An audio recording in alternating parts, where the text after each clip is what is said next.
ผมอยากให้ทุกท่านลองคิดตามผมนะครับเคยสังเกตไหมครับคนที่ประสบความสำเร็จโดยเฉพาะในระดับโลกหรือคนที่มีภาวะผู้นำที่สูงพวกเขาจะมีความสามารถในเรื่องของคนทุกคนครับดังนั้นจึงไม่ใช่เรื่องเกินจริงเลยครับหากคุณมีความสามารถในเรื่องของคนรวมไปถึงภาวะผู้นำความสำเร็จของคุณจะไม่มีขีดจำกัดเลยคุณจะไปได้ไกลเท่าที่คุณอยากจะไปครับด้วยความสามารถนี้แต่ปัญหาที่อาจจะเกิดขึ้นก็คือหลายคนตั้งเป้าหมายไว้แต่อาจจะรู้สึกว่ามันมีบางอย่างที่ฉุดรั้งเอาไว้บางท่านอยากเป็นหัวหน้าแต่รู้สึกว่ายังไม่สามารถทำให้ทีมเดินไปในทิศทางเดียวกันหรือบางท่านยังรู้สึกว่าตัวเองยังขาดบารมีหรือความน่าเชื่อถือในการเป็นผู้นำทุกปัญหาเหล่านี้มีทางออกครับและนี่คือสิ่งที่ท่านจะได้รับจาก Discipline People and Leadership สำหรับคอร์สนี้ครับจะช่วยคุณสร้างวินัยในตัวเองทำสิ่งสำคัญโดยไม่ต้องรอแรงจูงใจพัฒนาทักษะภาวะผู้นำเพราะสุดท้ายแล้วครับการที่เราจะเป็นผู้นำที่ดีได้คนแรกที่เราจะต้องนำให้ได้ก่อนคนนั้นคือใครครับทุกท่านตัวเราเองถูกต้องไหมครับถ้าคุณอยากเป็นคนที่ทั้งมีวินัยและเป็นผู้นำที่แข็งแกร่งคอร์สนี้คือคำตอบสำหรับราคาบัตร Super Early Bird 19,900 บาทสอบถามรายละเอียดเพิ่มเติมแอดไลน์ได้ที่ @thelibrary หรือคลิกลิงก์ใต้ description ได้เลยครับเดี๋ยวพวกเราจะวางไว้ให้เพราะสุดท้ายแล้วระดับความสำเร็จของเราไปได้ไกลกว่าที่เราคิดครับเพราะการเรียนรู้จะทำให้คุณเป็นอิสระ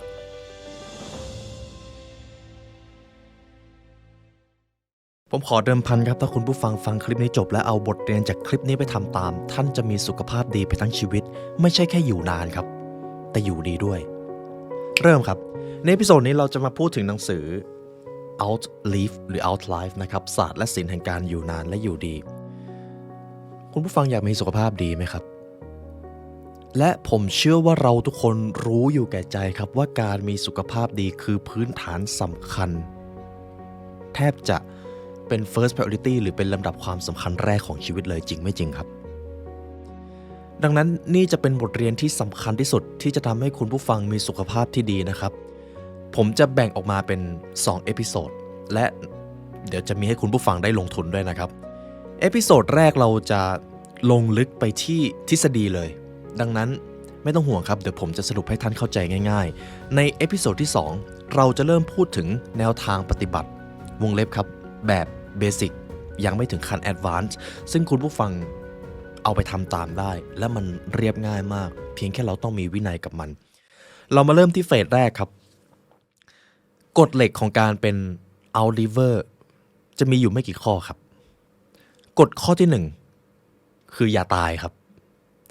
กฎข้อที่2คือกำจัดตัวการที่ทำให้คุณตายให้เร็วที่สุดกฎข้อที่3ออมสุขภาพของคุณให้เร็วที่สุดซึ่งคุณจะมีกฎอยู่3ข้อหลักๆและเราจะมาทำความเข้าใจอยู่2คำครับถ้าคุณผู้ฟังทำ2อย่างนี้ได้จบเลยครับอย่างแรกคือการสร้าง life span เมื่อกี้ผมพูดว่าอะไรนะครับ life span คืออยู่นานระยะเวลาชีวิตอยู่นานแต่ทีนี้ลองคิดตามผมนะครับถ้าคุณผู้ฟังมีอายุยืนยาวมากเลยแต่ในช่วง20 ปีสุดท้ายของชีวิตคุณจะต้องนอนติดเตียงเป็นภาระคนอื่นแถมต้องทนทุกข์ทรมานจากโรคภัยไข้เจ็บคุณอยากอยู่นานไหมครับแน่นอนก็ไม่ใช่ไหมครับถ้าเลือกได้เจ็บตายจบง่ายกว่าแต่ทีนี้จะเป็นอย่างไรครับถ้าคุณสามารถเพิ่มอีกแกนหนึ่งได้ก็คือ health span health span ก็คืออยู่ดีครับอยู่นานและอยู่ดีการอยู่ดีก็คือคุณมีพลานามัยสมบูรณ์สามารถเดินป่าขึ้นเขาวิ่งออกกำลังกายไปตีกอล์ฟล่องเรือส่องสัตว์ได้โดยที่ไม่ต้องเจอปัญหาทางสุขภาพเล่นงานนั่นแหละครับคืออยู่ดีคำถามคือ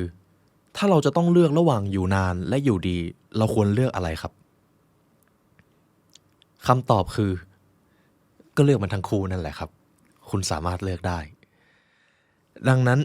ชุดความรู้พื้นฐานเหล่านี้แหละครับจะทำให้คุณมี life span และก็ health span ขั้นต่ำนะครับ100 ปีผมจะถามคุณผู้ฟังก่อนว่าคุณเชื่อหรือเปล่าครับว่าคุณสามารถมีอายุได้ถึง100 ปีกว่าๆไปจนถึง120โดยที่ คุณก็ยังอยู่ดีด้วยคุณสามารถออกกำลังกายได้มีความสุขกับร่างกายของตัวเองมันจะดีขนาดไหนครับถ้าเรามีชีวิตแบบนั้นนี่คือที่มาที่ไปของ Outlife ครับต่อมาผมจะพูดถึงชุดความรู้พื้นฐานนะครับที่เราเหมือนจะเข้าใจแต่จริงๆเราไม่เข้าใจครับอันนี้จะเป็นชุดพื้นฐานแรกนะครับที่จะทำให้คุณผู้ฟังเข้าใจก่อนว่าการที่คุณจะมีอยู่นานและอยู่ดีคุณจะต้องรู้อะไรบ้างชุดความรู้แรกครับทั้งที่โลกของเราทุ่มเงินหลายพันล้านดอลลาร์สหรัฐเป็นทุนศึกษาวิจัยโรคเพชฌฆาตเงียบเดี๋ยวเราจะได้รู้ครับว่าโรคเพชฌฆาตเงียบที่ทำให้เราอยู่ไม่นานแล้วก็อยู่ไม่ดีคืออะไรแต่ถึงอย่างไรก็ตามการแพทย์กระแสหลักยังเข้าใจเรื่องสำคัญเกี่ยวกับต้นต่อทางปัญหาผิดเราจึงจะต้องมาทำความเข้าใจความเป็นไปได้ใหม่พูดได้ง่ายๆครับเรื่องของการดูแลสุขภาพเรื่องของการแพทย์ที่เราเข้าใจมามันอาจจะไม่สามารถทำให้เราอยู่นานและอยู่ดีได้เสียทีเดียวเดี๋ยวฟังไปเรื่อยๆคุยจะเข้าใจครับชุดความรู้ต่อไปครับผลตรวจคอเลสเตอรอลทั่วไปที่คุณได้และนำมาพูดคุยในการตรวจร่างกายประจำปีหลายครั้งมันทำให้เราเข้าใจผิดและเราอธิบายง่ายจนถึงขั้นไร้ประโยชน์ยกตัวอย่างครับคุณผู้ฟังเคยได้ยินเรื่องไขมันดีและไขมันเลวไหมครับคำถามคือไขมันดีมันดี100%หรือเปล่าและไขมันเลวมันเลวเหมือนชื่อหรือเปล่าหรือว่าเราแค่กลัวเพราะว่ามันมีคำว่าเลวอยู่ตรงนี้แหละครับน่าสนใจดังนั้นคุณจะต้องลงมือทำอะไรบางอย่างเพื่อที่จะทำความเข้าใจตัวนี้ความรู้ชุดต่อไปครับหลายล้านคนมีภาวะเกี่ยวกับตับที่ไม่ค่อยเป็นที่รู้จักและไม่ได้รับการวินิจฉัยเท่าที่ควรซึ่งมีโอกาสเป็นตัวตั้งต้นโรคเบาหวานชนิดที่2แต่ในระยะแรกหากเขาไปตรวจเลือดค่า ALT ค่าตับของเขาอาจจะปกติแต่บางอย่างอาจจะต้องลงลึกไปกว่านั้นคุณจึงจะต้องมาทำความเข้าใจครับในการตรวจเลือดคำว่าปกติกับอยู่ในเกณฑ์เฉลี่ยมันไม่เท่ากับคำว่าดีนั่นเองพูดได้ง่ายๆนะครับถ้าคุณผู้ฟังเป็นคนตรวจสุขภาพประจำปีซึ่งผมแนะนำให้คนตรวจมากคุณจะได้ค่าตัวเลขต่างๆนานาเป็นขบวนเลยครับแล้วคุณก็จะต้องมานั่งแปลถ้าหมอไม่แปลให้ซึ่งคุณจะเห็นว่าค่าตัวเลขต่อท้ายมันจะมีบอกว่าตัวเลขของเกณฑ์ตัวนี้ไม่ควรเกินหรือไม่ควรต่ำกว่าเท่าไหร่ซึ่งเกณฑ์ที่เขาบอกคือค่าเฉลี่ยครับซึ่งค่าเฉลี่ยหรือว่าค่าตัวเลขมันปกติไม่ได้เท่ากับว่าคุณมีสุขภาพดีโอเคนะครับการตรวจสุขภาพยังจำเป็นครับแต่บางอย่างมันก็ไม่ได้สามารถอธิบายได้ง่ายขนาดนั้นนั่นเองความรู้ชุดต่อไปภาวะบกพร่องทางเมตาบอลิซึมที่นำไปสู่โรคเบาหวานชนิดที่2ยังกระตุ้นให้คุณเจอปัญหาหัวใจมะเร็งอัลไซเมอร์การรู้วิธีเล่นหรือบริหารเมตาบอลิซึมคือสิ่งแรกๆที่คุณจะต้องเรียนครับซึ่งแน่นอนว่าคุณจะได้เรียนในเอพิโซดนี้ต่อไปครับอาหารเกือบทั้งหมดมีความคล้ายคลึงกันก็คืออาจช่วยสำหรับบางคนและก็อาจเป็นโทษสำหรับบางคนแต่ไม่มีการพิสูจน์แล้วบอกว่าการกินแบบนี้การกินแบบนั้นจะดีกว่าการกินแบบอื่นๆไม่มีครับการกินบางแบบอาจจะดีกับคุณแต่อาจจะไม่ดีสำหรับผู้อื่นดังนั้นคุณจะโดนเขาเรียกว่าโดนงัดความเชื่อในทางโภชนาการเยอะมากซึ่งจะอยู่ในเอพิโซดที่2นะครับความรู้ชุดต่อไปครับมีสารอาหารหลักชนิดหนึ่งซึ่งเราต้องสนใจมากกว่าที่คนส่วนใหญ่คิดคุณผู้ฟังคิดว่าสารอาหารอะไรจำเป็นมากๆครับโปรตีนใช่ไหมครับซึ่งมันจะทวีความสำคัญมหาศาลเมื่อเราอายุมากขึ้นชุดความรู้ต่อไปจนถึงตอนนี้การออกกำลังกายคือยาอายุยืนที่มีฤทธิ์แรงที่สุดไม่มีการรักษาแทรกแซงใดช่วยยืดอายุไขรวมทั้งรักษาพลานามัยอันสมบูรณ์ของร่างกายได้ดีเทียบเท่ากับการออกกำลังกายคำถามคือแล้วต้องออกกำลังกายแบบไหนเราถึงจะมี life span แล้วก็ health span ซึ่งคุณก็จะได้เรียนรู้ใน2เอพิโซดนะครับสุดท้ายนี้ คุณจะต้องลงมือทำตั้งแต่วินาทีที่คุณรู้เรื่องนี้ครับใช่ครับคุณอาจจะดูแลสุขภาพมาอยู่ก่อนแล้วหรือบางท่านอาจจะละเลยบ้างไม่เป็นไรครับคุณยังมีเวลานี้อยู่ต่อไปครับเมื่อกี้เราจบกันที่ชุดความรู้พื้นฐานเราจะมาทำความเข้าใจจำที่ผมบอกตอนแรกได้ไหมครับว่าถ้าคุณอยากจะมี life span และ health span คุณอยากจะเป็น outliver บางคำแนะนำทางการแพทย์อาจจะไม่ตอบโจทย์คุณนี่ผมเสียงทัวร์ลงมากเลยนะครับแต่เพื่อทุกท่านลองคิดภาพตามผมนะครับการแพทย์ 2.0 กับการแพทย์ 3.0 เรามาเริ่มที่การแพทย์ 1.0 ก่อน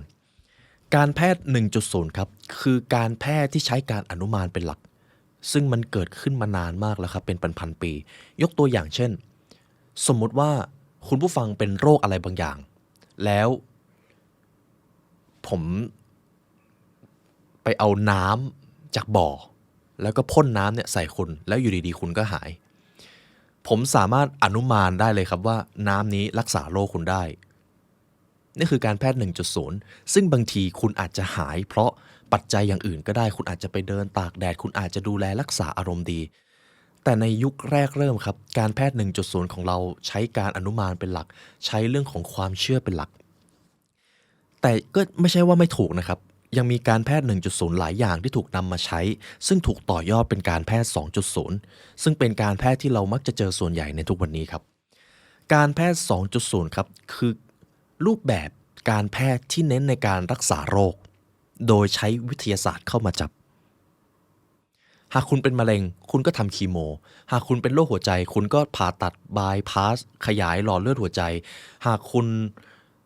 มีปัญหาเรื่องโรคเบาหวานคุณก็เข้ากระบวนการฉีดอินซูลินหรือถ้าหนักหน่อยคุณอาจจะต้องตัดแขนตัดขานี่คือการแพทย์ 2.0 แต่คุณเห็นจุดสำคัญอะไรไหมครับการแพทย์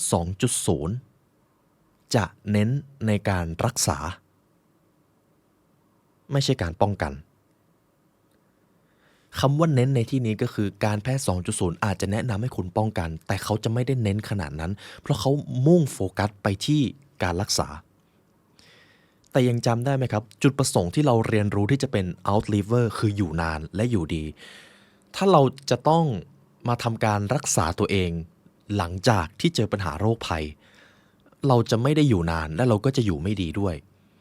มันเลยจะต้องมาพูดถึงการแพทย์ 3.0 ครับการแพทย์ 3.0 คือการแพทย์ที่เน้นรูปแบบของการป้องกันตั้งแต่เนิ่นๆโดยเอาวิทยาศาสตร์และงานวิจัยเข้ามาจับ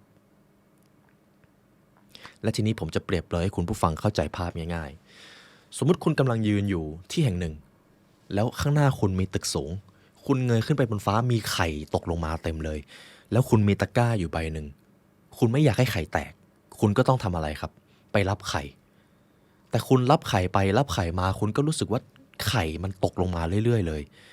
วิธีการที่ดีที่สุดที่จะหยุดไข่ไม่ให้ตกคืออะไรครับคุณต้องขึ้นไปบนตึกแล้วก็ดูซิว่าใครโยนมาแล้วก็จัดการคนคนนั้นแหละครับการแพทย์ 2.0 คือการที่คุณเลือกที่จะยืนรับไข่อยู่อย่างนั้นในขณะที่การแพทย์ 3.0 คือการที่คุณเลือกที่จะเดินขึ้นไปบนตึกแล้วก็จัดการคนคนนั้นแหละครับดังนั้นสิ่งที่เรากำลังเรียนอยู่นี้บางครั้งการแพทย์หรือหมออาจจะไม่ได้บอกเราซึ่งไม่ใช่ความผิดของเขาเพราะมันเป็นหน้าที่ของเราเองเอาล่ะครับทีนี้เรามาดูกราฟนี่ครับผมอยากให้คุณผู้ฟังดูภาพนี้ว่าการแพทย์ 3.0 จะทำให้เราอยู่นานและอยู่ดีได้อย่างไรกราฟนี้จะมีอยู่2แกนนอนก็คืออยู่นานเป้าประสงค์ในการเป็น outliver ที่คุณปีเตอร์แอตเทียเขียนนะครับก็คือตั้งเป้าไว้เลย100ปีแล้วจะไม่ใช่100ปีที่เรานอนติดเตียงด้วยดังนั้นในเรื่องของการอยู่นานครับจริงๆการแพทย์ 2.0 ทำได้ดีนะครับเขาสามารถขยายอายุเราได้ไม่ปล่อยให้เราตายไวแต่คุณจะเห็นกราฟครับว่า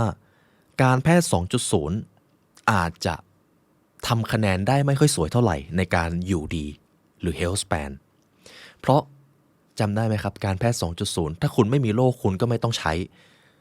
จนกว่าคุณจะมีโรคการแพทย์ 2.0 ถึงจะช่วยคุณแต่มะเร็งเบาหวานอัลไซเมอร์ มันไม่ได้เกิดขึ้นปุบปับมันค่อยๆสะสมมาเรื่อยๆจากอาหารการกินพฤติกรรมของคนการจัดการอารมณ์จนกระทั่งมันเกิดเป็นโรคดังนั้นถ้าเราต้องการที่จะป้องกันโรคเราก็ไม่สามารถที่จะไปจัดการตอนมันเกิดขึ้นแล้วจริงไม่จริงครับแต่ทีนี้ถ้าหากคุณศึกษาเรื่องการแพทย์ 3.0 อายุคุณยืนยาวขึ้นแน่นอนเพราะคุณมีไลฟ์สไตล์ที่ดีและคุณทำมาตั้งแต่เนิ่นๆและในขณะเดียวกันการอยู่ดีของคุณก็จะสูงขึ้นมันจะไม่ตกขั้วภาพเหมือนการแพทย์ 2.0 และทีนี้คุณลองคิดตามผมครับหากคุณเป็นคนที่ไม่รู้จักการแพทย์ 3.0 แล้วพึ่งการแพทย์ 2.0 สิ่งที่คุณจะเจอคือคุณอาจจะมีอายุยืนซึ่งเป็นเรื่องที่จะบอกว่าโชคดีก็ได้ครับแต่เผอิญสุขภาพพลานามัยคุณไม่เอื้ออำนวยเลยคุณป่วยคุณอาจจะเจอโรคเพชฌฆาตเงียบจนคุณใช้ชีวิตไม่ได้แล้วก็เดือดร้อนคนรอบข้างซึ่งคุณเองก็รู้สึกว่าการอยู่นานอาจจะกลายเป็นคำสาปได้เลยจริงไม่จริงครับแต่ถ้าหากคุณทำตามกระบวนการการแพทย์ 3.0 สิ่งที่คุณจะได้รับในช่วงไปจนถึงช่วงที่คุณตายนะครับคุณจะอายุยืนขึ้นและเมื่อถึงช่วงเวลาที่คุณจำเป็นจะต้องเจอโรคภัยจริงๆคือเราเป็นมนุษย์ครับร่างกายของเราก็เสื่อมตามสภาพคุณจะเจอโรคภัยครับแต่มันจะเกิดขึ้นไม่นานประมาณว่าเกิดแก่เจ็บนิดเดียวเจ็บแป๊บเดียวแล้วก็ตายเลยแล้วอยู่นานด้วยคุณลองคิดดูสิครับชีวิตแบบนั้นมันจะดีขนาดไหนหากเทียบกับการที่คุณจะต้องมาเจ็บออดๆแอดๆไปจนตายเห็นไหมครับนี่คือสุขภาพของคุณและหน้าที่ของคุณคือทำยังไงก็ได้ครับให้คุณศึกษาการแพทย์ 3.0 แล้วก็อยู่ในกราฟของ health span และ life span ที่ดีต่อไปเรามาดูข้อที่ 2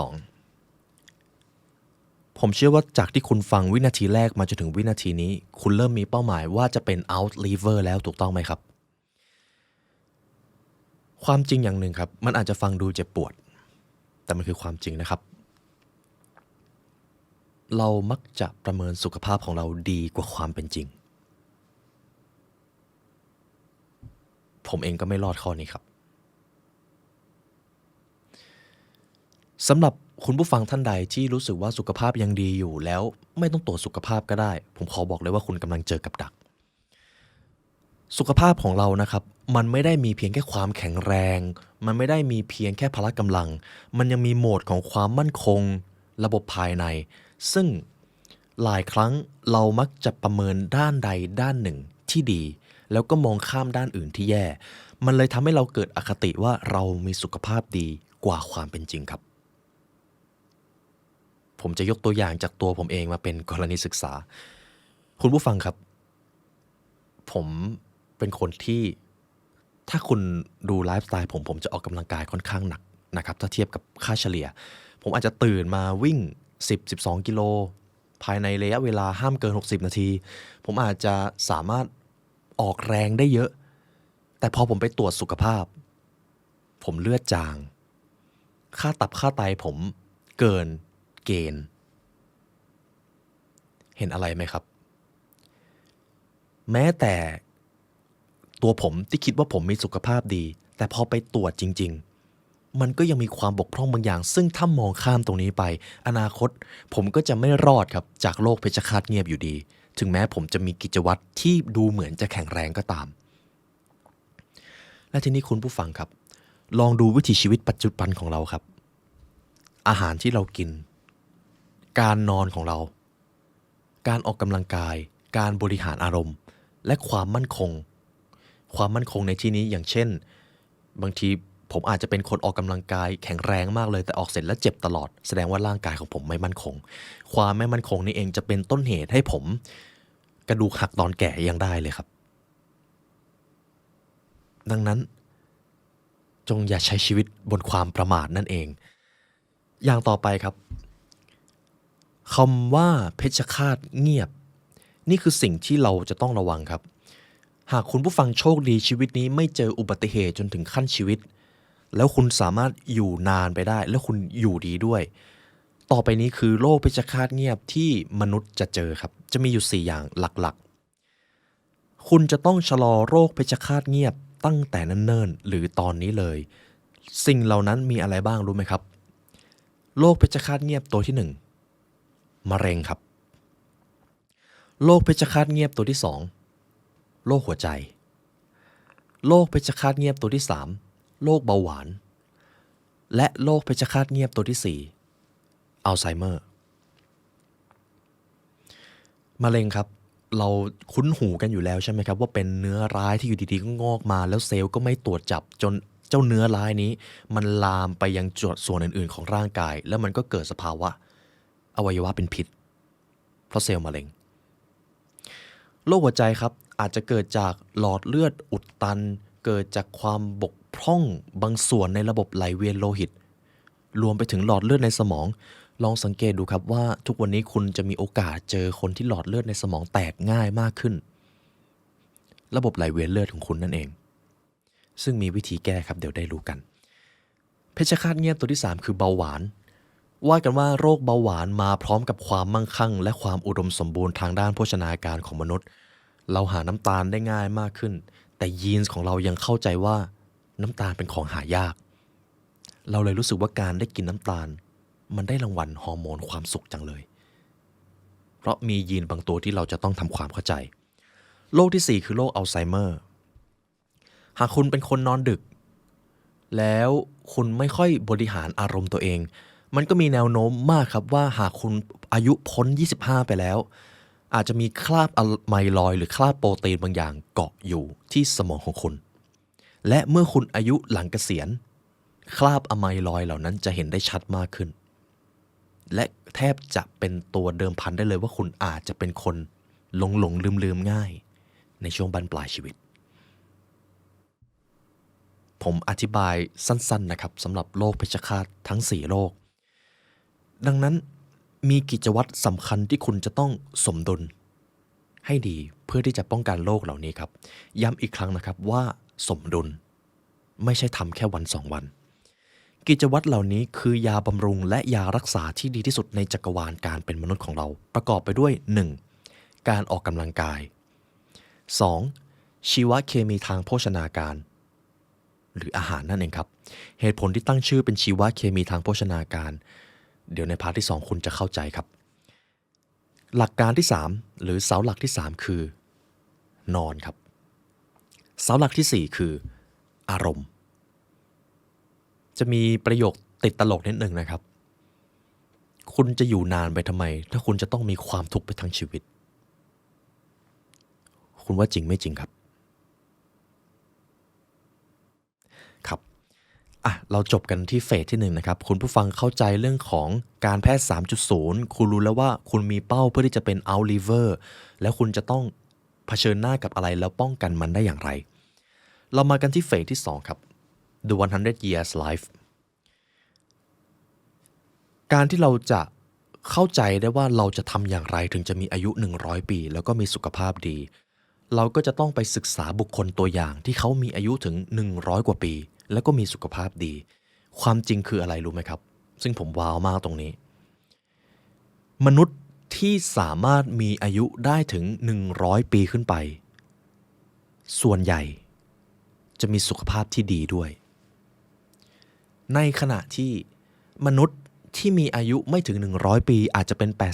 80-90มักจะเจอปัญหาสุขภาพก่อนที่เขาจะจากโลกนี้ไปตรงนี้น่าสนใจมากครับทำไมคนที่อายุ100ปีอายุเขาเยอะร่างกายเขาน่าจะเสื่อมแต่พวกเขากลับออกกำลังกายได้วิ่งได้ไปจ่ายตลาดได้เดินขึ้นบันไดก้มเก็บของได้โดยที่ไม่ได้เจอปัญหาคุณว่าน่าสนใจไหมครับแต่ถ้าหากเราไปศึกษาคนที่มีอายุ100กว่าปีเราอาจจะเคยได้ยินครับพวกเขาเนี่ยมีกิจวัตรของการดื่มเบียร์และสูบบุหรี่กินไวน์แสดงว่าการดื่มเบียร์สูบบุหรี่กินไวน์ทำให้พวกเขาสุขภาพดีตรงนี้ขอ disclaimer ครับหากเราเชื่อว่าการกินเบียร์และการสูบบุหรี่ทำให้พวกเขาอายุยืนหากเราเชื่อแบบนั้นแสดงว่าเราอาจกำลังหลงไปกับอคติเร็วเกินไปครับเพราะมันมีอะไรที่ลึกซึ้งกว่านั้น อย่างแรกเลยครับหากเราไปศึกษาคนที่อายุ100กว่าปีแล้วไปดูว่าทำไมพวกเขาสุขภาพดีจัง 30% ของพวกเขาถูกกำหนดมาจากยีนส์ครับยีนส์คือหน่วยทางพันธุกรรมที่เล็กที่สุดผมจะอธิบายสั้นๆนะครับสมมุติแขนข้างหนึ่งของผมไม่สมมุติครับแขนจริงๆแขนคืออวัยวะใช่ไหมครับในอวัยวะก็จะมีเซลล์มีโมเลกุลในโมเลกุลมีเซลล์ครับและในเซลล์นั้นมี DNA ใน DNA ที่มันเป็นเกลียวเล็กๆนั่นอีกมียีนส์นั่นแหละครับยีนส์คือรหัสพันธุกรรมของคุณคนที่มีอายุ100กว่าปีหากเราไปดูจริงๆพวกเขามียีนส์บางตัวครับที่ทำให้พวกเขาอายุยืนได้ทีนี้ทางการแพทย์ก็ดูต่อแล้วยีนพวกนั้นมันชื่ออะไรหนึ่งในชื่อที่ถูกพูดถึงบ่อยที่สุดก็คือ FOXO ครับแต่ตรงนี้ผมจะขอไม่ลงลึกนะครับเพราะชื่อวิทยาศาสตร์มันเยอะแล้วบางทีเราอาจจะไม่จำเป็นต้องรู้ลึกขนาดนั้นการแพทย์เขาก็เลยคิดต่อหากเราสามารถเอายีนอายุยืนเหล่านี้มาปลูกถ่ายให้กับคนธรรมดาคนธรรมดาจะสามารถมีสุขภาพพลานามัยที่ดีขึ้นได้หรือไม่คำตอบคือยังไม่แน่นอนครับและยังไม่รู้เลยว่าจะพิสูจน์สิ่งนี้ได้เต็มร้อยจนถึงเมื่อไหร่เพราะมันต้องใช้เวลานานมากแต่สิ่งที่ยืนยันได้แน่ๆคือคนที่อายุยืนพวกเขามียีนส์บางอย่างที่ดีอยู่แล้วแต่ก็ใช่ว่าเพียงแค่ยีนส์อย่างเดียวจะทำให้พวกเขาอายุยืนครับเพราะเราก็ไปดูกิจวัตรของพวกเขาใช่ครับบางคนดื่มเหล้าบางคนสูบบุหรี่บางคนกินไวน์จริงๆครับแล้วสูบบุหรี่ไปจนช่วงบั้นปลายชีวิตด้วยแต่พวกเขาก็อายุยืนแต่มันก็ใช่ว่าเราจะสรุปได้ว่าการสูบบุหรี่จะทำให้อายุยืนเผลอๆการสูบบุหรี่การกินเหล้ามันทำให้อายุสั้นด้วยแต่ที่พวกเขาอายุยืนเพราะเขามียีนส์นั่นเองดังนั้นครับคุณผู้ฟังเวลาคุณไปคุยกับใครแล้วมีคนมาบอกคุณว่ากินไวน์สิอายุยืนกินเบียร์สิอายุยืนสูบบุหรี่สิอายุยืนอย่าเพิ่งหลงเชื่อไปเสียทีเดียวครับเพราะยังพิสูจน์ไม่ได้นั่นเองมันมีปัจจัยอะไรหลายอย่างเยอะกว่านั้นครับทีนี้เรามาดูสิ่งที่พอจะจับต้องได้กันบ้างนะครับเรารู้แล้วว่าถ้ายีนเป็นตัวสำคัญอย่างนี้เราก็หมดสิทธิ์เลยสิเพราะการที่เราจะมาเปลี่ยนแปลงยีนตัวเองเนี่ยมันไม่ใช่เรื่องง่ายเลยแต่ข่าวดีคือคุณพอที่จะกระตุ้นบางอย่างหรือสร้างสภาวะที่ดีบางอย่างให้ยีนของคุณและร่างกายของคุณทำงานได้อย่างราบรื่นครับตามสัญญาครับนี่คือสิ่งที่เราจะมาพูดกัน Metabolism สิ่งที่เรากินและ Metabolism คือกุญแจสำคัญตัวแรกที่คุณจะต้องทำเพื่อที่คุณจะได้เป็น Out Liver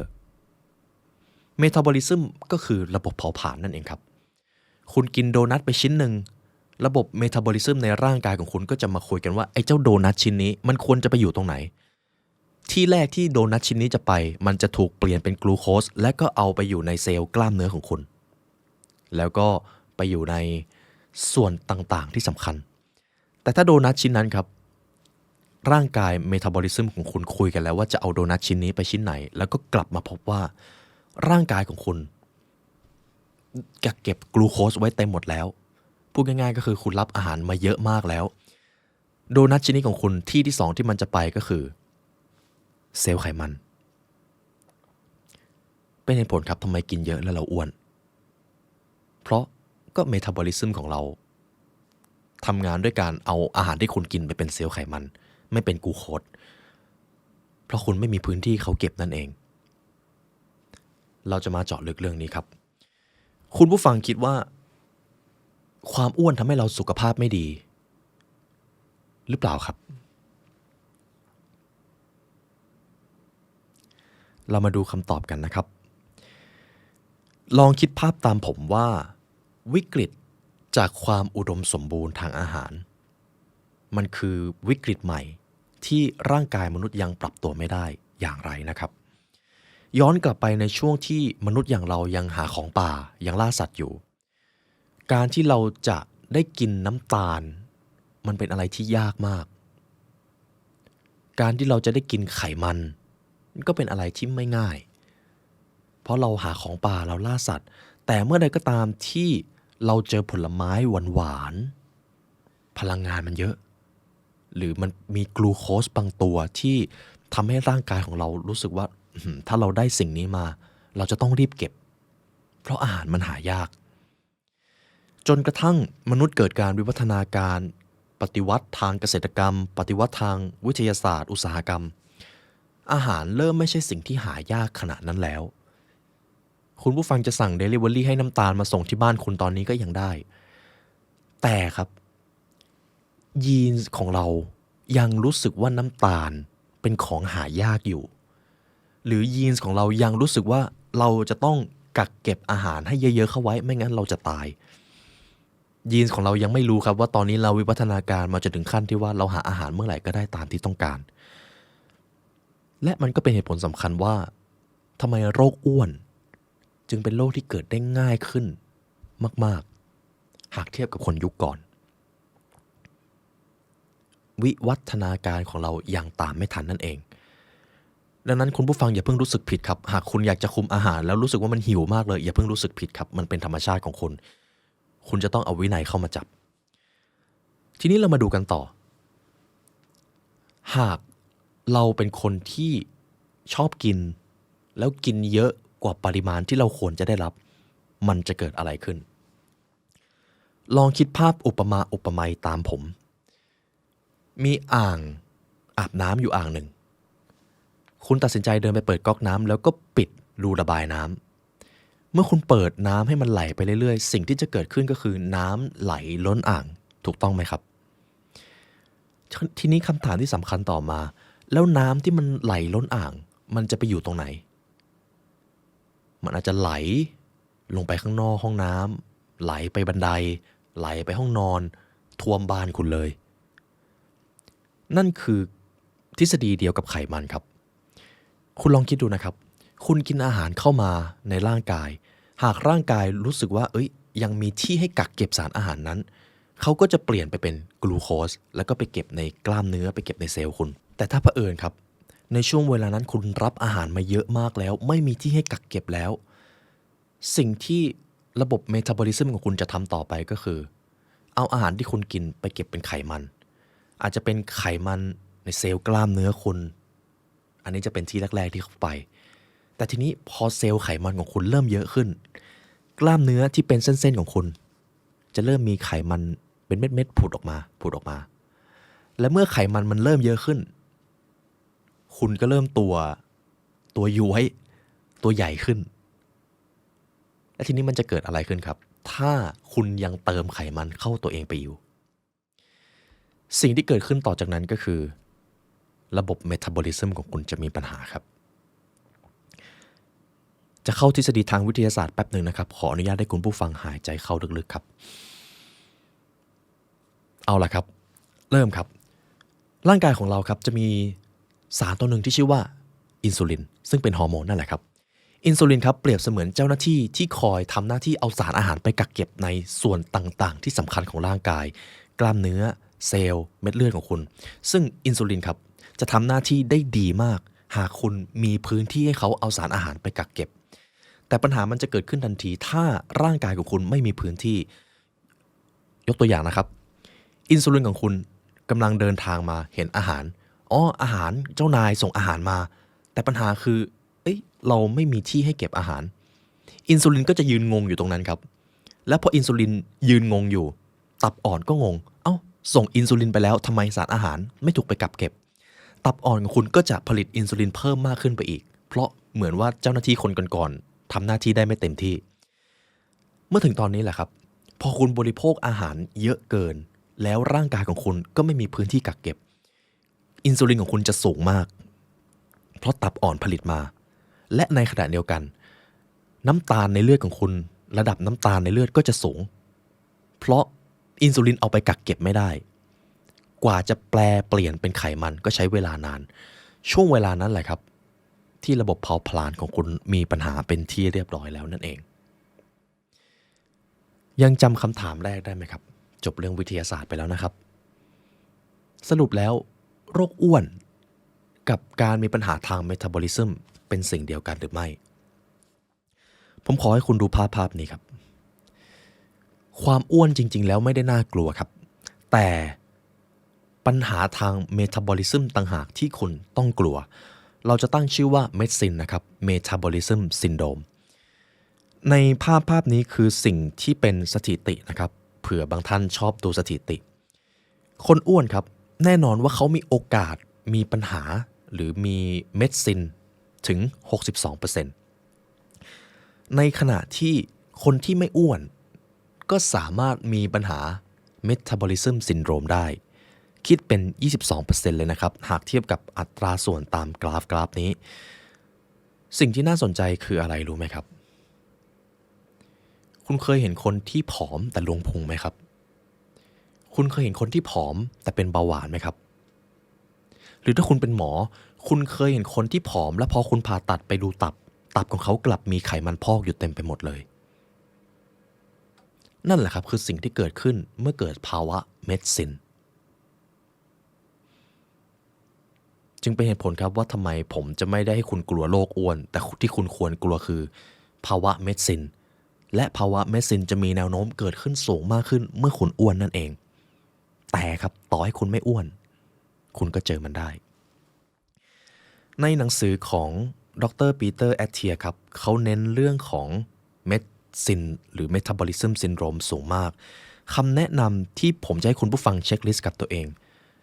ตอนที่คุณไปตรวจผลเลือดหรือถ้าคุณตรวจมาแล้วเอาผลเลือดมากางดูได้เลยครับภาวะ Metabolic Syndrome ครับเป็นกลุ่มของปัจจัยเสี่ยงที่เพิ่มโอกาสในการเกิดโรคหัวใจเบาหวานชนิดที่2และโรคหลอดเลือดสมองซึ่งจะประกอบไปด้วย5 criteria หากคุณมี5คุณสมบัตินี้คุณมีโอกาสสูงมากที่กำลังเป็นเมดซิน criteria ที่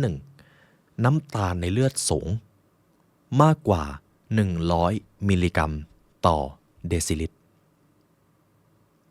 อันนี้คือcriteriaที่1ซึ่งอาจจะวัดได้ยากระดับหนึ่งครับเพราะมันจะต้องมีเครื่องมือคุณสมบัติที่2อันนี้ง่ายครับไขมันหน้าท้องมากจนเกินไปสำหรับคุณผู้ชายครับหากรอบเอวคุณเกิน40นิ้วนั่นคือมากเกินไปสำหรับคุณผู้หญิงครับหากรอบเอวของคุณเกิน35นิ้วไขมันของคุณเริ่มเยอะเกินไปคุณสมบัติที่3ระดับไขมันไตรกลีเซอไรด์สูงมากกว่า150มิลลิกรัมต่อเดซิลิตรซึ่งคุณจะรู้ระดับนี้ได้นั้นคุณต้องไปตรวจเลือดครับอย่าลืมอดอาหาร8ชั่วโมงก่อนไปตรวจนะครับcriteria ที่4ระดับคอเลสเตอรอลชนิด HDL ต่ำที่เราเรียกกันว่าไขมันดีนั่นเอง HDL หากคุณต่ำน้อยกว่า40มิลลิกรัมต่อเดซิลิตรสำหรับผู้ชายและสำหรับผู้หญิงหากคุณมี HDL ต่ำกว่า50มิลลิกรัมต่อเดซิลิตรคุณเสี่ยงที่จะเป็นเมดซินcriteria ที่5ครับความดันโลหิตสูงมากกว่า130/85มิลลิเมตรประหลอด1ใน5ข้อนี้หากคุณมีเกิน2ข้อคุณมีเรื่องที่ต้องกังวลแล้วครับคุณมีเรื่องที่ต้องให้ทำแล้วนั่นเองแนะนำนะครับตรวจเลือดครับผมจะชี้ให้คุณไปตรวจเลือดจนกว่าคุณจะไปตรวจจริงๆนะครับสิ่งที่น่ายินดีคืออะไรรู้ไหมครับคุณสามารถป้องกันหรือแก้ไขภาวะนี้ได้โดยการปรับเปลี่ยนวิถีชีวิตและพฤติกรรม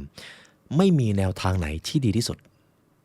ดังนั้นเราจะไม่เถียงกันครับว่าแนวทางไหนดีที่สุดในการจัดการระบบเมตาบอลิซึมต่อไปเราจะเข้าสู่โหมดวิทยาศาสตร์อีกรอบหนึ่งครับหนึ่งในกรณีศึกษาของคุณหมอปีเตอร์แอตเทียนะครับเขามีโอกาสไปผ่าตัดคนไข้คนหนึ่งซึ่งทุกๆครั้งก่อนการผ่าตัดครับเขาก็จะถามเลยว่าคุณดื่มเหล้าคุณสูบบุหรี่หรือไม่ซึ่งคำถามนี้ตอนที่แพทย์ถามคุณเขาอาจจะดูไม่ค่อยใส่ใจแต่มันสำคัญมากนะครับเพื่ออะไรหากคุณเป็นคนดื่มเหล้าและสูบบุหรี่คุณจะมีบางส่วนของอวัยวะที่จะผิดแปลกไปจากคนปกติซึ่งคนไข้คนนี้ครับก็บอกคุณหมอปีเตอร์ไปว่าอ๋อเขาไม่ได้ดื่มและเขาก็ไม่ได้สูบจนกระทั่งเมื่อถึงช่วงเวลาที่ต้องผ่าตัดครับคุณหมอปีเตอร์แอตเทียก็ทำการผ่าตัดในส่วนบริเวณตับคนที่ไม่สูบบุหรี่คนที่ไม่ดื่มเหล้าคนที่มีร่างกายหรือหุ่นที่ดี ตับของเขาควรจะเป็นสีม่วงจับแล้วลื่นไม่ควรมีไขมันพอกแต่พอคุณหมอปีเตอร์ครับหยิบตับขึ้นมาดูก็กลับพบว่าตับของคนไข้คนนี้ที่บอกว่าไม่ดื่มเหล้าไม่สูบบุหรี่มีไขมันพอกเต็มไปหมดเลยซึ่งก็สงสัยครับจนกระทั่งการผ่าตัดผ่านพ้นไปได้ด้วยดีหมอปีเตอร์ก็ไปถามอีกรอบไหนคุณบอกคุณไม่ดื่มเหล้าไม่สูบบุหรี่แล้วทำไมไขมันถึงพอกตับคุณสรุปคุณบอกความจริงหรือเปล่าสืบไปสืบมาครับคนไข้คนนี้พูดความจริงครับแต่เขามีปัญหาเรื่องเม็ดซินนี่เองเรื่องระบบการเผาผลาญของเขาไม่ดีไขมันก็เลยไปกองรวมอยู่กับอวัยวะส่วนอื่นๆผมเฉลยเลยนะครับในช่วงแรกครับไขมันของคุณอาจจะเอาไปถูกเก็บไว้ในใต้ชั้นผิวหนังพุงหรือส่วนที่มันยังพอเก็บได้แต่ถ้ามันเกินไปกว่านั้นไขมันของคุณจะเริ่มไปเกาะอวัยวะภายในเช่นตับม้ามหัวใจอะไรครับปอดผมไม่แน่ใจว่าปอดนี่จะโดนด้วยหรือเปล่าแต่ไขมันของคุณจะเริ่มไปอยู่ในจุดที่ไม่ควรอยู่และเมื่อนั้นแหละครับผลลัพธ์หรือบทเรียนที่คุณจะต้องเรียนรู้กับมันจะมีราคาแพงมากดูแลอาหารด้วยนะครับทีนี้เรามาดูเรื่องของไขมันในช่องท้องครับผมขอให้คุณผู้ฟังจับพุงน้อยๆของตัวเองครับถ้าคุณจับแล้วเจอกล้ามท้องถือว่าคุณเป็นคนที่โชคดีมากและชื่นชมในวินัยของคุณครับ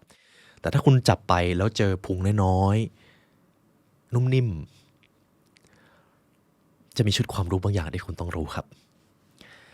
ไขมันในช่องท้องอันตรายกว่าที่เราคิดเพราะเซลล์ไขมันในช่องท้องที่เยอะเกินจะทำให้เกิดการหลั่งสารไซโตไคน์หรือสารที่จะทำให้คุณอักเสบคำว่าอักเสบคือกระบวนการบางอย่างที่ร่างกายของคุณคิดว่าเป็นอันตรายและเขาจะส่งเจ้าหน้าที่ภูมิคุ้มกันมาจัดการครับสารเหล่านั้นเช่น TNF alpha IL6 ดังนั้นต่อให้คุณไม่อ้วนคุณก็เป็นเม็ดซินหรือเกิดภาวะดื้ออินซูลินได้คำว่าดื้ออินซูลินก็คือเซลล์ของคุณเก็บกลูโคสจนเต็มแล้วอินซูลินจึงเอากลูโคสไปเก็บในเซลล์ไม่ได้และถ้าหากคุณยังป้อนพลังงานเพิ่มต่อไปอินซูลินก็จะถูกผลิตมามากขึ้นและพอคุณไม่มีพื้นที่เขาเก็บเขาก็จะยืนงงว่าต้องทำยังไงเหมือนที่ผมบอกไปในตอนแรกระดับอินซูลินและน้ำตาลก็จะเพิ่มการตัดสินใจสุดท้ายก็จะเป็นไขมันนี่คือทฤษฎีครับเอาล่ะครับขออนุญาตวางเรื่องวิทยาศาสตร์ไว้เท่านี้ไขมันในช่องท้องอันตรายกว่าที่คุณคิดครับดังนั้นหากท้องของคุณเริ่มมีไขมันเกาะรอบเอวของคุณเริ่มอยู่เหนือเกณฑ์ไปแล้วได้เวลาฟังคลิปนี้จบแล้วไปออกกำลังกายครับเอาล่ะครับผมขออนุญาตให้คุณผู้ฟังหายใจเข้าลึกๆครับเพราะเฟสที่3เราจะมาทำความเข้าใจโรคเพชฌฆาตกันแบบจริงๆจังๆกันเฟส3ครับ The Four Horseman Disease The Four Horseman Disease ครับเขาหมายถึงกลุ่มของโรคเรื้อรังที่เป็นสาเหตุหลักของการเสียชีวิตก่อนวัยอันควรรวมไปถึงเป็นการลด health span ของคุณด้วยการอยู่ดีของคุณนั่นเองนี่คือผู้ขี่ม้าทั้ง4ที่ไม่ได้มาช่วยคุณครับแต่คุกคามชีวิตคุณดังนั้นหน้าที่ของเราคือเผชิญหน้ากับ The Four Horseman และเอาชนะเขาให้ได้เรามาดู Horseman ตัวแรกครับโรคหัวใจและหลอดเลือด cardiovascular disease โรคหัวใจและหลอดเลือดครับคือโรคที่คุณจะมีโอกาสเจอสูงมากเส้นเลือดในสมองแตก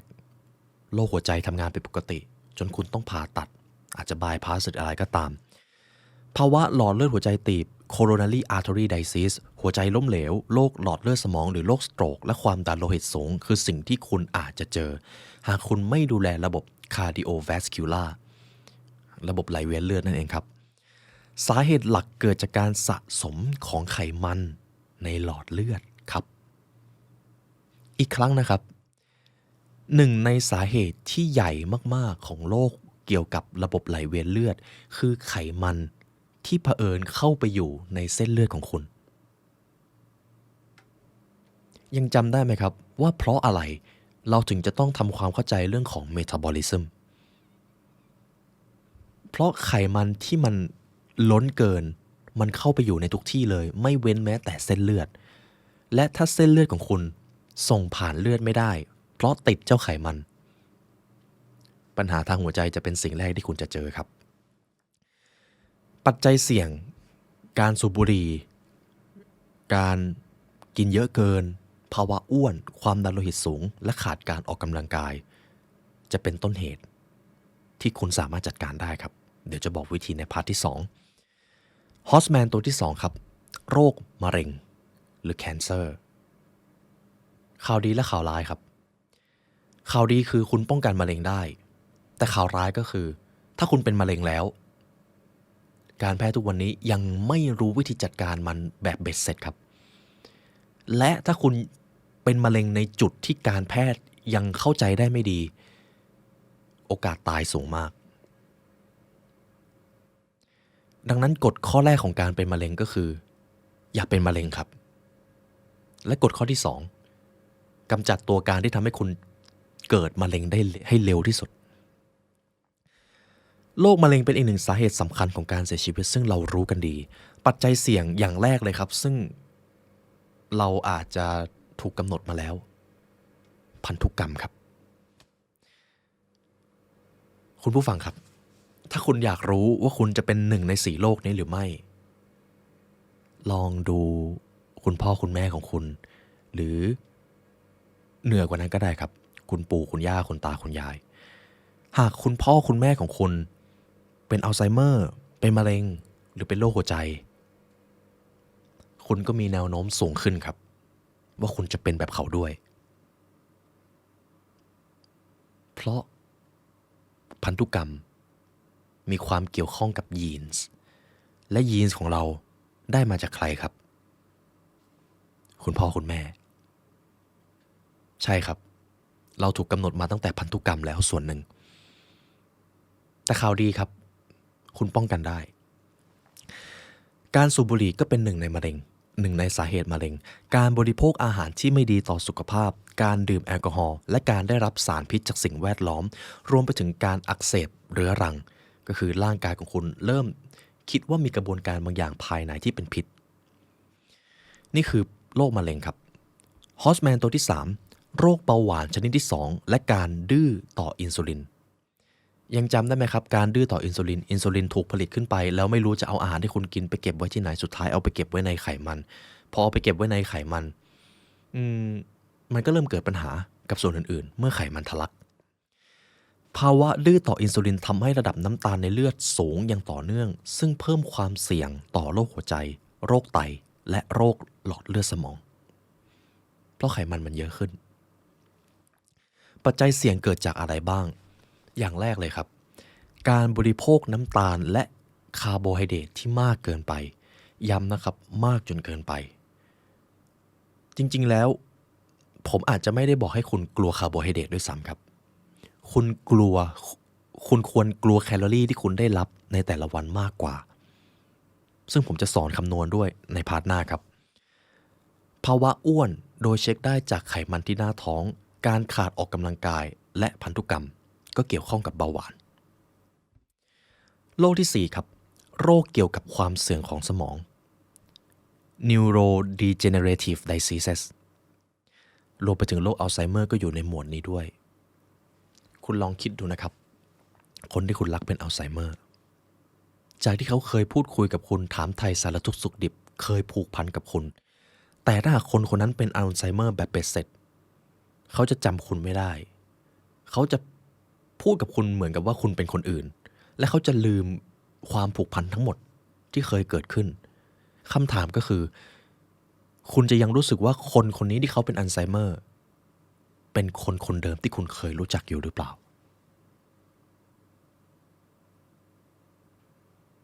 มันเป็นเหมือนคำถามเชิงปรัชญาเลยจริงไม่จริงครับแต่คุณลองคิดดูนะครับคนที่เขาต้องรับมือกับผู้ป่วยที่เป็นโรคอัลไซเมอร์เขาจะเจ็บปวดขนาดไหนสมมุติแล้วกันครับคู่รักของผมเป็นอัลไซเมอร์เราผูกพันกันมามากเลยแต่วันนี้คนรักของผมเขายังมีหน้าตาเหมือนเดิมเขายังมีร่างกายเหมือนเดิมแต่ความคิดความทรงจำของเขาไม่มีอะไรเหมือนเดิมเลย และผมจะต้องใช้ชีวิตอยู่กับเขาด้วยคุณลองคิดดูสิครับว่าผมจะเจ็บปวดขนาดไหนแค่คิดก็รู้สึกเศร้าแล้วครับจริงไม่จริงดังนั้นโรคอัลไซเมอร์ครับเป็นอะไรที่น่ากลัวและอาจจะเป็นสิ่งที่เจ็บปวดที่สุดด้วยหากมันเกิดขึ้นแบบ100%ดังนั้นปัจจัยเสี่ยงมีดังนี้ครับภาวะอ้วนก็เกี่ยวครับการดื้อต่ออินซูลินความดันโลหิตสูงการอักเสบเรื้อรังในสมองและการขาดการกระตุ้นทางจิตใจหรือขาดการบริหารอารมณ์ที่ดีนั่นเองนี่คือ The Four Horsemen ที่คุณจะต้องป้องกันให้เร็วที่สุดต่อไปนี่คือแนวทางป้องกันที่ผมจะพูดภายในพาร์ทต่อไปเพราะในพาร์ทนี้คุณรู้ศัตรูของคุณแล้วคุณรู้จักเขาแล้วและคุณรู้ตัวเองด้วยว่ามีเป้าหมายอย่างไรอันนี้จะเป็นเกณฑ์ที่ผมจะให้คุณผู้ฟังเอาไปลองทำนะครับเพื่อที่ว่าเราจะมาตรวจเช็คสุขภาพของเรากันในระดับกายภาพนี่คือเกณฑ์การทดสอบร่างกายที่ผมจะส่งมอบให้เป็นการบ้าน pre-training นะครับ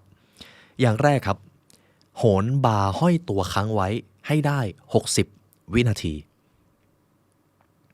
อันนี้คือเกณฑ์ที่1เกณฑ์ที่2ดึงข้ออย่างน้อยให้ได้5ครั้งเกณฑ์ที่3ก้มเก็บของอย่างถูกวิธีผมแนะนำให้คุณดูท่าสควอตที่ถูกต้องนะครับคือถ้าให้ผมพูดปากเปล่ามันจะเป็นอะไรที่ยากมาก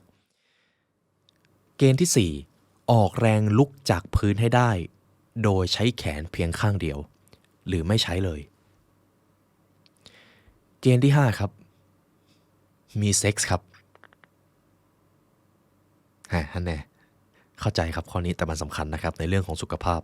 ข้อที่6ทรงตัวด้วยขาข้างเดียว30วินาทีข้อที่7ครับเปิดขวดโหลการเปิดขวดโหลเป็นการทดสอบแรงกรรมอย่างหนึ่งนะครับและข้อสุดท้ายถ้าทำได้นะครับว่ายน้ำ900เมตรภายใน30นาทีใช่ครับข้อนี้แทบจะยากสุดนี่คือเกณฑ์การทดสอบร่างกายที่ผมอยากให้คุณผู้ฟังทำเช็คลิสต์กับตัวเองว่าคุณทำได้ครบทุกข้อหรือไม่ถ้าคุณทำได้ครบทุกข้อยินดีด้วยครับคุณพร้อมมากๆในการที่จะเป็น out liver แต่ถ้าคุณทำได้ไม่ครบค่อยๆฝึกครับเพราะกิจวัตรเหล่านี้มันไม่ได้จำเป็นแค่ในการออกกำลังกายมันจำเป็นกับการใช้ชีวิตของคุณต่อจากนี้ครับจบเรื่องเอพิโซดที่1นะครับเดี๋ยวผมจะบอกว่าเอพิโซดที่2เราจะเรียนเรื่องอะไรกันในเอพิโซดต่อไปครับคุณจะได้รู้ถึงแนวทางการปฏิบัติการคุมอาหารการออกกำลังกายในแนวทางของการเป็น out liver นะครับผมไม่ได้ต้องการให้คุณเป็นนักกีฬามาราธอนผมไม่ได้จะให้คุณเป็นนายแบบนางแบบผมจะให้คุณเป็น out liver พร้อมคุณปีเตอร์แอตเทียและอีกส่วนหนึ่งที่ผมอยากจะแถมครับจริงๆผมมีแนวทางหลายอย่างมากเลยที่ได้ลองผิดลองถูกจนกระทั่งผมเจอแนวทางหนึ่งแล้วกันครับที่ทุกวันนี้ผมก็ใช้และมันเป็นเกณฑ์การทดสอบที่สำคัญมากถ้าคุณผู้ฟังทำเกณฑ์นี้ผ่านสมรรถภาพร่างกายของคุณจะเหนือค่าเฉลี่ยแน่นอนซึ่งตรงนี้เป็นเขาเรียกว่าเป็นมีข้อมูลส่วนตัวของผมเยอะมากผมเลยขออนุญาตเอาไปทำไว้ใน Exclusive Content นะครับคุณผู้ฟังจะจ่าย100 บาทสำหรับ Membership ใน YouTube คุณดูได้เลย100 บาทนี้จะทำให้คุณป้องกันการจ่าย100,000 บาทกับโรคภัยของคุณคุณว่ามันคุ้มไหมครับเดี๋ยวผมจะทำไว้ให้ใน Exclusive Content นะครับและเรามาต่อกันเอพิโซดหน้าเอพิโซดนี้วางเรื่องทฤษฎีไว้เท่านี้ครับสำหรับวันนี้ได้เวลาอันสมควรแล้วครับทางผู้ร่วมงาน The Library Learn และตัวผมขอกล่าวอำลาทุกท่านไปก่อนวันนี้สนุกมากครับขอให้วันนี้เป็นวันที่ดีของทุกท่านครับสวัสดีครับ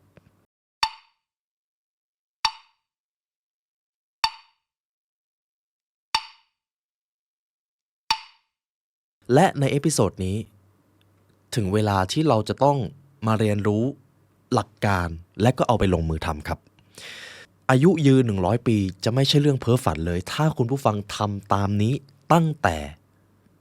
ตอนนี้ครับหรือถ้าจะให้ดีหน่อยก็คือ5 ปีที่แล้ว10 ปีที่แล้วซึ่งแน่นอนว่ามันผ่านมาแล้วนั่นเอง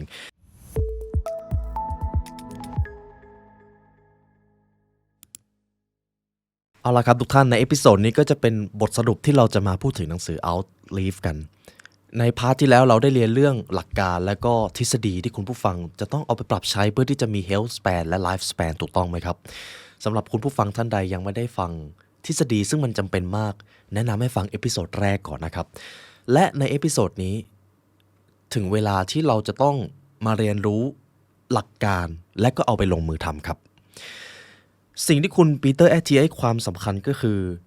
อายุยืน100 ปีจะไม่ใช่เรื่องเพ้อฝันเลยถ้าคุณผู้ฟังทำตามนี้ตั้งแต่ตอนนี้ครับหรือถ้าจะให้ดีหน่อยก็คือ5 ปีที่แล้ว10 ปีที่แล้วซึ่งแน่นอนว่ามันผ่านมาแล้วนั่นเองดังนั้นชุดคำถามสำคัญที่ผมอยากให้คุณผู้ฟังเอามาพิจารณาสุขภาพของท่านเองก่อนจะมีอยู่3ข้อครับชุดคำถามแรกเลยก็คือ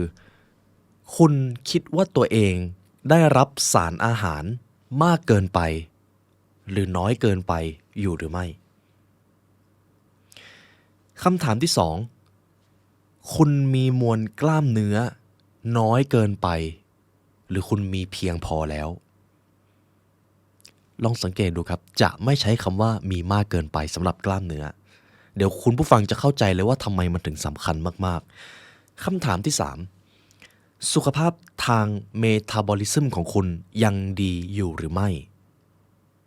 สังเกตได้แบบนี้ครับ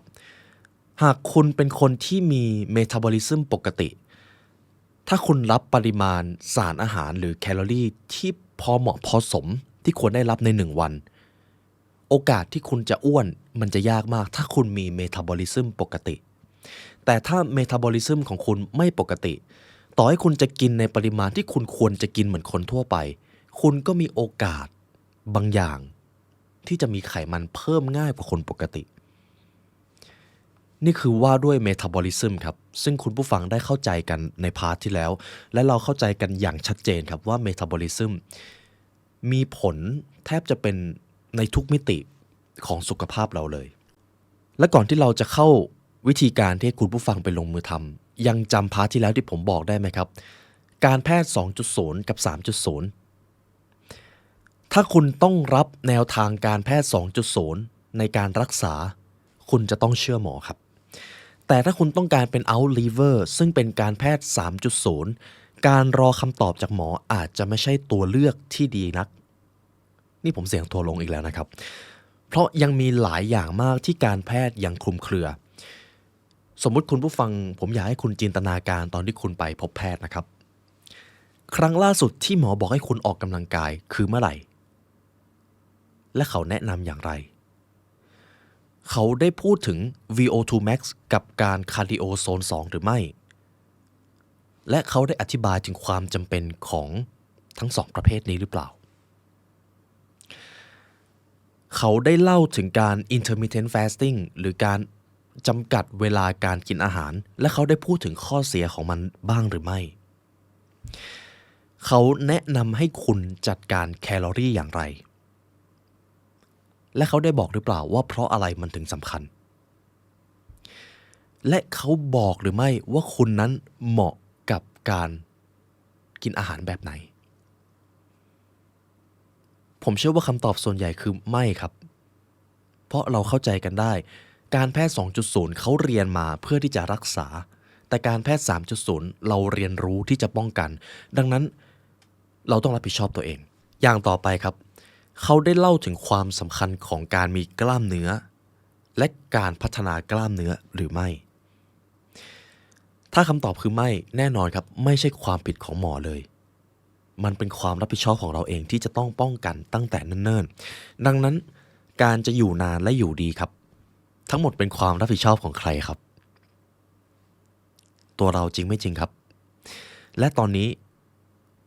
อย่าฝากชีวิตไว้กับโรงพยาบาลครับเราจะต้องฝากไว้กับความรู้และวินัยชีวิตของเราเองเริ่มเฟสที่1ครับหากคุณอยากจะมีกิจวัตรหรือแนวทางการเป็น outliver นี่คือสิ่งแรกที่เป็นยาอายุวัฒนะที่ฤทธิ์แรงที่สุดสิ่งนั้นคือ training ครับการออกกำลังกายคุณปีเตอร์แอตเทียครับเขาบอกเลยว่านี่คือสิ่งแรกที่คุณจะต้องเริ่มท คำถามก็คือทำไมการนอนถึงไม่ถูกจัดเป็นสิ่งแรกทำไมอาหารถึงไม่ได้ถูกจัดเป็นสิ่งแรกทำไมการออกกำลังกายกลายมาเป็นสิ่งแรก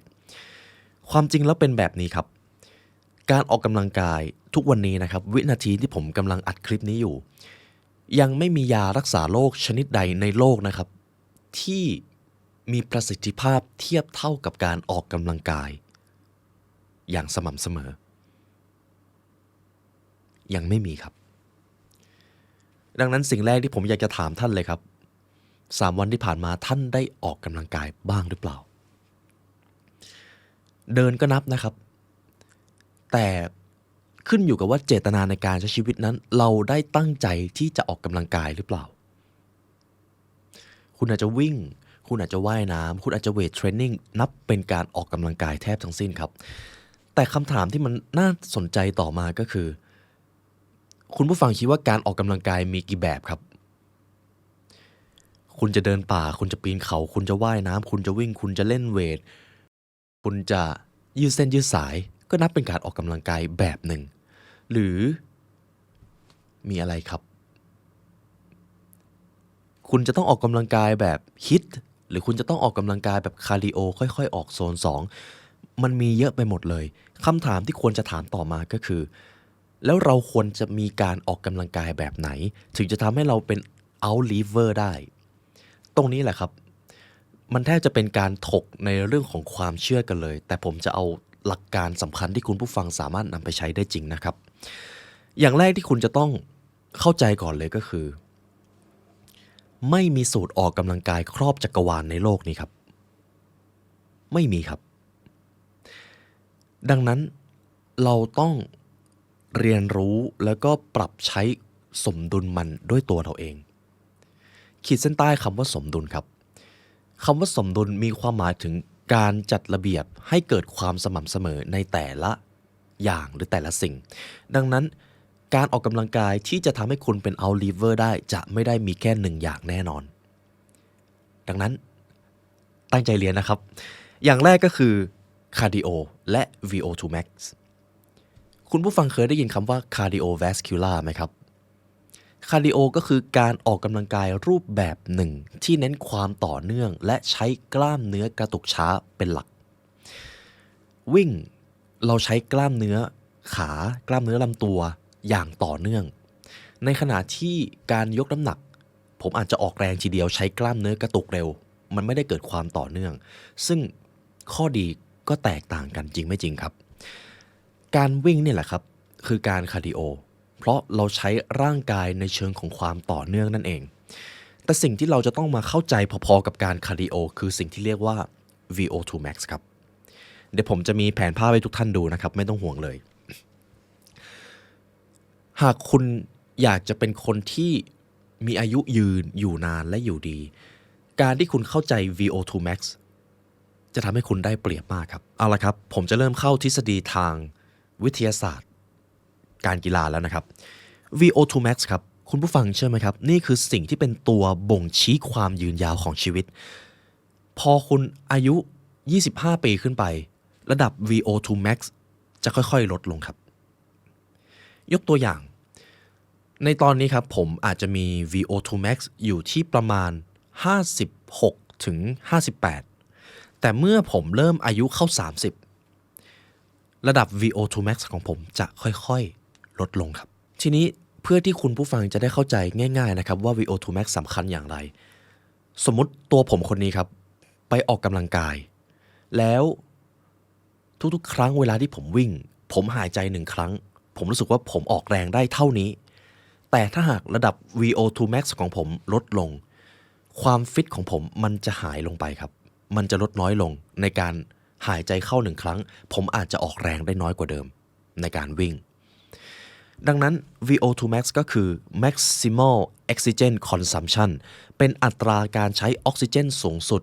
ของร่างกายในขณะออกกำลังกายมีหน่วยเป็นมิลลิลิตรต่อน้ำหนักตัว1กิโลกรัมในเวลา1นาทีนั่นหมายความว่ายิ่งคุณผู้ฟังฟิตครับ VO2 max ยิ่งสูงทีนี้ผมอยากให้ทุกท่านดูภาพนี้ครับคุณจะเห็นว่าเปอร์เซนต์ไทล์ระดับบน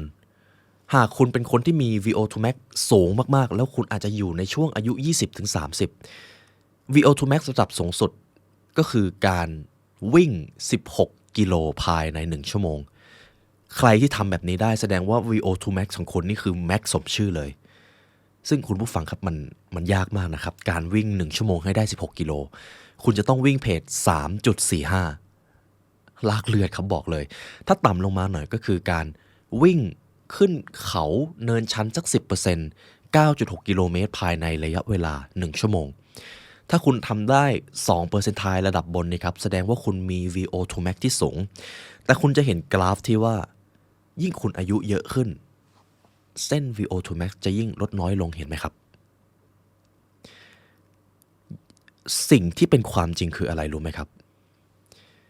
หากคุณมีระดับ VO2 max ที่ต่ำกว่าเกณฑ์เฉลี่ยในช่วงอายุของคุณโอกาสที่คุณจะตายมันจะเยอะขึ้นครับใช่ครับมันฟังดูน่ากลัวถ้าคุณมี VO2 max สูงคุณอาจจะออกกำลังกายคุณอาจจะวิ่งแล้วเหนื่อยช้าหน่อยคุณอาจจะเดินขึ้นเขาเดินป่าเดินบันไดแล้วไม่หอบแต่คุณลองคิดดูแบบนี้ครับสมมติคุณเริ่มแก่แล้ว VO2 max ของคุณต่ำกว่าค่าเฉลี่ยหรืออาจจะอยู่ต่ำในระดับเปอร์เซนต์ไทล์ล่างๆเลยอย่างแรกเลยคือแค่เดินขึ้นบันไดคุณก็หอบคุณก็เหนื่อยแล้วคุณลองคิดดูครับเวลาคุณเหนื่อย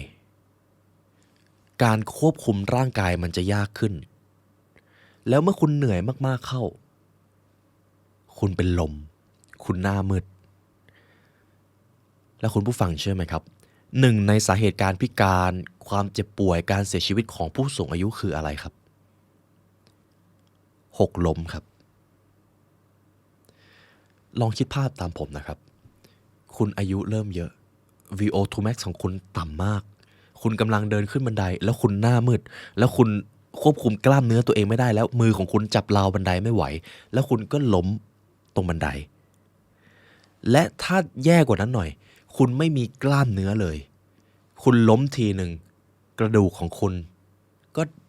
โดนกระทบไปเต็มๆไม่มีกล้ามเนื้อมาคอยซัพพอร์ตแรงสิ่งที่เกิดขึ้นต่อจากนั้นคือถ้าคุณรอดนะครับคุณก็อาจจะพิการและเมื่อคุณพิการในช่วงสูงอายุจากที่คุณเคยเดินเหินอากาศไปตีกอล์ฟล่องเรือส่องสัตว์ได้อยู่ดีๆคุณทำไม่ได้แล้วเพราะคุณเจ็บปวดทางร่างกายคุณเริ่มซึมคุณเริ่มเศร้าคุณเริ่มรู้สึกว่าทำไมชีวิตในวัยชรามันเลวร้ายเหลือเกินนอกจากคุณจะไม่อยู่นานแล้วคุณก็ไม่อยู่ดีด้วยการเป็นเอาลิเวอร์ก็คือเกมโอเวอร์เลยเห็นไหมครับทุกท่านการมี VO2 max ที่สูงควรเริ่มต้นตั้งแต่เนิ่นๆครับดังนั้นนี่คือตัวชี้วัดสุขภาพหัวใจและหลอดเลือดที่ทรงพลังที่สุดดรแอเทียชี้ให้เห็นว่า VO2 max ที่สูงขึ้นเกี่ยวข้องกับการลดความเสี่ยงของการเสียชีวิตก่อนวัยอันควรโดยเฉพาะจากโรคเรื้อรังด้วยนะครับถ้าคุณเป็นคนที่มี VO2 max สูงแสดงว่าระบบไหลเวียนโลหิตของคุณไม่ธรรมดาหัวใจของคุณก็น่าจะแข็งแรงโอกาสที่คุณจะเจอสภาวะเส้นเลือดถูกอะไรมาอุดตันก็น้อยลงเพราะ VO2 max คุณสูงระบบไหลเวียนเลือดคุณต้องดีนั่นเองระบบเผาผลาญของคุณก็จะต้องดีด้วยเช่นกันมันมีแนวโน้มสูงมากว่าจะเป็นแบบนั้นการมี VO2 max สูงจะช่วยให้คุณทำกิจกรรมในชีวิตประจำวันได้อย่างมีประสิทธิภาพแต่ผมมีเรื่องที่คุณอาจจะไม่ค่อยอยากฟังครับพอถึงตอนนี้คุณก็อาจจะอยากรู้ว่าคุณมี VO2 max เท่าไหร่จริงไม่จริงครับการจะวัด VO2 max ให้เป็นค่าตัวเลขนะครับผมบอกเลยมันไม่สนุกเพราะคุณจะต้องออกกำลังกายถึงขั้นที่ว่าคุณวิ่งเร็วกว่านี้ไม่ได้แล้วคุณเหนื่อยมากแล้วนั่นแหละครับช่วงเวลาที่เหนื่อยสุดๆนั่นแหละครับคือช่วงที่คุณจะได้รู้ค่า VO2 max ของตัวเองถ้าคุณไม่อยากเข้าไปในสถานที่ที่มีตัววัดคุณก็อาจจะซื้อนาฬิกามาใส่สักเรือนก็ได้อาจจะไม่ได้แม่นเท่ากับทางการแพทย์แต่อย่างน้อยมันก็บอกอะไรคุณได้และผมมีกรณีศึกษาหนึ่งจากที่คุณปีเตอร์แอตเทียเขาเขียนเอาไว้นะครับผมขอไม่เอ่ยชื่อนี่คือเรื่องราวของเพื่อนของคุณปีเตอร์แอตเทียครับคุณแม่ของเพื่อนของผู้เขียนท่านนี้จากตอนแรกครับพอเขาเริ่มเข้าสู่วัยชราเขายังสามารถเดินไปตีกอล์ฟซึ่งเป็นกีฬาที่เขาชอบจนกระทั่งวันหนึ่งครับ คุณแม่ของเธอคนนี้ล้มตกบันไดแล้วด้วยความที่เธอไม่มีกล้ามเนื้อเลยการตกบันไดในครั้งนั้นทำให้เกิดการกระดูกสะโพกหักและทีนี้คุณลองคิดตามผมครับผู้หญิงสูงอายุคนหนึ่งกระดูกสะโพกหักจากที่เมื่อวานยังไปตีกอล์ฟอยู่เลยยังไปเดินกับลูกยังไปเดินเล่นกับหมาอยู่เลยวันนี้กระดูกสะโพกเขาหักเขาจะต้องนอนรักษาตัวอยู่ที่โรงพยาบาลและพอเขาต้องนอนรักษาตัวครับเขาเริ่มไม่ได้ขยับตัว VO2 max ลดลงแน่ๆกล้ามเนื้อสลายมากกว่าเดิมแน่ๆยิ่งคุณอายุเยอะขึ้นกล้ามเนื้อคุณจะยิ่งหายไปเร็วจนหลังจากเหตุการณ์ที่คุณแม่คนนี้ครับตกบันไดกระดูกสะโพกหักเธอไม่ได้ใช้ชีวิตแบบปกติอีกเลยแล้วคุณลองคิดดูครับสมมติคุณผู้ฟังวันนี้ยังสามารถเดินได้แต่หลังจากนี้อีก1 นาทีคุณเดินไม่ได้เลยคุณคิดว่าชีวิตแบบนั้นมันเจ็บปวดขนาดไหนครับและนี่เป็นอีกหนึ่งสาเหตุที่ทำให้คุณแม่คนนี้ครับที่ตกบันไดสะโพกหักเริ่มเกิดภาวะซึมเศร้าเป็นทุกข์แล้วก็จากโลกนี้ไปก่อนวัยอันควรด้วยครับเพียงเพราะการเคลื่อนไหวไม่ได้เหมือนที่เคยทำได้ซึ่งน่าเห็นใจมากนะครับนี่ไม่ใช่เหตุการณ์ที่เกิดขึ้นกับผู้หญิงคนนี้คนเดียวแน่ๆคนชราหลายคนเจอสภาวะนี้เพราะเหตุผลที่เขาเสียชีวิตและเจ็บปวดกันมากที่สุดก็คือการหกล้มนั่นเองต่อไปนี้ครับจะเป็นแนวทางการที่ให้คุณผู้ฟังเอาไปลองเพิ่ม VO2 max ตัวเองอย่างแรกครับคือการออกกำลังกายที่คุณอาจจะไม่ค่อยชอบสักเท่าไหร่แต่สัปดาห์ละครั้งก็ยังดีครับการออกกำลังกายนั้นคือ HIIT ครับหรือ HIIT นั่นเอง High Intensity Interval Training การออกกำลังกายแบบ HIIT เป็นหนึ่งในวิธีที่มีประสิทธิภาพมากที่สุดในการเพิ่ม VO2 max ครับคำว่า HIIT ในที่นี้ครับคุณจะออกกำลังกายยังไงก็ได้ที่คุณสามารถทำให้ตัวเองเหนื่อยสุดๆแล้วคุณก็พักแป๊บหนึ่งแล้วก็สลับใหม่ทำให้ตัวเองเหนื่อยสุดๆอีกรอบแล้วก็พักเป็นช่วงๆแต่คีย์สำคัญคือคุณจะต้องเหนื่อยสุดๆนะครับในช่วงเวลาที่คุณออกกำลังกายเพราะนี่คือการกระตุ้นร่างกายของคุณให้ทำงานใกล้ระดับสูงสุดของความสามารถถ้าให้ผมยกตัวอย่างครับผมจะเป็นคนที่ชอบวิ่งในช่วงเช้าผมจะมีอยู่วันหนึ่งที่จะเป็นการเขาเรียกว่าวิ่งลงคอร์ดวิ่ง1 กิโลเมตรแบบสปรินต์สูงสุดแล้วก็วิ่งเหาะ4 นาทีสลับกันไป8 รอบ10 รอบก็ว่ากันไปซึ่งขออนุญาตครับมันโคตรเหนื่อยเลยครับอันนี้จะเป็นตัวอย่างนะครับวิ่งเร็วสุดกำลัง1 นาทีสลับกับเดินหรือวิ่งเบา2 นาทีสำหรับ beginner คุณจะทำซ้ำแบบนี้ 5-8 รอบก็ได้หากคุณชอบปั่นจักรยานคุณก็ปั่นจักรยานด้วยความเร็วสูงสุด30 วินาทีสลับกับการพัก 1-2 นาทีอะไรทำนองนี้นะครับ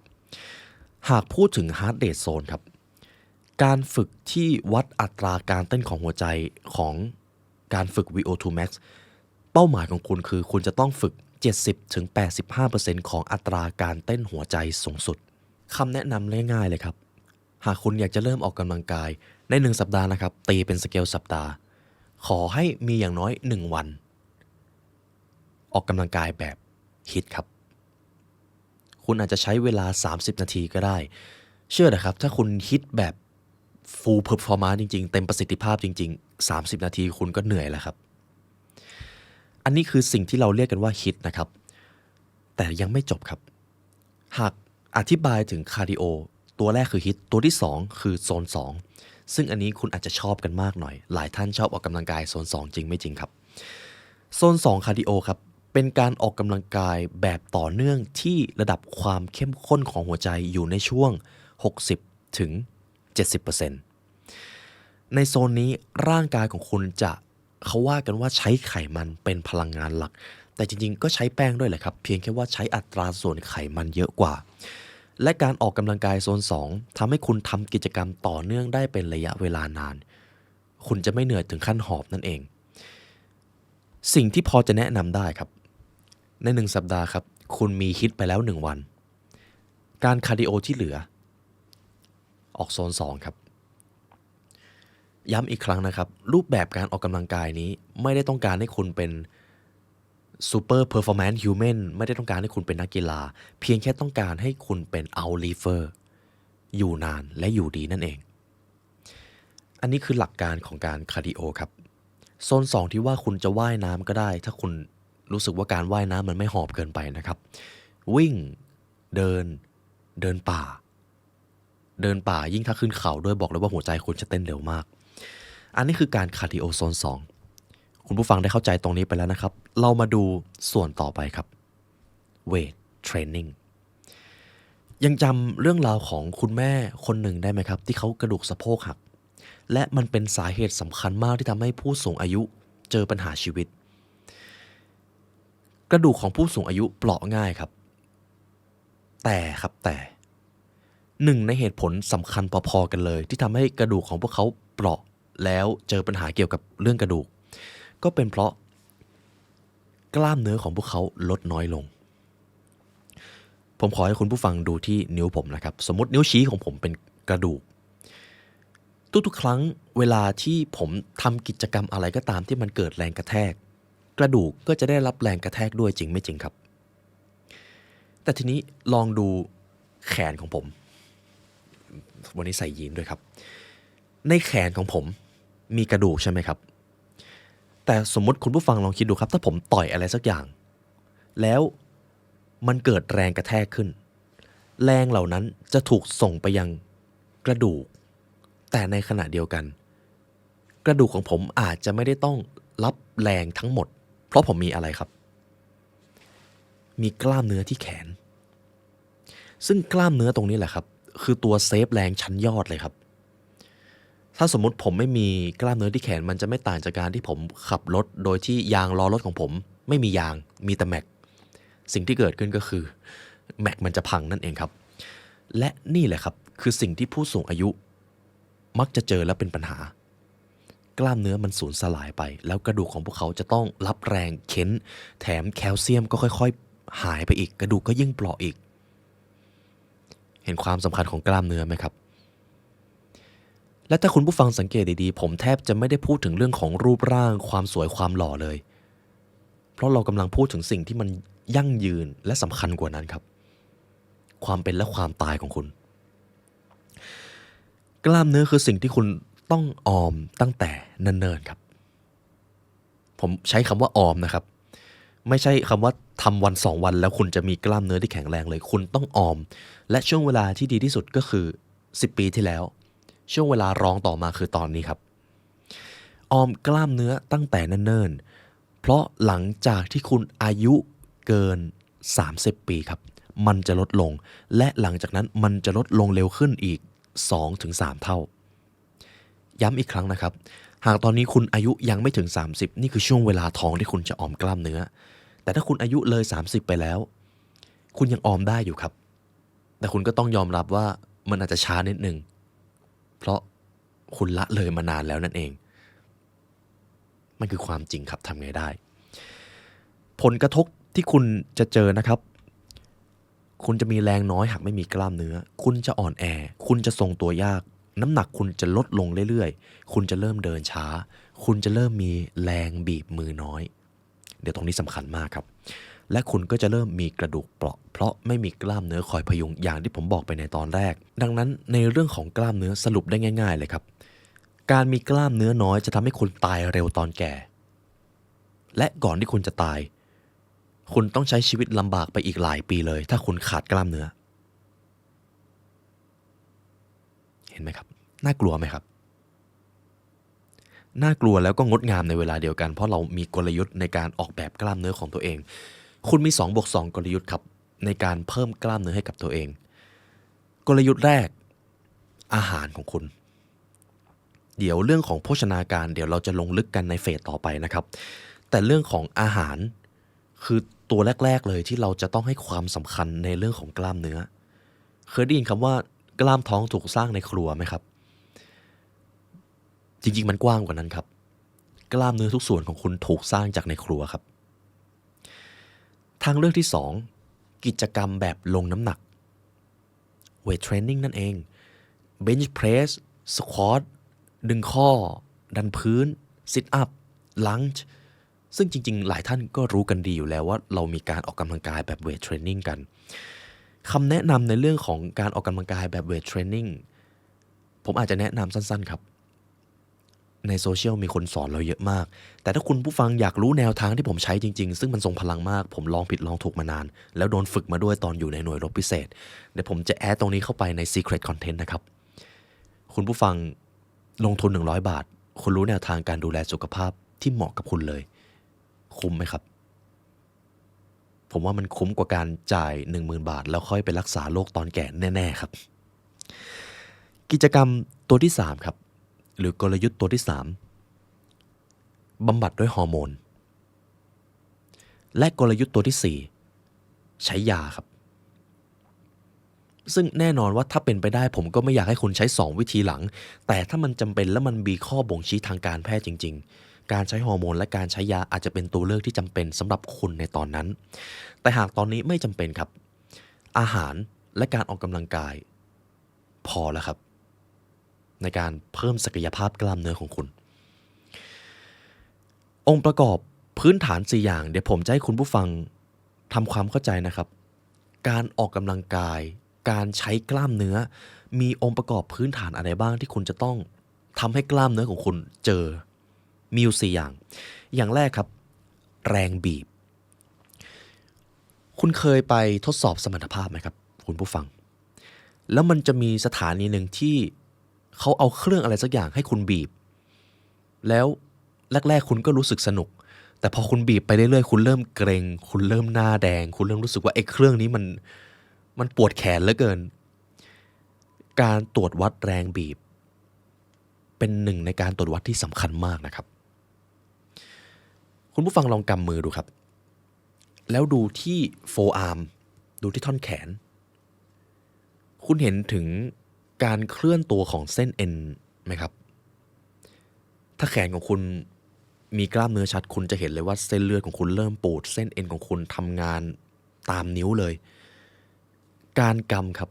เป็นหนึ่งในกระบวนการที่สำคัญมากมนุษย์ของเราวิวัฒนาการมาได้ถึงจุดนี้เพราะเรามีความสามารถในการหยิบในการจับลองดูครับสิ่งมีชีวิตอื่นๆหยิบจับได้ไม่เก่งเท่าเรานะครับ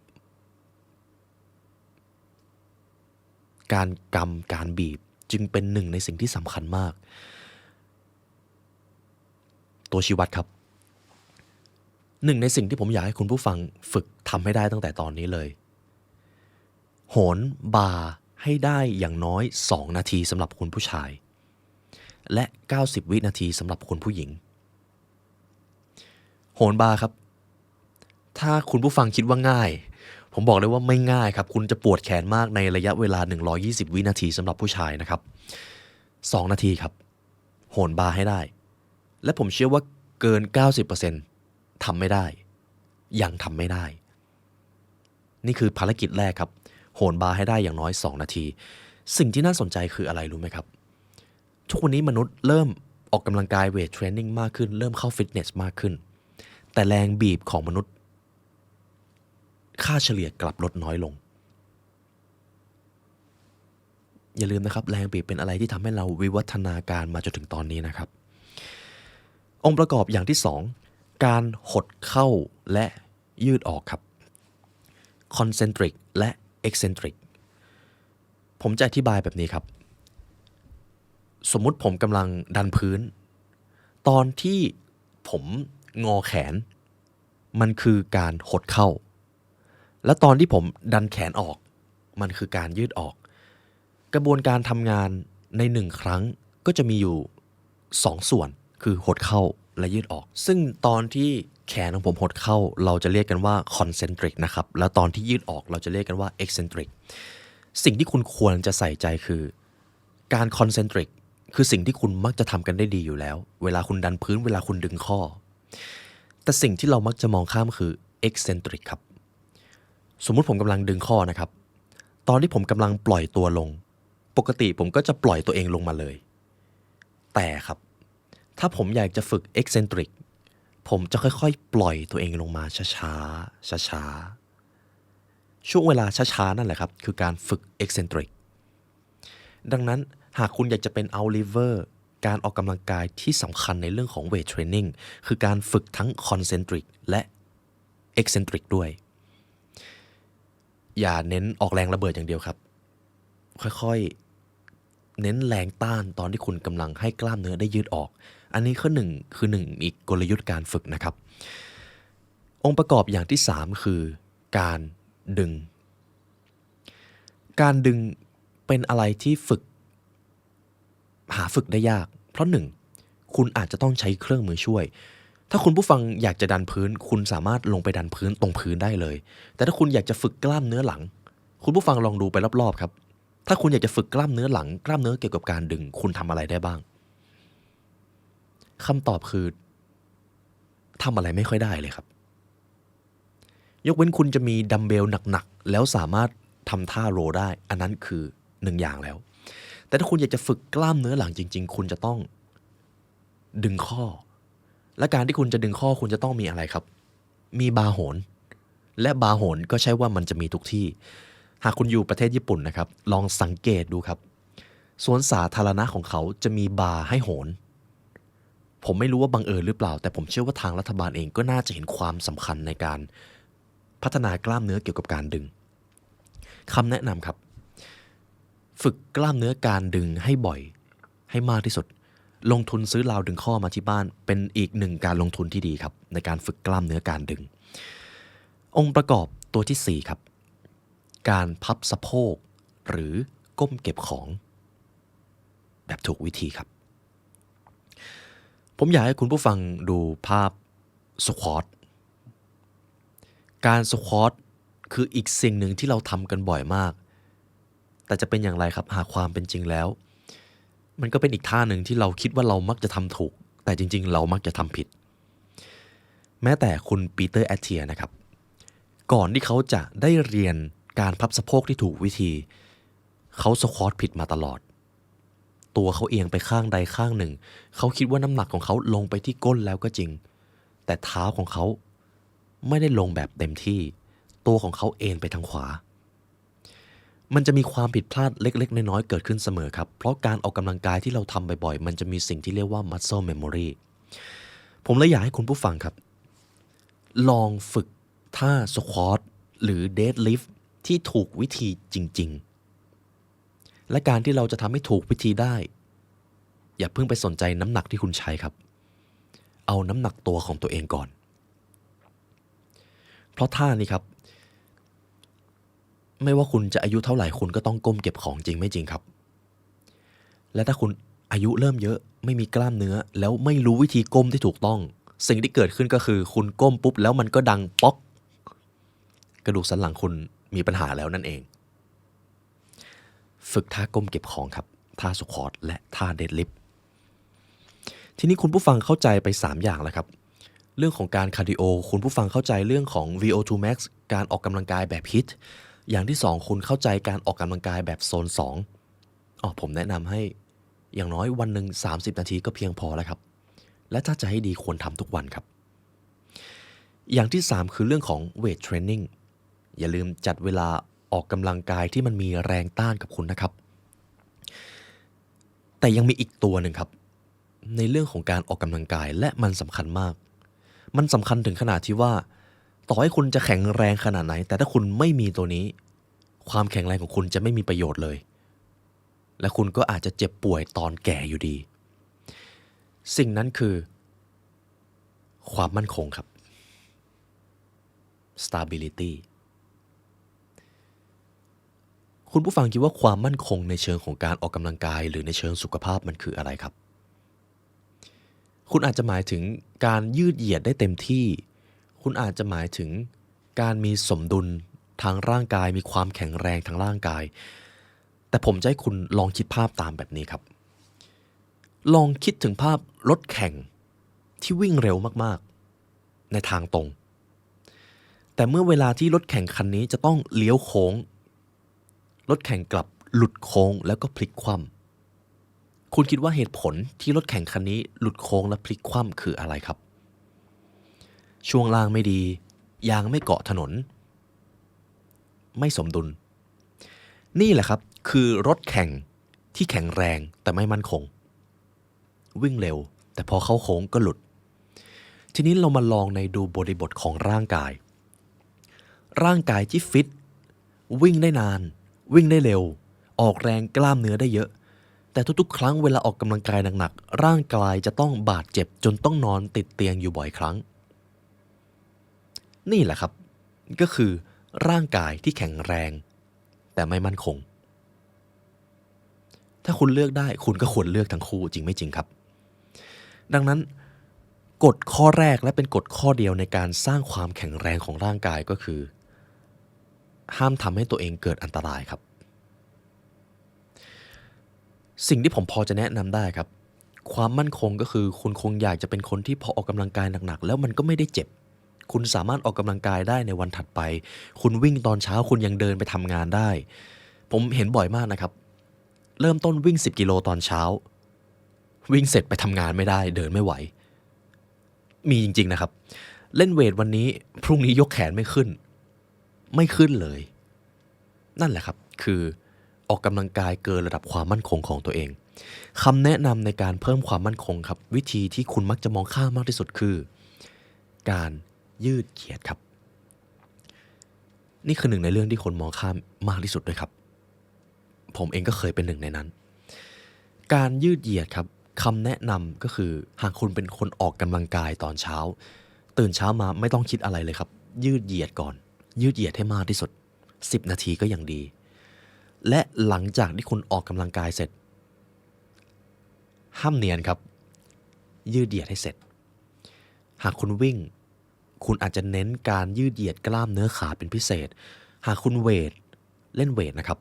คุณอาจจะเน้นเหยียดกล้ามเนื้อช่วงบนแล้วก็อย่าลืมกล้ามเนื้อคอนะครับ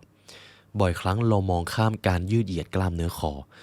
กล้ามเนื้อคอคือหนึ่งในจุดที่ส่งแรงให้ร่างกายเราเยอะมากนะครับผมเคยมีโอกาสได้ฝึกบราซิเลียนยิวจิตสุในเชิงของการควบคุมบุคคลนะครับเวลาที่เจ้าหน้าที่จะต้องเอาคนลงแล้วจะต้องทำให้เขาเนี่ยถูกฟรีซอยู่กับพื้นหนึ่งในกลยุทธ์ที่สำคัญคืออย่างแรกเลยเวลาคุณจะทำภารกิจคุณจะไม่ทำคนเดียวคุณจะเอาบัดดี้คุณไปด้วยแล้วเมื่อผู้ก่อการร้ายจำลองนะครับถูกทำให้ล้มลงไปกับพื้นหนึ่งในสิ่งที่เจ้าหน้าที่จะทำต่อจากนั้นก็คือไปกดคอเขาไม่ให้เขายกหัวขึ้นมาเพราะถ้าหากเขายกหัวได้เขาจะมีแรงในการดิ้นขัดขืนแต่พอหัวของเขาครับถูกกดเอาไว้แรงของเขาจะหายไปเยอะมากการควบคุมบุคคลจะเป็นอะไรที่ง่ายขึ้นมากๆครับกล้ามเนื้อคอจึงเป็นอะไรที่ส่งแรงออกไปเยอะกว่าที่เราคิดกับอย่างที่สองครับการวิ่งในท่าที่ถูกต้องและการยกน้ำหนักในท่าที่ถูกต้องก็เป็นอีกสิ่งหนึ่งที่จะเป็นตัวกำหนดความมั่นคงของคุณยังจำช่วงเวลาที่เราวิ่งแรกๆแล้วเผอิญวิ่งผิดท่าไหมครับคุณอาจจะก้าวยาวเกินไปก้าวสั้นเกินไปลงส้นเกินไปหัวเข่ากระแทกเกินไปเป็นไงครับเจ็บซึ่งบางทีคุณอาจจะแข็งแรงมากก็ได้แต่ท่าวิ่งอาจจะผิดการเล่นเวทนี่เห็นได้ง่ายมากครับเบนช์เพรสผิดท่าสควอตผิดท่าสิ่งที่เกิดขึ้นคือเดี๋ยวเจ็บไหล่บ้างเดดลิฟต์ทำไมเจ็บหลังอันนี้เป็นเกร็ดความรู้สั้นๆแล้วกันครับท่าสควอตและท่าเดดลิฟต์ไม่ใช่ท่าที่ควรจะใช้หลังเลยครับควรจะใช้กล้ามเนื้อทั้งตัวของคุณเลยครับโดยเฉพาะตั้งแต่น่องต้นขาด้านหน้าต้นขาด้านหลังก้นของคุณการเกร็งคอบอดี้ของคุณถ้าคุณทำถูกต้องคุณจะใช้กล้ามเนื้อหลังน้อยมากครับในท่าสควอตและท่าเดดลิฟต์และถ้าหากคุณทำและเจ็บหลังแสดงว่าคุณทำผิดท่านั่นเองเอาล่ะครับจบเรื่องของเฟสที่1ในเรื่องของการออกกำลังกายทีนี้ถ้าหากให้ผมพอจะแนะนำกิจวัตรที่ผมทำและรูปแบบที่ผมใช้เดี๋ยวผมจะเอาไปทำไว้ใน Secret Content นะครับคุณผู้ฟังสามารถเอาไปเรียนรู้และเอาไปทำตามได้เลยเฟสที่2ที่เราจะมาพูดถึงกันและผมติดค้างทุกท่านไว้ก็คือ Nutrition ครับคุณปีเตอร์แอตเทียบอกไว้ว่านี่คือชีวเคมีทางโภชนาการซึ่งจริงๆแล้วก็คืออาหารที่เรากินนั่นเองคุณผู้ฟังลองคิดถึงอาหารที่เรากินมันมหัศจรรย์ไหมครับที่ว่าสิ่งที่เรากินกันมาตั้งแต่เกิดเลย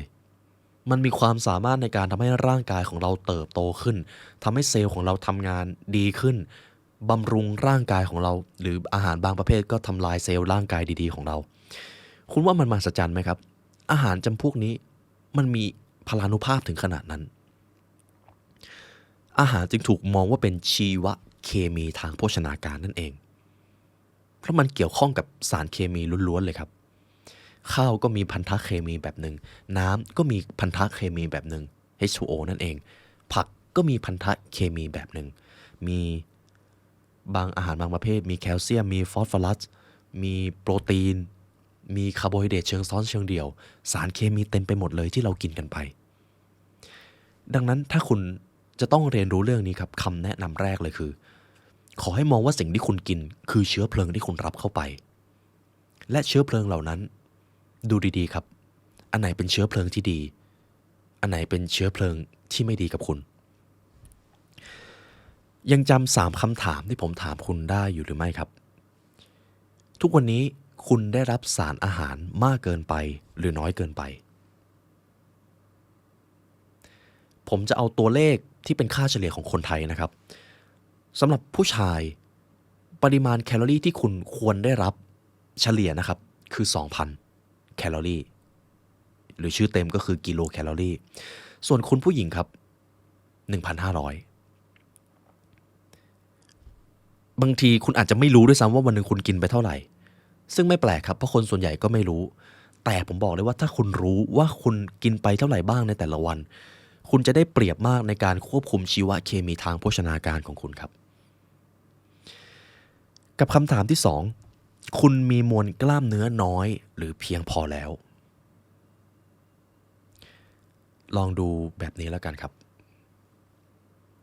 คุณดันพื้นได้ถึง20 ครั้งหรือเปล่าสำหรับผู้ชาย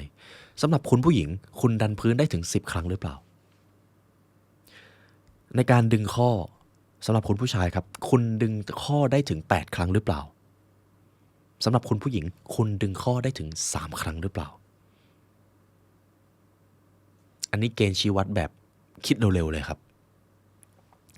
กับคำถามที่3สุขภาพทางเมตาบอลิซึมของคุณยังดีอยู่หรือไม่ซึ่ง3คำถามนี้คุณอาจจะมีคำตอบซึ่งคำตอบแต่ละแบบมันก็ขึ้นอยู่กับสุขภาพของคุณแต่ผมจะมีวิธีการครับทำให้คุณมีคำตอบที่ดีขึ้นสำหรับ3คำถามนี้เรามาเริ่มกันที่3กลยุทธ์ทางเลือกครับหากคุณผู้ฟังอยากจะยกระดับโภชนาการของตัวเองคุณมีอยู่3กลยุทธ์ที่เป็นพื้นฐานเบสิกมากถ้าคุณทำ3กลยุทธ์นี้ไม่ได้ไม่ต้องไปทำอย่างอื่นครับเชิงบังคับนะครับอย่างแรกเลยก็คือเรียนรู้ที่จะจำกัดแคลอรี่หากผมเกิดอยู่ในยุค 30-40 ปีก่อนผมอาจจะบอกว่าคุณจะต้องเพิ่มแคลอรี่ให้เยอะเข้าไว้นะครับแต่ทุกวันนี้ครับผมจะเปลี่ยนแนวทางก็คือคุณควรเรียนรู้ที่จะจำกัดแคลอรี่ให้เป็นเพราะอาหารมันหาง่ายขึ้นนั่นเองครับการจำกัดแคลอรี่คือกลยุทธ์แรกกลยุทธ์ที่2จำกัดอาหารกินอาหารบางอย่างให้น้อยลงนั่นเองสมมติคุณเป็นคนชอบกินชานมไข่มุกมากๆกินทุกวันวันละ3 แก้วและคุณก็รู้ว่ามันไม่ค่อยดีต่อสุขภาพการจำกัดชานมไข่มุกก็เป็นอีกกลยุทธ์หนึ่งที่อาจจะดีสำหรับคุณถึงมันจะยากนิดนึงก็ตามสำหรับคุณผู้หญิงน่าจะเป็นอะไรที่ไม่ง่ายเลยจริงไม่จริงครับแต่มันก็เป็นกลยุทธ์ที่สำคัญครับกลยุทธ์ที่3การจำกัดช่วงเวลากิน IF นั่นเองถ้าคุณจำกัดช่วงเวลากินเป็นคุณก็จะทำกลยุทธ์ที่1ง่ายไปโดยอัตโนมัติเรามาลงลึกกันตามนี้ครับ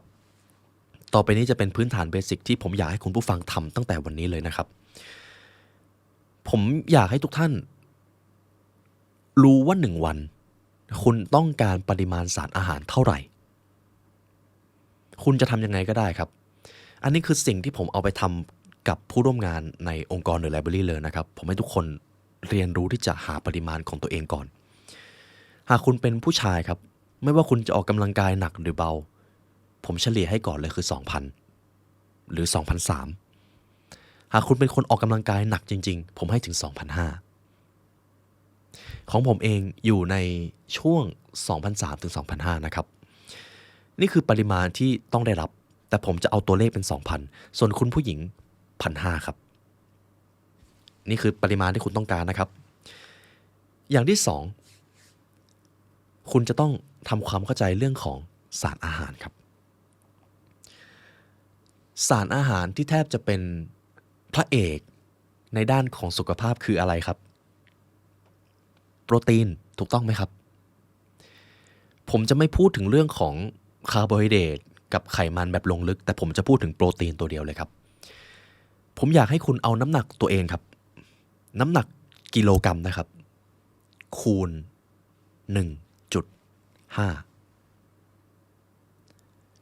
นั่นแหละครับคือปริมาณโปรตีนที่คุณต้องได้รับใน1วันคิดเป็นหน่วยกรัมครับสมมุติผมหนัก70พอผมคำนวณครับหากผมอยากจะดูแลสุขภาพแบบพื้นฐานผมจะต้องกินโปรตีนให้ได้อย่างน้อย105 กรัมใน1วันแต่จริงๆผมกินเยอะกว่านั้นครับเพราะว่าผมใช้ร่างกายค่อนข้างหนักแต่นี่คือเบสิกเลยครับคุณจะต้องกินโปรตีนให้ได้อย่างน้อยคูณ 1.5 กรัมจากน้ำหนักตัวของคุณในกิโลกรัมอย่างที่2ครับไขมันถึงแม้เราอยากจะมีหุ่นที่ดีอยากจะมีสุขภาพที่ดีแต่ผมก็จะไม่ให้คุณตัดไขมันออกเด็ดขาดเพราะฮอร์โมนของคุณฮอร์โมนความสุขฮอร์โมนความทุกข์ฮอร์โมนความง่วงฮอร์โมนทุกตัวของคุณมีไขมันเป็นตัวขับเคลื่อนครับ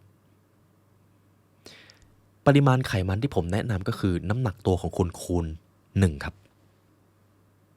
และแนะนำให้เป็นไขมันที่ดีไขมันที่ดีในที่นี้ไม่ได้หมายความว่ามันจะดีไปถึง 100% นะครับและคำว่าไขมันเลวก็ไม่ได้หมายความว่าไขมันนั้นมันเลวเพียงแค่ว่าไขมันดีคือไขมันที่ผ่านกรรมวิธีน้อยและมีความสามารถในการเป็นเชื้อเพลิงที่ดีสำหรับคุณแต่ก็ใช่ว่าคุณจะกินไขมันเลวไม่ได้เลยแต่ขอแค่กินน้อยๆก็เท่านั้นเองครับคุณผู้ฟังจะเริ่มเห็นแล้วครับถ้าคุณกินโปรตีนคูณ 1.5 จากน้ำหนักตัวคุณกินไขมันคูณ 1จากน้ำหนักตัวที่เหลือนั่นแหละครับคือคาร์โบไฮเดรตง่ายๆแค่นี้เลยเห็นไหมครับซึ่งผมก็พอจะเข้าใจว่าถ้าคุณไม่มีไม่มีการจดไม่มีการบันทึกคุณก็จะทำได้ยากคำแนะนำเลยครับหยิบโทรศัพท์ของคุณขึ้นมาแล้วก็โหลดแอปพลิเคชันหนึ่งที่ชื่อว่า MyFitnessPal ครับไม่ได้ค่าคอมนะครับแต่เพื่อคุณผมยอมครับโหลดแอปที่ชื่อว่า MyFitnessPal ครับแล้วเวลาคุณกินอาหารอะไรเข้าไปก็บันทึกด้วยเรียนรู้ไม่นานครับและเมื่อคุณทำได้สักเดือนหนึ่งผมขอบอกเลยครับคุณจะทำแบบนั้นไปทั้งชีวิตเพราะตอนนี้ผู้ร่วมงาน The Library Learn ติดทำสิ่งนี้กันหมดแล้วครับเพราะสุขภาพที่ดีก็แทบจะเป็นรากฐานของทุกอย่างในชีวิตจริงไม่จริงครับคุณผู้ฟังรู้ถึงปริมาณที่คุณต้องการจริงๆต่อไปครับคุณรู้วิธีการจดผมแนะนำให้คุณโหลดแอปมาคุณเรียนรู้ที่จะบันทึกเวลา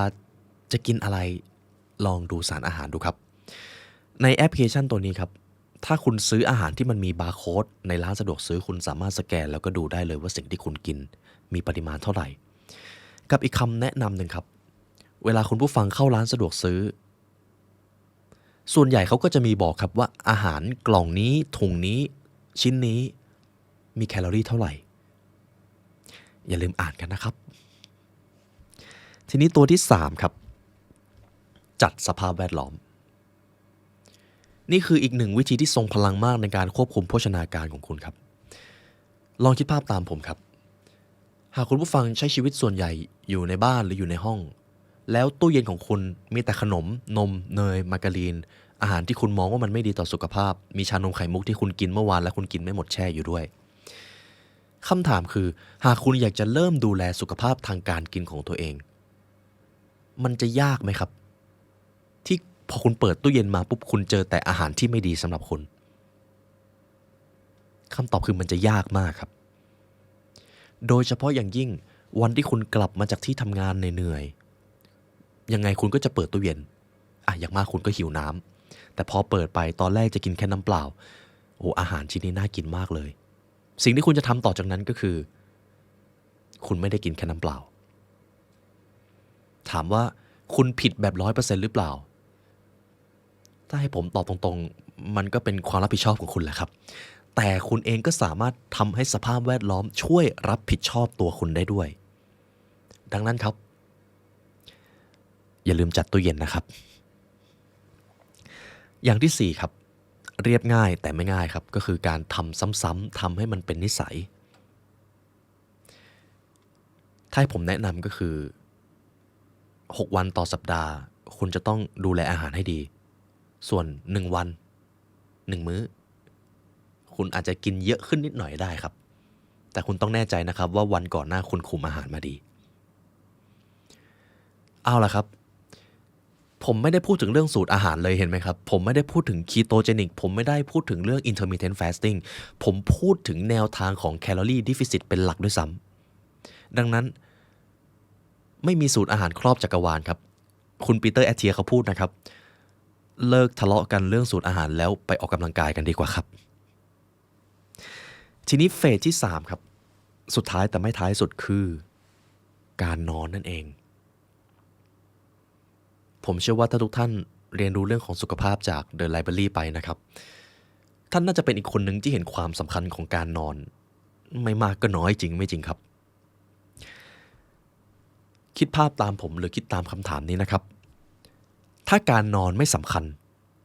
ทำไมวิวัฒนาการนับล้านปีถึงไม่เอาการนอนออกไปทำไมค้างคาวยังต้องนอนสิงโตยังต้องนอนโลมายังต้องนอนถึงแม้จะนอนแค่ครึ่งเดียวทำไมฉลามต้องนอนและทำไมคนก็ต้องนอนตั้ง8ชั่วโมงคุณคิดว่ามันน่าจะมีเหตุผลรองรับไหมครับคำตอบคือมีแน่นอนครับคุณเคยได้ยินคนที่พูดว่านอนเยอะไปทำไมเดี๋ยวก็ตายแล้วไหมครับคุณเติมวงเล็บให้เขาได้เลยซึ่งการตายนั้นมันอาจจะเร็วขึ้นกว่าเดิมหากคุณไม่นอนหากผมจะต้องพูดถึงการนอนในเชิงวิวัฒนาการครับการนอนใน1ไซเคิลในตอนที่คุณหลับไหลแบบเต็มประสิทธิภาพคุณจะอยู่ในช่วงของ REM และ NREM REM ครับคือช่วงเวลาที่ตาของคุณจะกรอกไปมาหนักมากลองสังเกตดูครับถ้าหากคู่รักของคุณหรือลูกของคุณนอนหลับก่อนคุณแล้วเหมือนว่าเขาจะหลับลึกมันจะมีอยู่ช่วงหนึ่งที่ตาของเขากรอกไปมานั่นแสดงว่าเขากำลังเข้าสู่ช่วง REM เป็นช่วงเวลาที่สมองของคุณกำลังจะฟื้นฟูหรือสมองของมนุษย์กับอีกช่วงหนึ่งคือ NREM เป็นช่วงที่คุณหลับลึกตาของคุณไม่ได้กรอกเป็นช่วงที่กายภาพของคุณกำลังอยู่ในกระบวนการฟื้นฟูหลังจากที่ถูกใช้งานมาในวันก่อนหน้าดังนั้นช่วง REM นี่แหละครับคือช่วงที่เราจะฝันหากคุณอยากรู้ว่าตัวเองนอนดีหรือเปล่า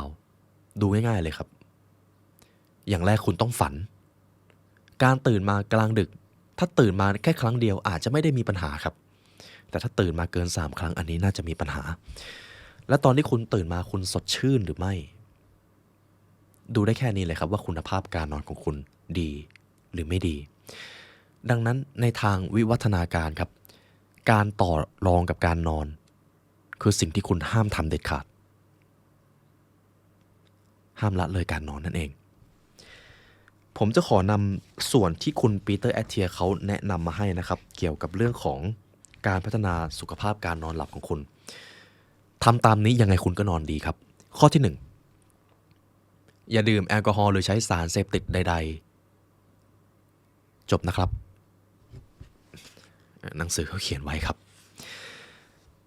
คุณไม่ควรดื่มแอลกอฮอล์หรือคุณไม่ควรใช้สารอะไรเลยที่จะช่วยให้คุณนอนหลับคุณควรใช้กระบวนการทางธรรมชาติเท่านั้นหากคุณนอน3 ทุ่มคุณไม่ควรดื่มก่อน6 โมงเย็นเพราะแอลกอฮอล์จะลดคุณภาพการนอนมากกว่าปัจจัยที่คุณควบคุมได้อย่าสับสนความง่วงที่เกิดขึ้นดังนั้นครับการดื่มแอลกอฮอล์หรือการใช้สารที่ทำให้เราง่วงความง่วงกับการนอนหลับที่ดีคนละเรื่องกันครับอย่างที่2คุณไม่ควรกินอะไรก่อนเข้านอนอย่างน้อย3 ชั่วโมงหรือจะให้ดีกว่านั้นก็นานๆเลยการนอนพร้อมกับความหิวเล็กน้อยคือสิ่งที่ดีแต่ถ้าหิวมากมันก็จะกวนใจคุณอย่างที่3ครับหลีกเลี่ยงอุปกรณ์อิเล็กทรอนิกส์ที่เป็นตัวกระตุ้นก่อนนอน2 ชั่วโมงอย่างแรกคือคุณจะเจอแสงสีฟ้าถ้าคุณใช้อย่างที่2ถ้าคุณใช้โซเชียลมีเดียด้วยเดี๋ยวคุณจะนอนไม่ได้ซึ่งผมเชื่อว่าทุกท่านเข้าใจครับอย่างที่4ก่อนเข้านอนอย่างน้อย1 ชั่วโมงหลีกเลี่ยงไม่ทำสิ่งที่กระตุ้นความวิตกกังวลเช่นอ่านอีเมลงานหรือถ้าคุณจะเล่นโซเชียลมีเดียจริงๆก็ขอให้โชคดีนะครับคุณปีเตอร์เขาบอกครับ เพราะการกระทำแบบนี้จะทำให้สมองของคุณมีแนวโน้มเครียดและคุณก็จะนอนไม่หลับอย่างที่5ครับห้องนอนควรเย็นเอาไว้ก่อนถ้าเป็นคนไทยผมว่า18-19องศาก็อาจจะเพียงพอแล้วครับเพราะเราชินกับอากาศร้อนถ้าเราเจออากาศหนาวต่ำกว่า17เราจะทนกันไม่ค่อยได้ข้อที่6ครับทำห้องให้มืดที่สุดถ้าเป็นไปได้ให้มืดพอที่คุณมองไม่เห็นมือตัวเองตรงหน้าเพราะนาฬิกาชีวภาพของคุณจะได้ทำงานอย่างเต็มที่นั่นเองข้อต่อไปครับให้เวลาตัวเองนอนหลับให้เพียงพอ8ชั่วโมงหรือ9ชั่วโมงยิ่งดีข้อต่อไปครับข้อนี้สำคัญมากกำหนดเวลาตื่นนอนที่ตายตัวอย่าเฉยไฉแม้จะเป็นช่วงวันหยุดสุดสัปดาห์ถ้าคุณต้องการความยืดหยุ่นให้ขยับเวลาเข้านอนแทนแต่ต้องให้ความสำคัญกับการนอนอย่างน้อยครับ8ชั่วโมงนี่คือกฎแห่งการนอนหลับและเตรียมตั้งนาฬิกาปลุกเตรียมเวลานอนให้ดีตั้งแต่ตอนนี้นะครับเพราะมันสำคัญมากเพื่อที่คุณจะได้เป็นเอาลีเวอร์เฟสสุดท้ายครับยังจำสิ่งที่ผมพูดเอาไว้ในเอพิโซดที่แล้วได้ไหมครับคุณจะอยู่นานไปทำไมถ้าคุณจะไม่มีความสุขกับชีวิตเลยและคุณผู้ฟังเห็นด้วยกับประโยคนี้ไหมครับผมก็คือหนึ่งคนที่เห็นด้วยครับอารมณ์ครับอารมณ์คือสิ่งที่อาจจะไม่ค่อยถูกเขียนลงไปสักเท่าไหร่แต่มันสำคัญมากๆนะครับคุณเปเตอร์แอตเทียเขาให้ความสำคัญกับสิ่งนี้ในช่วงหลังเพราะเขาก็เพิ่งมาเห็นว่าการมีอายุยืนการอยู่ดีแต่ขาดซึ่งความสุขมีแต่ความทุกข์ระทมมันแทบจะไม่มีประโยชน์เลยการควบคุมอารมณ์ครับสำหรับหนังสือ Outlive ผมอาจจะไม่ได้อธิบายเยอะแต่ผมจะขอเอา NLP มาช่วยทุกท่านเข้าใจง่ายๆคุณผู้ฟังอยากมีอารมณ์ที่ดีหรืออารมณ์ที่แย่ครับเป็นคำถามที่ง่ายมากจริงไหมครับเราทุกคนล้วนอยากมีอารมณ์ที่ดีแต่ทีนี้เราก็เข้าใจกันอีกว่าบางช่วงเวลาเราก็มีอารมณ์ที่แย่สิ่งที่คุณจะต้องทำความเข้าใจคือต้นเหตุของอารมณ์ที่แย่เหล่านั้นมาจากไหนครับผมเคยพูดถึงก้อนหิน4ก้อนเอาไว้ผมอยากให้ทุกท่านทำความเข้าใจตรงนี้นะครับถ้าคุณเข้าใจโมเดลนี้คุณจะรู้เลยว่าเหตุผลอารมณ์ลบๆทั้งหมดมาจากหินก้อนใดก้อนหนึ่งหินก้อนที่1ครับคือ negative thought ความคิดด้านลบความคิดอะไรก็ตามที่จำกัดศักยภาพของคุณความคิดอะไรก็ตามที่ทำให้คุณเจ็บปวดรู้สึกถึงปัญหาและไม่มีความสุขสิ่งเหล่านั้นคือ negative thought ความคิดด้านลบก้อนหินก้อนที่2คือ negative emotion ความรู้สึกหรืออารมณ์ด้านลบอารมณ์โกรธเครียดกลัวเกลียดอิจฉาขี้เกียจตะกละเป็นอารมณ์ด้านลบก้อนหินตัวที่3 limiting belief ความเชื่อที่จำกัดศักยภาพตัวเองผมทำไม่ได้หรอกผมไม่มีทางประสบความสำเร็จหรอกผมไม่ได้โชคดีแบบเขาซึ่งนี่แหละครับคือเขาเรียกว่า limiting belief ทั้งที่ความจริงถ้าเอาตามความเป็นจริงเลยทุกคนสำเร็จได้ทุกคนรวยได้ทุกคนมีชีวิตที่ดีขึ้นได้แต่เจ้า limiting belief นี่แหละครับที่เป็นสิ่งที่ทำให้พวกเขาไม่ได้ไปเจอความเป็นจริงใหม่และก้อนหินตัวที่4 internal conflict ความย้อนแย้งในตัวเองอยากทำสิ่งหนึ่งแต่ก็หาเหตุผลไม่ทำมีข้ออ้างแก้ตัวแล้วก็รู้สึกว่าทำไมต้องเจออะไรแบบนั้นแบบนี้มันเริ่มเกิดความย้อนแย้งจนท้ายที่สุดก็ไม่ได้ลงมือทำอะไรสักทีก้อนหิน4ก้อนนี้คือตัวการที่ทำให้คุณเจออารมณ์ด้านลบความรู้สึกลบๆไม่มีความสุขนั่นเองและวิธีการที่คุณจะจัดการหินทั้ง4ก้อนนี้ครับคือการเรียนรู้ที่จะปรับฟิลเตอร์ของคุณเอง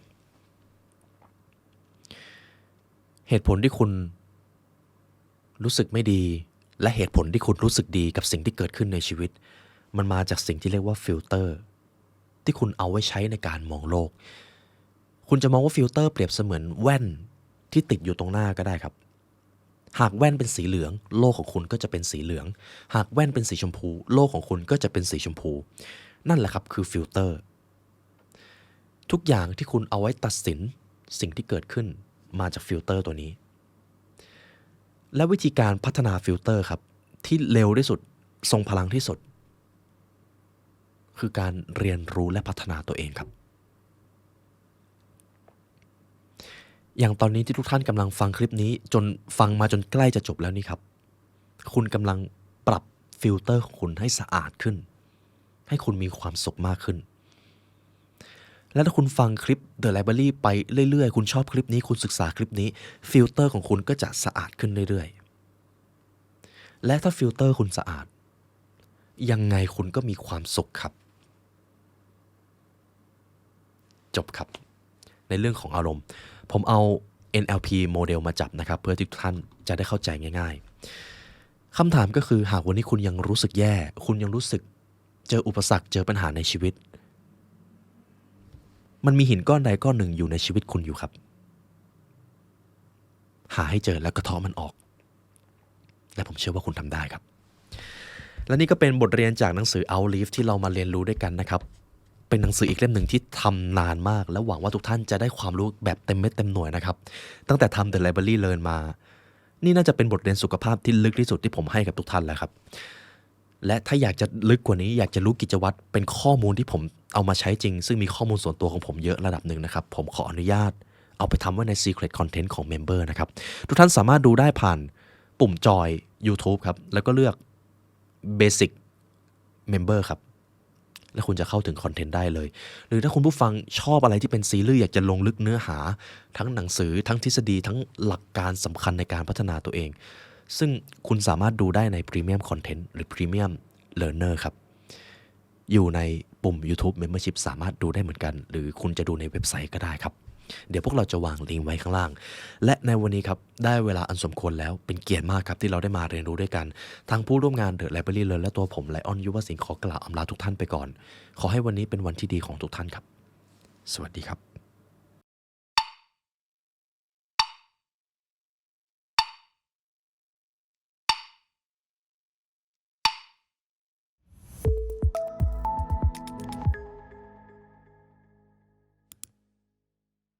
ในเอพิโซดนี้เราจะมาพูดถึงเรื่องของ discipline ครับวินัยหากท่านมีวินัยไม่ว่าท่านจะมีความปรารถนาในเรื่องอะไรก็ตามท่านจะหาทางลงมือทำแล้วสร้างความสม่ำเสมอจนผลลัพธ์มันเกิดขึ้นได้ดังนั้นนี่คือตัวแปรสำคัญครับที่จะทำให้ทุกนิยามความสำเร็จเกิดขึ้นในชีวิตของท่านเราจะมาเรียนรู้เรื่องวินัยกันคือเหตุผลที่ผมนำบทเรียนนี้มานะครับในช่วงเวลาที่ผมกำลังอัดคลิปนี้อยู่ทุกท่านน่าจะเห็นว่าทาง The Library Learn นะครับทั้งผู้ร่วมงานและผมได้นำเกี่ยวกับเรื่องของจิตวิญญาณเรื่องของ Spiritual เรื่องของการจัดการสเตทก็เลยเป็นโอกาสดีครับที่เราจะกลับมาในโลกของฟิสิกอลกันบ้างวินัยครับเราจะพูดถึงวินัยที่เชื่อมโยงกับโลกฟิสิกอลแล้วเดี๋ยวคุณผู้ฟังจะเข้าใจครับก่อนอื่นเลยครับคุณผู้ฟังเชื่อไหมครับว่าไม่ว่าท่านจะมีนิยามความสำเร็จอะไรทุกอย่างจะต้องเกิดขึ้นจากการทำซ้ำๆอย่างสม่ำเสมอทุกท่านเห็นด้วยไหมครับเรื่องนี้ผมเชื่อว่า 100% รู้อยู่ลึกๆแก่ใจว่าความสม่ำเสมอเป็นกุญแจที่สำคัญที่จะต่อยอดไปสู่ความสำเร็จอยากมีร่างกายที่ดีออกกำลังกายวันเดียวคุมอาหารวันเดียวไม่มีทางเห็นผลลัพธ์แต่ถ้าทำไป3เดือน4เดือนผลลัพธ์เริ่มเกิดอยากจะพัฒนาตัวเองอยากจะเรียนรู้ยกระดับความสำเร็จตัวเองอ่านหนังสือ1วันก็ไม่เห็นการเปลี่ยนแปลงแต่ถ้าอ่านหนังสือ3เดือน4เดือนเป็น10เล่มการเปลี่ยนแปลงจะเริ่มเกิดอยากมั่งคั่งร่ำรวยตั้งใจทำงานเพียงแค่วันเดียวผลลัพธ์ก็ไม่เกิดความก้าวหน้าก็ไม่เกิดแต่ถ้าตั้งใจทำงานครึ่งปี1ปีจนผลงานเกิดศักยภาพแล้วมันเป็นตัวโฆษณาตัวตนของท่านนั่นแหละครับมันก็เป็นเกมที่พลิกทันทีเลยความสำเร็จค่อยๆเริ่มเกิดมันเกิดขึ้นจากการกระทำซ้ำๆอย่างสม่ำเสมอนี่คือเหตุผลที่เราจะมาสร้างวินัยครับถ้าคุณผู้ฟังทำตามที่ผมได้แนะนำแล้วก็ได้ถ่ายทอดทุกท่านจะมีวินัยในชีวิต จะเกี่ยวโยงกับโลกฟิสิกอลของท่านก่อนอื่นเราจะมาเริ่มส่วนนี้ก่อนต้องบอกกันว่าบทเรียนนี้เป็นบทเรียนที่ผมใช้ไปกับงานสัมมนานะครับเรื่องของวินัย What is discipline discipline หรือวินัยคืออะไรสั้นๆนะครับวินัยคือความสามารถในการทำสิ่งที่ต้องทำในเวลาที่ต้องทำแม้เราจะไม่อยากทำเท่านั้นเลยครับอีกรอบนะครับวินัยคือความสามารถในการทำในสิ่งที่ต้องทำในเวลาที่ต้องทำแม้เราจะไม่อยากท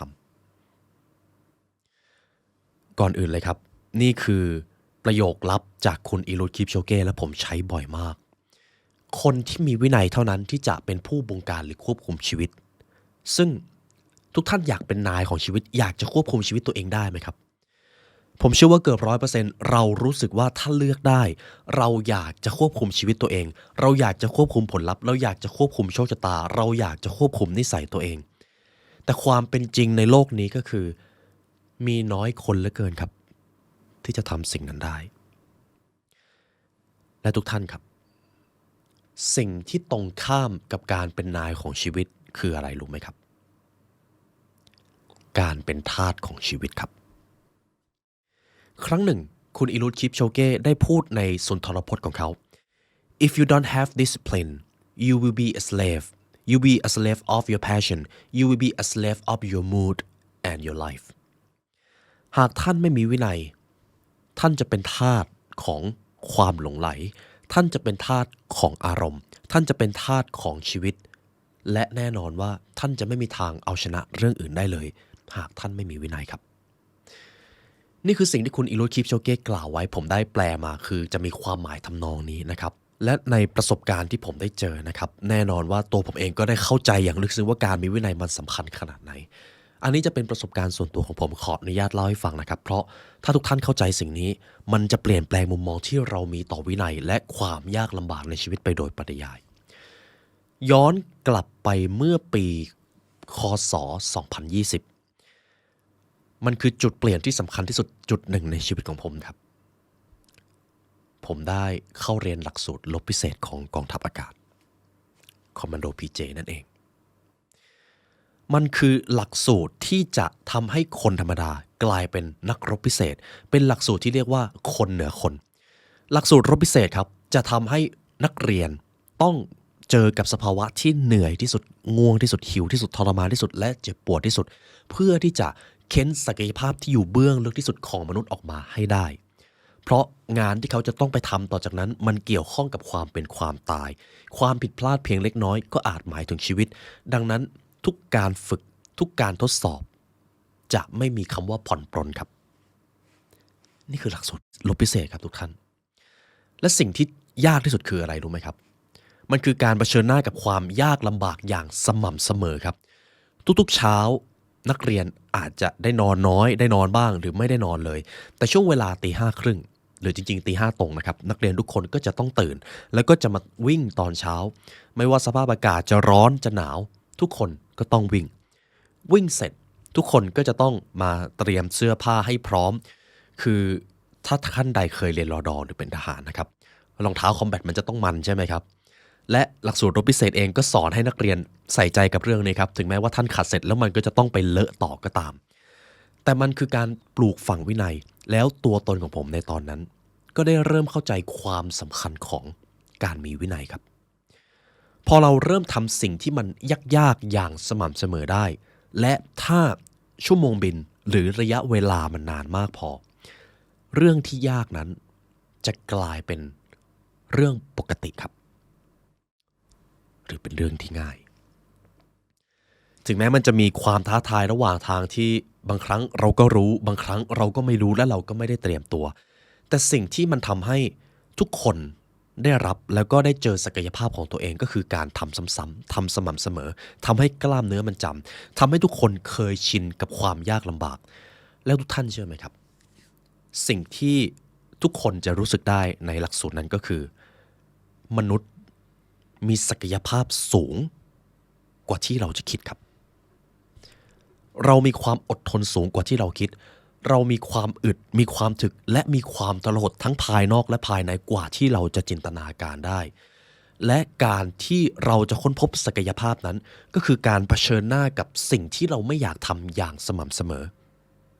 และแน่นอนครับมันเป็นสิ่งที่คนส่วนใหญ่พลาดหรือไม่ทำนี่คือช่วงเวลาที่ผมได้เข้าใจคำว่าวินัยนะครับจนกระทั่งทุกวันนี้ครับในตอนนี้ผมเป็นพลเรือนเป็นเขาเรียกว่าชาวบ้านธรรมดาผมก็เอานิสัยนั้นติดตัวมาด้วยทุกๆเช้าหลายท่านอาจจะรู้นะครับผมจะอยู่ในพวก 5 AM Club จะตื่นเช้านิดนึงตื่นมาก็วิ่งก่อน 10-12 โลบางวันก็เทสร่างกายก่อนซึ่งผมจะมีสูตรที่เรียกว่า Triple 20 Formula แต่ผมจะเป็น Triple 60เดี๋ยวผมจะให้ทุกท่านได้ทำนะครับทุกๆเช้าที่ผมตื่นมาครับผมจะวิ่งก่อนวิ่งเสร็จกลับมาทำสมาธิเสร็จเตรียมตัวทำงานอาบน้ำแล้วก็มาทำงานนี่คือกิจวัตรเคล็ดลับที่จะทำให้ทุกท่านมีวินัยครับแล้วเดี๋ยวผมจะให้ทุกท่านเจอเขาเรียกว่า Triple Formula ของตัวเองซึ่งผมมีแล้วก่อนอื่นเลยครับเราจะประสบความสำเร็จในชีวิตหรือไม่ดูภาพนี้ครับหากท่านจัดสมดุลทั้ง3อย่างนี้ได้ดีความสำเร็จของท่านจะยั่งยืนความสุขของท่านจะเขาเรียกว่ามั่นคงจะไม่มาแล้วเดี๋ยวก็ไปไม่ครับท่านจะเป็นผู้ควบคุมชะตาชีวิตของตัวเองทันทีถ้าท่านควบคุม3อย่างนี้ได้อย่างแรกคือ physical ครับร่างกายของท่านอย่างที่2คือ emotional หรือ state สภาวะในตัวเองและตัวที่3ก็คือ spiritual ครับจิตวิญญาณผมจะให้ทุกท่านลองคิดภาพแบบนี้นะครับนี่มีแค่3ส่วนนี้เพียงพอแล้วที่จะทำให้ท่านค้นพบความสำเร็จตั้งแต่ภายใน Physical คือสุขภาพร่างกายของท่าน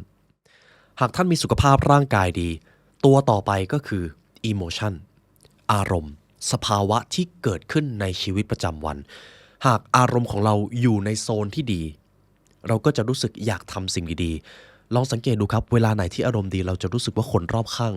ดูเป็นมิตรกับเราเหลือเกินแต่วันไหนที่ท่านโกรธวันไหนที่ท่านเครียด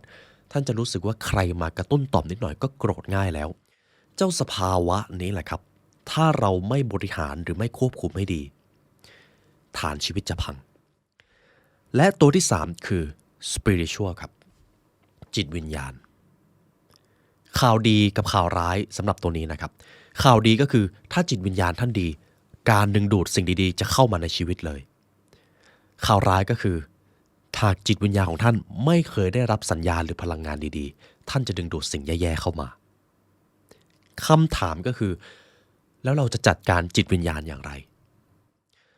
เราไม่สามารถไปบงการหรือไปเปลี่ยนแปลงจิตวิญญาณได้โดยตรงครับแต่เราสามารถส่งพลังงานหรือส่งสัญญาณไปที่จิตวิญญาณได้ผ่านอารมณ์และร่างกายพูดง่ายๆนะครับหากร่างกายดีหากเรามีสภาวะดีทั้ง2อย่างนี้จะส่งพลังงานหรือส่งสัญญาณไปให้จิตวิญญาณและเมื่อจิตวิญญาณได้รับพลังงานดีๆที่มากขึ้นจิตวิญญาณของท่านจะอยู่ในโซน power เดี๋ยวตรงนี้ขอไขคำว่า power นะครับจิตวิญญาณของเราจะมีอยู่2โหมดครับ power และ force power คือจิตวิญญาณที่ได้รับการฝึกเป็นจิตวิญญาณของคนที่ฝึกมาแล้วสามารถคิดในสิ่งดีๆมีความสุขมีความพึงพอใจแล้วก็รักเพื่อนมนุษย์แต่จิตวิญญาณในโซน force ครับจะเป็นจิตวิญญาณที่ถูกขับเคลื่อนด้วยอารมณ์ด้านมืดความโกรธความโลภความหลงตัณหาตะกละต่างๆหากจิตวิญญาณของเราอยู่ในโซน force นะครับอันนี้คือโซนด้านมืดชีวิตของเราก็จะหมกมุ่นอยู่แต่กับปัญหาหมกมุ่นอยู่แต่กับความโลภไม่รู้จักพอไม่มีความสุขรักผู้อื่นไม่เป็นอิจฉาอยากจะแข่งขันอยู่ตลอดเวลานั่นแหละครับคือสิ่งที่จะเกิดขึ้นเมื่อจิตวิญญาณของคนคนหนึ่งถูกขับเคลื่อนด้วยฟอร์สดังนั้นหน้าที่เดียวเลยครับเราจะต้องเปลี่ยนจิตวิญญาณของเราให้ไปอยู่ในโซนพาวเวอร์ให้ได้และเมื่อไปอยู่ในโซนพาวเวอร์ครับจิตวิญญาณของเราจะทำให้เรารู้สึกรักชื่นชมขอบคุณและสงบสุขแต่แน่นอนครับหากเรามีรูปแบบขั้นตอนให้เริ่มทำเราก็จะทำมันได้ง่ายขึ้นในพาร์ทนี้ในส่วนของวินัยเราจะพูดถึง physical ครับเพราะในช่วงก่อนหน้าผมพูดถึง state แล้วก็spiritual ไปเยอะแล้ว physical ก็คือร่างกายหากเรามีร่างกายที่ดีอารมณ์ของเราก็จะดีความลับอย่างหนึ่งที่ผมเจอกับประสบการณ์ตรงก็คือคุณผู้ฟังลองสังเกตดูก็ได้นะครับคนที่มีร่างกาย ที่ดีมีทั้งระดับฟิตเนสที่ดีและก็เฮลท์ที่ดีมักจะไม่ค่อยมีปัญหาชีวิตครับหรือถ้ามีเขาจะหาทางรับผิดชอบมันได้เร็วมากเขาจะจัดการทุกอย่างได้เร็วมากเมื่อฟิสิกอลของเขาดีลองสังเกตดูครับมันเป็นแบบนั้นจริงๆคนที่ฝึกอารมณ์คนที่ฝึกความคิดจิตวิญญาณของตัวเองแต่มองข้ามฟิสิกอลเขาก็จะยังเจอปัญหาชีวิตอยู่เพราะเขาลืมรากฐานที่สำคัญที่สุดของตัวเองไปตราบใดที่เราจะยังต้องใช้ชีวิตอยู่ในโลกเราจะต้องพึ่งร่างกายครับร่างกายจะเปรียบเป็นบ้านของจิตวิญญาณหรือจะเปรียบเป็นยานพาหนะก็ได้คุณผู้ฟังยังจำวันแรกที่ได้รถคันใหม่มาได้ไหมครับคุณรู้สึกว่าโอ้โหไม่อยากให้ฝุ่นมาเกาะเลยคุณอยากจะล้างคุณอยากจะดูแลเอาใจใส่อยากจะเปลี่ยนน้ำมันเครื่องตั้งแต่ขับตรงนั้นเลยขนาดเราซื้อรถได้นับไม่ถ้วนในชีวิตเรายังอยากดูแลขนาดนั้นแต่ร่างกายครับมันคือรถคันเดียวที่เราได้มาและเราเปลี่ยนไม่ได้ถึงเปลี่ยนได้ก็ไม่มีทางเหมือนเดิมเราก็ควรจะดูแลมันให้มากที่สุดถูกต้องไหมครับทุกท่านเอาล่ะครับหลังจากนี้เข้าสู่โหมดฟิสิกอลแบบเต็มตัวกันหากต้องการสร้างวินัยในส่วนของฟิสิกอลนะครับผมอยากให้คุณผู้ฟังลิสต์ออกมาในหัวตัวเองหรือจะเขียนออกมาก็ได้ครับร่างกายหากแบ่งเป็น2โซนครับโซนแรกคือฟิตเนสคือความฟิตคือความสามารถในการใช้ร่างกายเช่นนักกีฬากับเฮลท์คือความสมดุลภายในระบบของร่างกายในส่วนฟิตเนสครับคุณผู้ฟังคาดหวังให้ร่างกายตัวเองอยู่ในระดับไหนอยากวิ่งมาราธอนได้อยากวิ่ง10กิโลได้ในระยะเวลา50นาทีอยากที่จะดันพื้นดึงข้อได้เท่านั้นเท่านี้อยากที่จะว่ายน้ำได้2กิโลในฟิตเนสคุณผู้ฟังอยากได้แบบไหนครับลิสต์ออกมาให้ผมดีจะเขียนออกมาพิมพ์คอมเมนต์ก็ได้นะครับเพื่อที่จะเป็นแรงบันดาลใจเผื่อบางท่านยังคิดไม่ออกครับไม่ใช่อะไรกับส่วนของ health ครับคุณผู้ฟังคาดหวังให้ฟิสิกอลของตัวเองเป็นแบบไหนอยากจะหายจากการเป็นภูมิแพ้อยากจะไม่ปวดหลังอยากจะไม่ปวดหัวปวดตัวหรืออะไรก็ตามที่ท่านรู้สึกว่ามันเป็นปัญหาภายในสุขภาพของท่านคาดหวังให้เป็นแบบไหนมีความสดชื่นกระฉับกระเฉงอะไรทำนองนั้นก็ได้นะครับและส่วนต่อไปครับที่เรามักจะตั้งเป้าหมายกันบ่อยมากเพราะมันวัดค่าได้อยากมีน้ำหนักเท่าไหร่หรืออยากมี body fat เป็นตัวเลขเท่าไหร่จะไม่ตั้งก็ได้ครับหรือถ้าท่านได้ตั้งไว้อย่างน้อยมันก็วัดค่าได้คืออะไรที่มันวัดค่าได้มันจะทำให้เรารู้สึกว่ามันจับต้องได้นั่นเองทีนี้ครับผมให้เวลาคุณผู้ฟังลองตอบคำถามกับตัวเองก่อนนะครับ Fitness กับ Health เดี๋ยวผมดูของตัวเองด้วยเลยแล้วกันครับจริงๆผมก็เคยทำไว้ด้วยขอให้ทุกท่านใช้เวลาคิดอย่างลึกซึ้งนะครับเพราะ Physical ดีเดี๋ยวทุกอย่างมันจะตามมาเองเอาล่ะครับทุกท่านเรามาเริ่มกันต่อผมเชื่อว่าคุณผู้ฟังได้ลิสต์ออกมาแล้วว่าอยากจะมีฟิตเนสในระดับนี้อยากจะมีสุขภาพในระดับนี้คำถามก็คือแล้วเราจะต้องทำอย่างไรถึงจะได้มันมาแต่สิ่งหนึ่งที่เป็นความจริงแน่ๆเหมือนที่ผมบอกไว้ในตอนแรกครับมันไม่สามารถเกิดขึ้นได้ภายในชั่วข้ามคืนถูกต้องไหมครับท่านจะต้องใช้วินัยในการสร้างมันขึ้นมาแล้วทำอย่างไรล่ะเราถึงจะมีแรงขับเคลื่อนในการทำสิ่งที่สำคัญแบบนั้นบ่อยๆต่อจากนี้ครับผมจะทำให้คุณผู้ฟังค้นพบแรงขับเคลื่อนจากภายในตัวของตัวเองเรามาเริ่มข้อแรกครับ outward mindset ข้อนี้อาจจะใช้เวลาคิดพอๆกับข้อที่แล้วเลยผมอยากให้คุณผู้ฟังลองจินตนาการแบบนี้นะครับสมมุติว่าเราจะทำอะไรสักอย่างและเรามีเป้าหมายที่จะทำสิ่งนั้นให้สำเร็จเป้าหมายแบ่งออกมาเป็น2ประเภทครับ1คือ inward mindset พูดง่ายๆก็คือเป็นเป้าหมายที่ทำเพื่อตัวเองอยากทำงานหนักเพื่อที่จะอยากรวยอยากมีชีวิตที่ดีอยากจะมีบ้านอยากจะมีรถอยากจะมีคนชื่นชอบในตัวเองอันนี้คือ inward mindset แต่ถ้าเปลี่ยนเป็น outward mindset ครับผมอยากจะรวยเพื่อที่จะเอาเงินไปสร้างองค์กรการกุศลเพื่อจะสร้างคุณค่าให้สังคมผมอยากจะรวยเพื่อที่จะทำให้คนรอบข้างรู้สึกว่าอยู่กับผมแล้วสามารถพึ่งพาผมได้หรือ ผมอยากจะมีสุขภาพดีเพราะผมอยากจะใช้เวลาให้กับคนที่ผมรักและทำให้เขารู้สึกว่าเขาพึ่งพาผมได้ตลอดเวลาเพราะผมสุขภาพดีนี่คือ outward mindset มันคือเป้าหมายอะไรก็ตามที่ว่าด้วยการทำเพื่อผู้อื่นครับทีนี้คำถามที่สำคัญคุณผู้ฟังคิดว่า inward mindset กับ outward mindset แบบไหนจะทำให้เรามีแรงขับเคลื่อนมากกว่ากันครับบางท่านอาจจะรู้คำตอบแล้วนะครับ outward mindset ครับ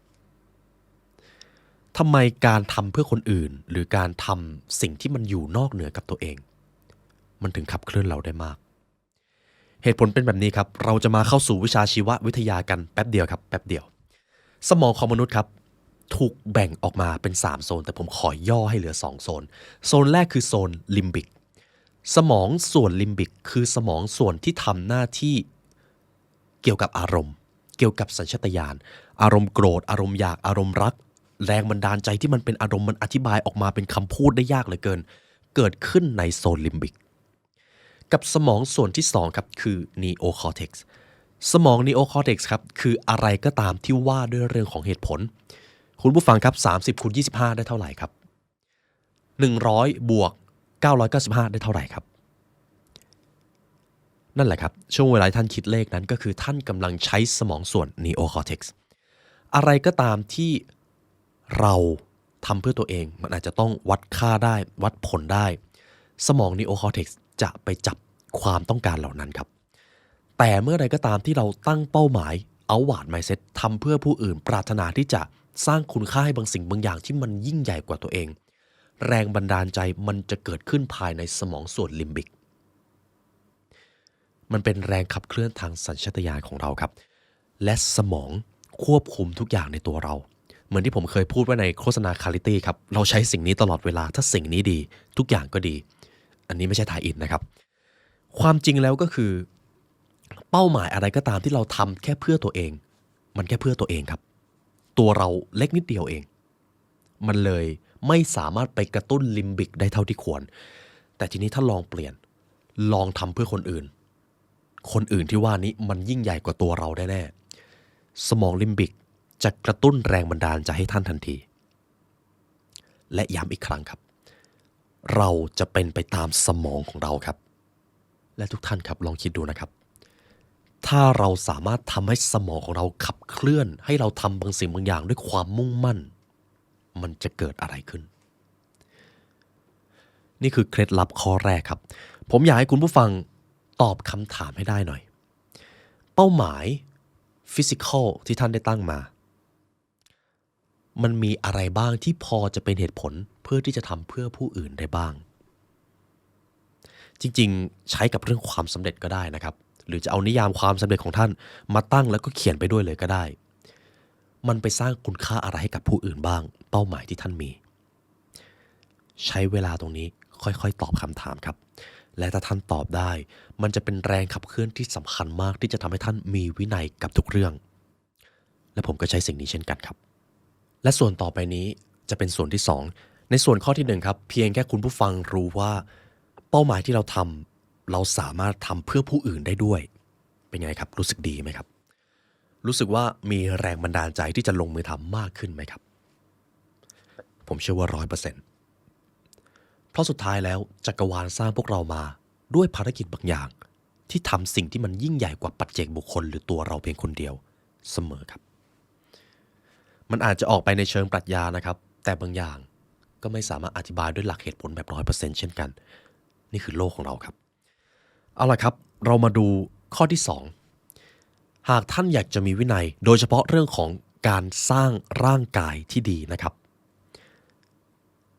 สภาพแวดล้อมครับท่านจะต้องสร้างสภาพแวดล้อมให้เอื้ออำนวยกับตัวท่านที่สุดเราจะพูดแค่ในวงของฟิสิกอลครับเพราะถ้าฟิสิกอลดีอิโมชันและสปิริตชัลมันก็จะดีตามผมอยากจะมีระดับฟิตเนสเท่านี้ผมอยากจะมีสุขภาพดีแบบนั้นแบบนี้อยากจะมีน้ำหนักเท่านี้ผมสามารถตอบได้ว่าท่านจะสำเร็จหรือไม่เพียงแค่ผมขอดูสภาพแวดล้อมรอบตัวท่านหน่อยผมจำได้ว่าผมเคยพูดเรื่องนี้ในหนังสือ Atomic Habits นะครับที่ผมมีโอกาสได้คุยกับโค้ชดูแลสุขภาพท่านหนึ่งเขาชื่อคุณเรนะครับที่เขากล่าวเอาไว้ก็คือ เริ่มแรกเลยหากคุณอยากดูแลสุขภาพจัดการตู้เย็นของคุณก่อนไม่ต้องไปเริ่มอะไรให้มันยุ่งยากเอาตู้เย็นของคุณให้อยู่ก่อนขนมนมเนยอะไรที่มันไม่ดีต่อสุขภาพจริงๆคุณก็รู้อยู่แล้วว่าอะไรดีและไม่ดีจัดการตรงนั้นก่อนแล้วที่เหลือค่อยว่ากันมันคือการเปลี่ยนหรือ modify environment หรือสภาพแวดล้อมครับทีนี้ครับคุณผู้ฟังดูตามนี้นะครับตอนนี้เป้าหมายของเราคือการมีฟิสิกอลที่ดีคุณผู้ฟังว่าตู้เย็นของท่านมีอาหารประเภทไหนมากกว่ากันครับระหว่างอาหารที่ดีหรืออาหารที่แย่ติ๊กตอกบางท่านอาจจะลุกไปเปิดดูเลยนะครับโจทย์ข้อแรกก็คือจัดการตู้เย็นของท่านให้เรียบร้อยครับหรือถ้าอาหารบางประเภทไม่ต้องใช้ตู้เย็นรวมด้วยครับมันคือหนึ่งในสภาพแวดล้อมของท่านนี่คือส่วนแรกอาหารส่วนที่สองครับการที่เราจะดูแลฟิสิกอลของเราให้ดีมันก็จะต้องมีการออกกำลังกายเข้ามาเกี่ยวโยงกันถูกต้องไหมครับชุดวิ่งหรือชุดออกกำลังกายของท่านอยู่ตรงไหนครับมันทำให้ท่านสามารถไปหยิบจับมันได้ง่ายๆหรือเปล่าหรือท่านจะต้องเดินไปตั้งไกลไปต้องปลดตู้เปิดตู้แล้วก็หยิบเสื้อผ้ามาลดแรงต้านให้น้อยที่สุดครับน้อยที่สุดยกตัวอย่างเช่นคือจริงๆเวลาที่ผมตื่นมาวิ่งตอนเช้าก็ไม่ได้รู้สึกว่าอยากวิ่งนะครับแต่มันเป็นนิสัยติดตัวไปแล้วและเดี๋ยวผมจะบอกว่าทำอย่างไรให้มันติดตัวไปทั้งชีวิตผมจะมีเคล็ดลับอย่างหนึ่งก็คือ 1. ใส่ชุดวิ่งนอนจริงๆชุดวิ่งมันใส่สบายนะครับแล้วก็ 2. เอารองเท้าวิ่งไปวางใกล้ๆประตูตื่นมาจะได้เห็นเลยและ 3. เตรียมน้ำด้วยครับเผื่อท่านหิวน้ำมันคือการ modify สภาพแวดล้อมครับทีนี้เราพูดในโซนฟิสิกอลถ้าคุณผู้ฟังอยากจะดูแลสุขภาพจัดการสภาพแวดล้อมให้ดีครับหรือผมอาจจะใช้ชุดคำถามนี้ไม่ว่าคุณผู้ฟังจะมีเป้าหมายอะไรก็ตามทำอย่างไรได้บ้างให้สภาพแวดล้อมเอื้ออำนวยให้ท่านเริ่มต้นทำได้ง่ายที่สุดเพราะหลายกิจวัตรครับแค่ได้เริ่มทำก็เท่ากับว่าสำเร็จไปแล้วผมเชื่อว่าคุณผู้ฟังคงไม่มีท่านใดนะครับตั้งใจจะวิ่ง5 กิโลแต่พอไปวิ่ง1 กิโลปุ๊บเลิกเลยส่วนใหญ่เราจะไม่เลิกครับถ้าไม่จำเป็นจริงๆเพราะเขาเรียกว่าเครื่องมันติดแล้วนั่นเองดังนั้นครับย้ำอีกรอบครับเราจะต้องมีสภาพแวดล้อมแบบไหนที่จะทำให้เราเริ่มต้นสิ่งนั้นได้ง่ายมากขึ้นครับเขียนต่อมาจากที่ท่านได้ลิสต์ออกมาเลยครับทีนี้ผมได้จบข้อที่2ไปแล้วเรามาเริ่มที่ข้อที่3ข้อนี้สำคัญมากผมนำส่วนนี้มาจาก 5am Club และทุกท่านสามารถเอาไปประยุกต์ใช้หรือ modify ได้ตามแบบฉบับของตัวเองมันมีชื่อว่า Triple 20 Formula ครับสมมุติว่าถ้าผมมีเคล็ดลับหนึ่งถ้าคุณผู้ฟังทำได้ตั้งแต่แรกวันนั้นจะเป็นวันของท่านเลยทุกท่านจะทำตามไหมครับและเรามาดูกันสิ่งนั้นคืออะไร Triple 20 Formula ครับคือสิ่งที่ว่าด้วยกิจวัตรแรกเริ่มที่ท่านต้องเริ่มทำในวันนั้นและกิจวัตรเหล่านั้นล้วนแล้วเป็นกิจวัตรของการพัฒนาตัวเองครับในแบบฉบับของคุณโรบินชาร์มานะครับเขาได้บอกเอาไว้ว่าสิ่งแรกที่คุณจะต้องลิสต์ออกมาหรือวางแผนก็คือ1 ชั่วโมงหลังจากตื่นนอนแบ่งออกมาเป็น3ส่วนก็จะได้ส่วนละ20 นาที20 นาทีแรกเอาไปใช้กับการออกกำลังกาย20 นาทีที่2เอาไปใช้กับการอยู่กับความสงบหรือจะจดบันทึก journal ตัวเองก็ได้และ20 นาทีที่3ใช้ไปกับการเรียนรู้หรือทำอะไรก็ได้ที่ทำให้ตัวเองเติบโตขึ้นสิ่งนี้จะก่อให้เกิดโมเมนตัมครับหากเราเริ่มกิจวัตรตอนเช้าของเราได้ดีวันนั้นก็จะดีเพราะโมเมนตัมมันถูกสร้างขึ้นมาตั้งแต่แรกเริ่มของวันแล้วและมันเป็นเหตุผลว่าทำไมผมถึงจะต้องตื่นมาวิ่งตอนเช้าทุกวันเลยเพราะเพื่อสร้างโมเมนตัมครับและมันยังมีoutward mindsetอยู่แต่ตรงนี้ขอไม่ลงลึกนะครับผมเลยขอให้คุณผู้ฟังเอามา modify กับตัวเองท่านอาจจะเป็น Triple 20 Triple 30 หรือ Triple 60 เลยก็ได้ถ้าท่านมีเวลาเยอะลอง list ออกมาให้ตัวเองนะครับนี่จะเป็นของขวัญชิ้นที่ดีที่สุดที่ท่านจะมอบให้กับตัวเองนะครับกิจวัตรแรกที่ท่านจะทำหลังจากตื่นนอน2 อย่างหรือ3 อย่างก็ได้สิ่งนั้นมีอะไรบ้างครับ ถ้าเป็นไปได้นะครับและผมเชื่อว่าจริงๆมันเป็นไปได้ขอให้เพิ่มกิจวัตรการออกกำลังกายเป็นกิจวัตรแรกๆครับและถ้าท่านต้องการฝึกโลกภายในของตัวเองด้วยเติมการนั่งสมาธิหรือการอ่านเข้าไปลิสต์ออกมาได้เลยครับหรือจะดูตามรูปนี้ก็ได้ครับเท่านี้เลยครับถ้าคุณผู้ฟังทำตามนี้ได้โมเมนตัมเกิดและเมื่อโมเมนตัมเกิดท่านจะไม่อยากกลับไปใช้ชีวิตแบบเดิมอีกแล้วหากวันหนึ่งเกิดขึ้นด้วยกิจวัตรของการมีวินัยโมเมนตัมนั้นก็จะไปโดนวันที่2วันที่2ท่านก็จะมีวินัยเมื่อวันที่1วันที่2มีวินัยวันที่3ท่านก็จะรู้สึกไม่อยากกลับไปจุดที่0อีกแล้วเมื่อนั้นแหละครับวงล้อแห่งวินัยได้หมุนขึ้นแล้วและย้ำอีกครั้งครับถ้าท่านดูแลฟิสิกอลของตัวเองด้วยวินัยอย่างสม่ำเสมออิโมชันจะดีสปิริตชัวลจะดีชีวิตจะดีและท่านจะกลายเป็นผู้รับผิดชอบชีวิตของตัวเองได้เลยเพราะส่วนใหญ่แล้วคนที่มีฟิสิกอลดีเขาจะรับผิดชอบชีวิตตัวเองได้และผมกำลังส่งสิ่งนี้ให้กับทุกท่านครับและคนที่จะทำให้มันเกิดผลลัพธ์ได้หรือไม่นั้นคือใครครับตัวท่านเองทีนี้ผมจะมีกฎข้อสุดท้ายให้นะครับ3 days rule ครับสมมุติว่าท่านเริ่มต้นกิจวัตรได้แล้วจำเป็นจริงๆที่จะต้องติดภารกิจอย่างอื่นแล้วไม่สามารถทำได้3วันครับเหมือนที่คุณดเวย์น จอห์นสันได้บอกอย่าหยุดออกกำลังกายเกิน3วันเพราะถ้าเกินจากนั้นโมเมนตัมจะหายกับอีกส่วนหนึ่งก็คือในช่วงแรกเริ่มทุกสิ่งทุกอย่างที่มันยากที่มันมีความหมายต่อความสำเร็จมันล้วนแล้วมีความท้าทายเสมอแต่ครับถ้าท่านสามารถยืนระยะได้จนถึง3 เดือนครับทุกอย่างจะง่ายหมดเลยมันจะเปรียบเสมือนค่า default ของโทรศัพท์และกิจวัตรนั้นก็เปรียบเสมือนค่า default ในตัวตนของท่านและครับถ้าท่านสามารถทำกิจวัตรนั้นได้12 เดือนติดกันท่านจะไม่มีทางกลับไปอยู่จุดเดิมได้เลยไม่ว่าจะเป็นเรื่องอะไรก็ตามครับนี่ก็คือบทเรียนที่ผมนำมาให้ในการสร้างวินัยในโลกฟิสิกอลนะครับเพราะเราพูดกันถึงเรื่องอิโมชันเรื่องสปิริตชัวลเยอะไปแล้วแต่สุดท้ายแล้วฟิสิกอลมันคือสิ่งที่ทำให้เราเข้าใจความสวยงามมันทำให้เราสัมผัสความงดงามของโลกใบนี้ได้และมันคือยานพาหนะเดียวที่เราได้รับมา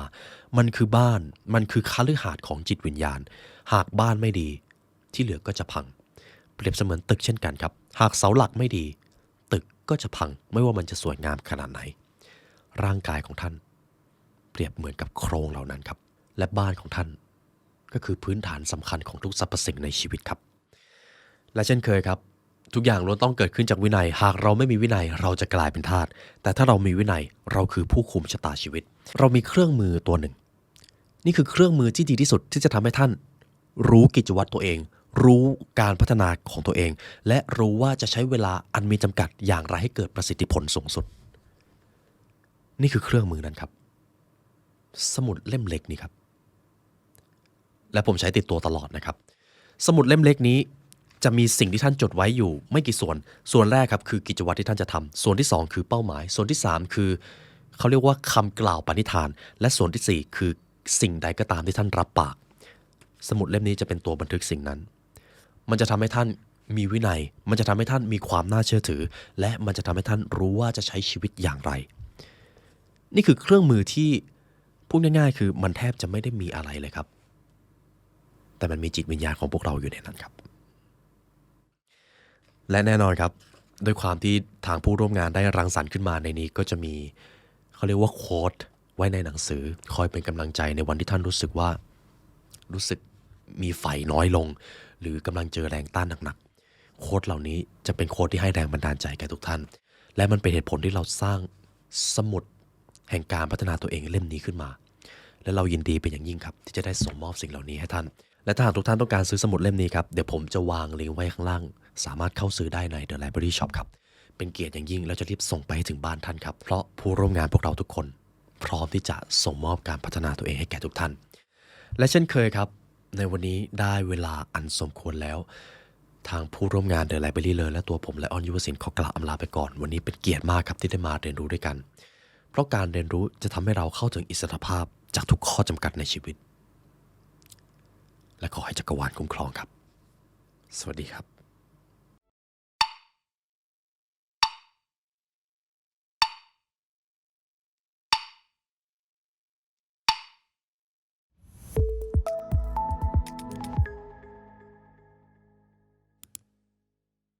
หากท่านสามารถสร้างวินัยชีวิตให้กับตัวเองได้ไม่ว่าท่านต้องการสำเร็จในเรื่องอะไรมันจะกลายเป็นจริงและเรามีเครื่องมือให้ท่านสร้างสิ่งนั้นขึ้นมาครับ Life Mastery Planner นี่คือ Planner ที่ใช้ได้ตลอดชีวิต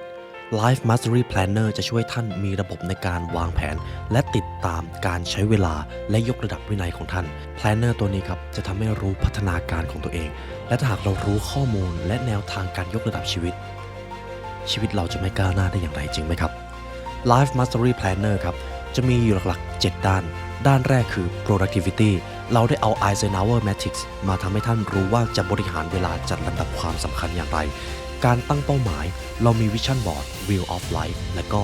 30 Days Challenge ครับเราก็ยังมี Bucket List รายการสิ่งที่ต้องทำมีด้านของ Wellness Fitness Lifestyle และ Custom Section ครับสามารถจดบันทึกหรือปรับแต่งเองได้ทั้งหมดนี้อยู่ใน Life Mastery Planner ครับ600 กว่าหน้า20ฟีเจอร์มีไฮเปอร์ลิงก์ทุกจุดทุกหน้าท่านสามารถคลิกเพื่อลิงก์ไปหน้าต่างๆได้เลยราคาขายแค่899ครับท่านไม่ได้ซื้อไปแค่ Planner ครับท่านซื้อวินัยชีวิตให้กับตัวเองและถ้าท่านมีวินัยชีวิตท่านจะไม่ประสบความสำเร็จได้อย่างไร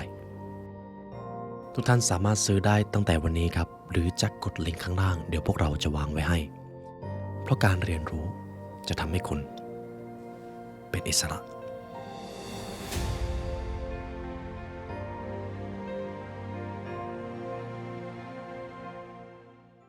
ตามสัญญาครับในเอพิโซดนี้จะเป็น EP ที่2จาก The Secret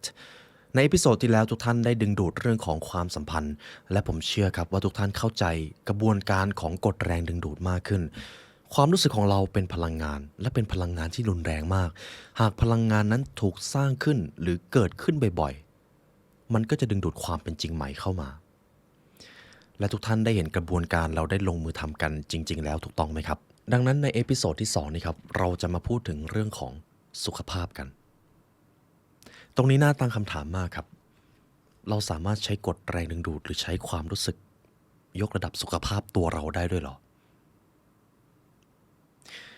ทุกท่านเคยเจอช่วงเวลาที่เครียดมากๆแล้วไม่มีแรงในการใช้ร่างกายเลยไหมครับทุกท่านเคยเจอสภาวะที่มีเรื่องให้กังวลใจแล้วก็ไม่อยากตื่นขึ้นมาทำงานไหมครับทั้งที่เมื่อคืนก็นอนเต็มที่แล้วทุกท่านเคยเครียดมากๆแล้วเกิดสภาวะผิดปกติกับร่างกายของท่านหรือเปล่าครับอาจจะเป็นสิวขึ้นอาจจะเป็นผิวดูหม่นหมองลง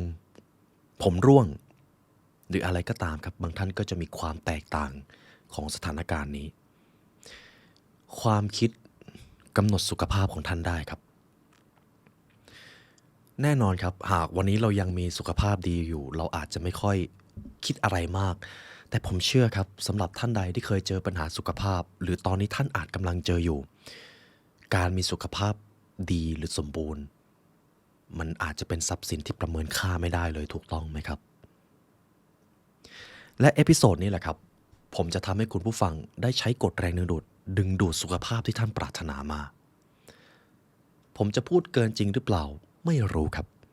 แต่ถ้าทุกท่านทำตามกระบวนการนี้ท่านจะได้คำตอบนั้นด้วยตัวเองเรามาเริ่มกันครับเดี๋ยวระหว่างนี้จะมีเวิร์กช็อปและเดี๋ยวผมจะทำไปด้วยนะครับแต่ก่อนอื่นเรามาศึกษาทฤษฎีกันอีกรอบหนึ่งครับในเรื่องของกฎแรงดึงดูดและสุขภาพ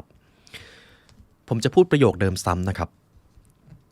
ทั่วทั้งจักรวาลถูกควบคุมด้วยกฎธรรมชาติเราบินได้เพราะอากาศพลศาสตร์จากธรรมชาติกฎฟิสิกส์ไม่ใช่สิ่งที่เปลี่ยนให้เราบินได้แต่มนุษย์ต่างหากที่ปรับตัวเองให้สอดคล้องกับกฎนั้นกฎแรงดึงดูดก็เช่นเดียวกันการบินไฟฟ้าและแรงโน้มถ่วงมีกฎฟิสิกส์แบบใดชีวิตก็มีกฎที่ถูกใช้อยู่แบบนั้นหากต้องการเข้าใจพัฒนาหรือฟื้นฟูยกระดับสุขภาพคุณก็ต้องเข้าใจกฎนี้ด้วย หากคุณเป็นคนดูแลร่างกายอาจจะด้วยการออกกำลังกายการนอนดีการดูแลอาหารที่ดีแต่ถ้าคุณไม่เคยใช้ความคิดที่ดีในการดึงดูดสุขภาพมาคุณก็จะยังเจอปัญหาอยู่ดีครับอันนี้ที่ผมพูดก็คือผมเจอกับตัวเองครับผมก็เป็นอีกคนหนึ่งครับที่มีกิจวัตรดูแลสุขภาพดีแต่จะมีอยู่บางช่วงเลยที่ลืมกลับมาดูแลเรื่องของความคิดอาจจะปล่อยให้ตัวเองคิดงานเยอะจนเกินไปจนลืมแบ่งเวลาแน่นอนครับอยู่ดีๆผมก็หมดแรงทั้งที่ผมเป็นคนออกกำลังกายหนักมากนะครับดังนั้นเรื่องของความคิดจึงเป็นเรื่องสำคัญมากครับคุณรอนด้าเบิร์นเขียนเอาไว้แบบนี้ครับเราควรรู้สึกว่ามีสุขภาพที่ดีมีเรี่ยวแรงและเปี่ยมสุขตลอดเวลาเพราะนั่นคือสิทธิ์กำเนิดตั้งแต่เกิดของเราครับหากแต่ความเป็นจริงก็คือคนส่วนใหญ่ไม่ได้รู้สึกแบบนั้นกันมากเขาอาจจะเจ็บป่วยเป็นนั่นเป็นนี่ร่างกายมีปัญหาซึ่งล้วนเป็นสภาวะของการมีสุขภาพไม่สมบูรณ์เต็มที่คำถามที่น่าสนใจครับหากสุขภาพดีเป็นสิทธิตั้งแต่กำเนิดของเราแล้วทำไมคนส่วนใหญ่ถึงมักจะเจอปัญหาสุขภาพสาเหตุหลักก็คือประชากรส่วนใหญ่ใช้พลังความคิดไปกับโรคภัยไข้เจ็บแทนที่จะเป็นการมีสุขภาพดีและความอยู่ดีมีสุขยกตัวอย่างครับผมไม่อยากป่วยจิตใต้สำนึกจะมองว่าผมอยากป่วยครับเพราะจิตใต้สำนึกแยกไม่ออกครับว่าอะไรที่เราอยากได้หรือไม่อยากได้จิตใต้สำนึกรู้อย่างเดียวครับอะไรที่เราพูดถึงนึกถึงสื่อสารถึงบ่อยๆแสดงว่าเจ้านายของเราอยากได้ก็จัดให้ซะเลยมันเป็นแบบนั้นจริงๆครับดังนั้นสิ่งที่เราจะต้องเรียนรู้จากบทเรียนนี้ก็คือเราจะต้องเปลี่ยนความคิดเกี่ยวกับเรื่องสุขภาพใหม่หากต้องการยกระดับสุขภาพให้ดีกว่านี้นั่นเองก่อนอื่นครับผมจะพาคุณผู้ฟังมาตรวจสอบความเชื่อก่อนและผมอยากให้ทุกท่านซื่อสัตย์กับตัวเองให้มากที่สุดนะครับเพราะบางทีเราอาจจะมีฟิลเตอร์หรือความเชื่อบางอย่างที่ฉุดรั้งสุขภาพที่ดีของเราอยู่เรามาเริ่มข้อแรกครับเรามาลองดูความมหัศจรรย์อย่างหนึ่งครับคุณผู้ฟังเชื่อหรือเปล่าครับว่าพลังธรรมชาติในตัวเราคือยารักษาที่ทรงพลังที่สุดลองดูแบบนี้ครับหากวันนี้เราลองเอาอะไรมากรีดให้เลือดของเราออกสักพักหนึ่งเลือดก็จะหยุดไหลหากเราไม่ได้กรีดแผลใหญ่เกินนะครับหรือถ้ากรีดใหญ่เกินก็อาจจะต้องใช้เวลาหน่อยแต่กระบวนการที่เลือดหยุดไหลเกิดสะเก็ดมาปกปิดแผลนั้นมันเป็นเรื่องมหัศจรรย์มากนะครับและมีแค่สิ่งมีชีวิตหรือสิ่งใดก็ตามที่มีพลังชีวิตเท่านั้นที่จะสามารถมีกระบวนการอะไรแบบนี้เกิดขึ้นได้ร่างกายของท่านในตอนนี้ครับย้อนกลับไปในตอนที่เรายังเป็นเด็กตัวเราเล็กกว่านี้มากเลยถูกต้องไหมครับแต่ดูวันนี้สิครับเรามีร่างกายที่สูงใหญ่มากขึ้นมีความคิดที่เปลี่ยนไปมีใบหน้าที่เปลี่ยนไปจากเดิมเกิดการเจริญเติบโตมากขึ้นอาจจะเป็นเพราะเราได้รับพลังงานจากอาหารที่กินการพักผ่อนและเซลล์ต่างๆที่ทำงานกันอย่างแข่งขันลองสัมผัสดูดีๆครับมันมหัศจรรย์มากเลยนะครับหรือลองดูที่มือของท่านก็ได้ครับดูตอนนี้เลยได้ครับมือของท่านในตอนนี้ครับเกิดจากการรวมตัวกันของเซลล์และไม่ใช่เซลล์ของท่านเพียงคนเดียวครับมันคือเซลล์ที่เกิดขึ้นจากบรรพบุรุษบรรพบุรุษส่วนแรกก็คือคุณพ่อคุณแม่ย้อนกลับไปจนถึงรุ่นที่เก่ากว่านั้นคุณตาคุณยายคุณปู่คุณย่าย้อนกลับไปอีกก็เริ่มเป็นส่วนของบรรพบุรุษที่เก่าแก่แล้วมือของท่านคือส่วนผสม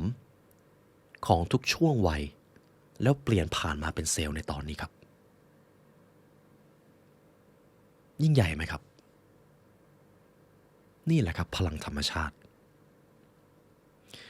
เราจึงจะต้องมาตรวจสอบความเชื่อเกี่ยวกับเรื่องของสุขภาพของเราด้วยนั่นเองคุณผู้ฟังมีความเชื่ออะไรบ้างครับในตอนนี้ที่มันฉุดรั้งสุขภาพของตัวท่านเช่นผมเป็นหวัดง่ายถ้าเราพูดประโยคนี้บ่อย จะเกิดอะไรขึ้นกับภายในของเราครับผมเป็นคนลดน้ำหนักยากโอเคครับพูดบ่อยๆคุณก็จะได้สิ่งนั้นมาจริงๆผมเป็นภูมิแพ้ผมไม่มีทางรักษาหายหรอกเยี่ยมไปเลยครับแบบนั้นเลยครับความจริงจะเกิดขึ้นทันทีผมสุขภาพไม่ดีจะให้ไปมีแรงเหมือนตอนหนุ่มก็คงไม่ได้บางทีอาจจะเป็นเพราะเราเชื่อแบบนั้นแหละครับเราเลยสุขภาพไม่ดีจริงๆคุณผู้ฟังมีความเชื่ออะไรบ้างครับที่กำลังฉุดรั้งสุขภาพของตัวท่านอยู่คอมเมนต์ได้นะครับตรงนี้จะเป็นส่วนที่สำคัญมากเพราะผมเชื่อครับว่าบางทีเราก็เผลอพูดหรือสื่อสารออกมาโดยไม่รู้ตัว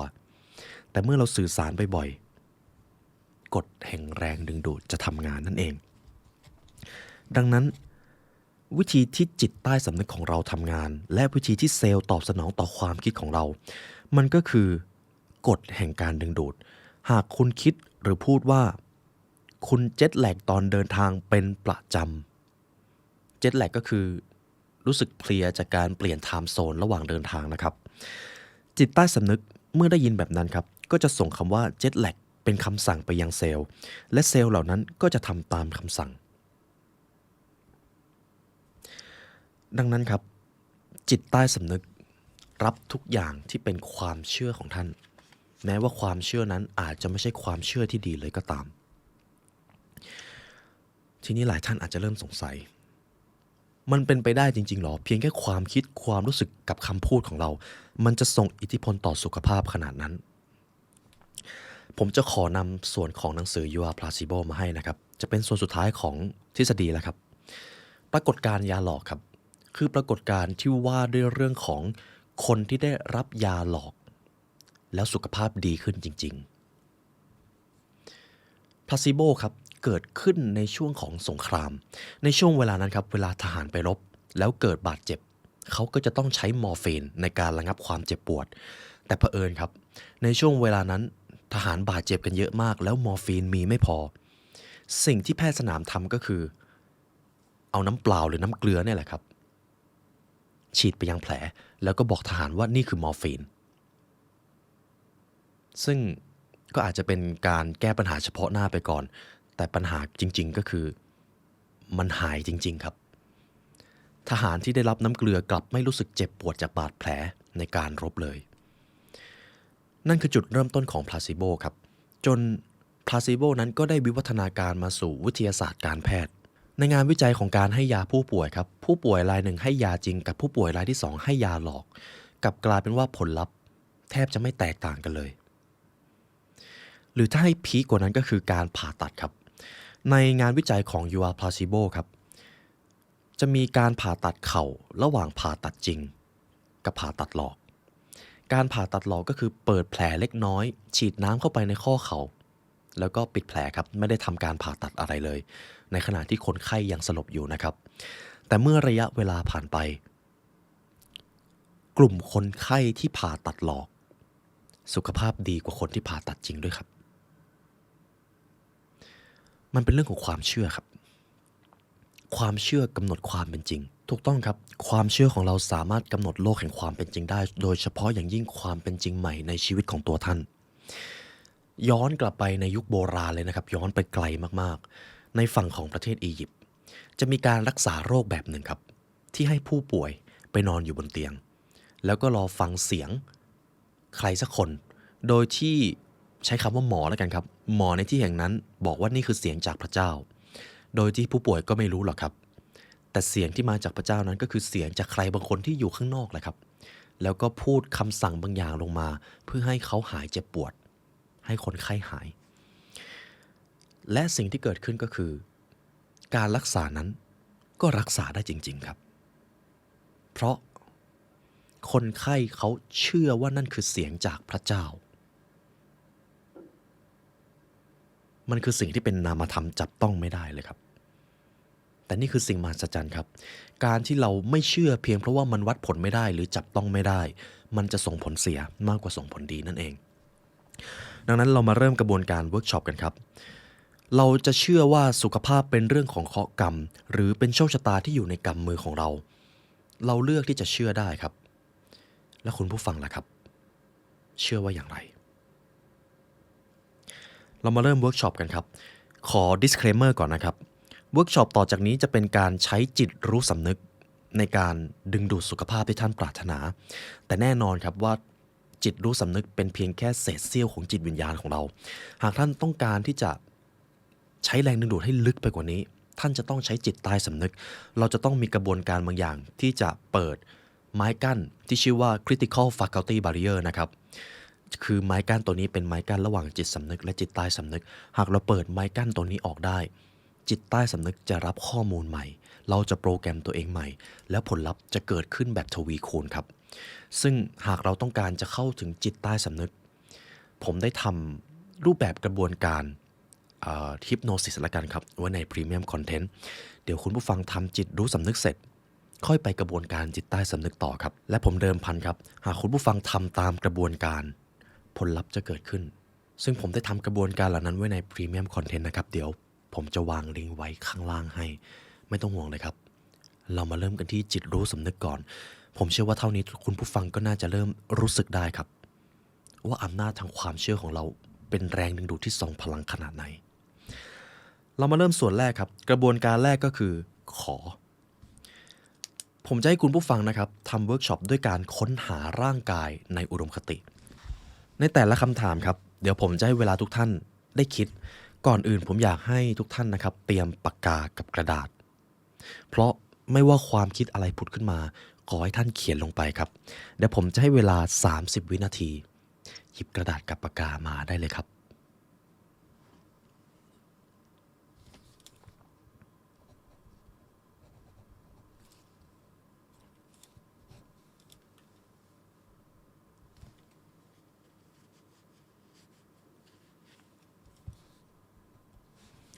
หรือถ้าคุณผู้ฟังท่านใดยังรู้สึกไม่สะดวกที่จะทำสามารถเก็บคลิปนี้แล้วทำตอนที่ท่านสะดวกก็ได้ครับเพราะคนที่จะได้ประโยชน์มากที่สุดคือตัวท่านเองโอเคครับเรามาเริ่มเวิร์กช็อปกันผมจะให้คุณผู้ฟังค้นหาร่างกายหรือสุขภาพในอุดมคตินะครับก่อนอื่นเลยครับผมจะขอใช้กระบวนการสะกดจิตจะได้ไหมครับไม่นานเลยครับหากทุกท่านสามารถทำได้นะครับผมขออนุญาตให้คุณผู้ฟังหลับตาให้ผมนะครับ ต่อจากนี้ผมจะให้ทุกท่านนึกภาพถึงตัวท่านที่มีสุขภาพที่ยอดเยี่ยมและมีรูปร่างในอุดมคติของท่านหากท่านจะจินตนาการถึงคนคนนั้นคนคนนั้นเป็นอย่างไรครับ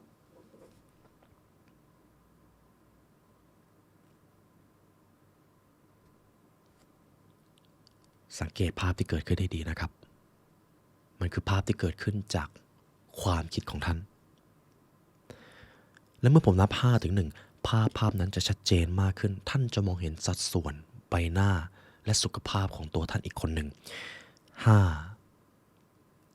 4รับรู้ถึงภาพที่กำลังเกิดขึ้น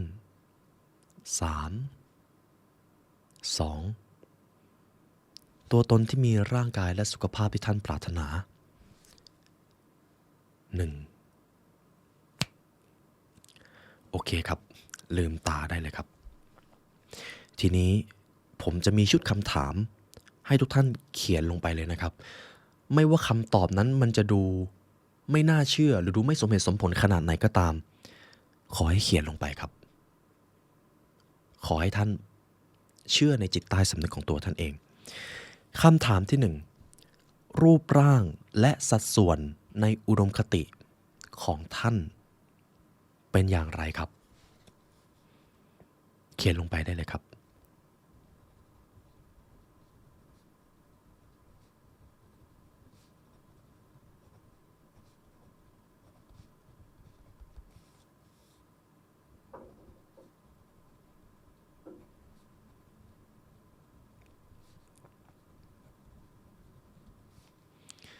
เยี่ยมครับระหว่างนี้ผมทำกับทุกท่านไปด้วยนะครับต่อไปครับคำถามที่2คุณรู้สึกอย่างไรเมื่อคุณมองเห็นตัวเองในเวอร์ชั่นที่ดีที่สุด ตอนที่ท่านอยู่ในจินตภาพนั้นท่านรู้สึกอย่างไรครับ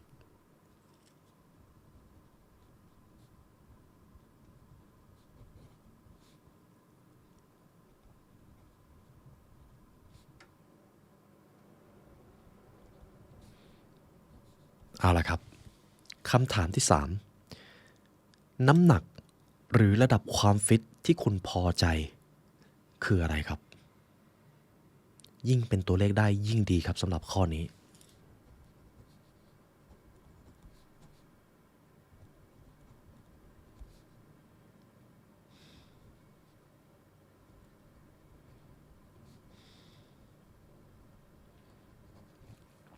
ข้อนี้อาจจะแบ่งออกมาได้เป็น2ส่วนนะครับน้ำหนักในอุดมคติกับความฟิตหากคุณผู้ฟังเป็นคนชอบวิ่งมาตรฐานการวิ่งเท่าไหร่ครับอาจจะเป็นกิโลเท่านี้ภายในระยะเวลาเท่านี้หากเป็นนักว่ายน้ำก็ระยะเวลาเท่านี้ภายในระยะทางเท่านี้ตั้งได้เลยครับมันคือมาตรฐานที่คุณผู้ฟังตั้งให้กับตัวเองทีนี้คำถามข้อที่4ครับหากคุณจะเป็นจะมีหรือจะทำได้ทุกอย่างโดยไม่มีข้อจำกัดทางสุขภาพเลยคุณอยากให้ร่างกายของคุณเป็นอย่างไรครับ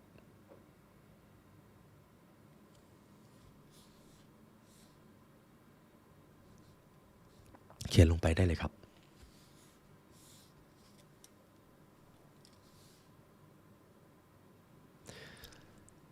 จบครับเวิร์กช็อปตัวแรกคือการร้องขอทีนี้กระบวนการแรกจบเราจะมาที่กระบวนการที่2ครับก็คือ believe หรือเชื่อ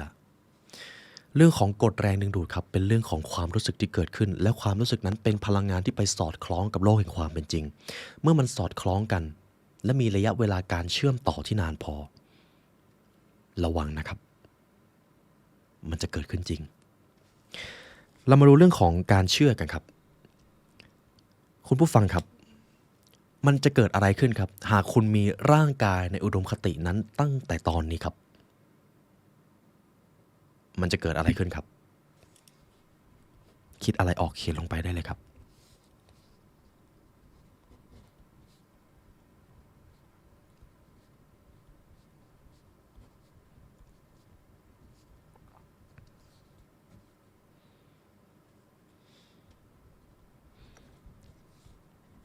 คำถามที่2ครับเมื่อคุณบรรลุเป้าหมายนั้นแล้วคุณจะเฉลิมฉลองอย่างไร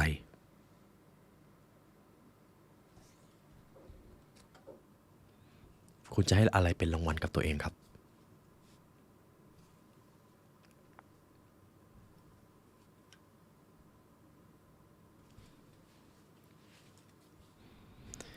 คำถามที่3ครับคุณรู้สึกอย่างไรเมื่อเห็นตัวเองประสบความสำเร็จในการมีร่างกายในฝันคุณรู้สึกอย่างไรครับถ้ายังคิดไม่ออกหลับตาแล้วก็กลับไปหาตัวเองในตอนแรกได้เลยครับ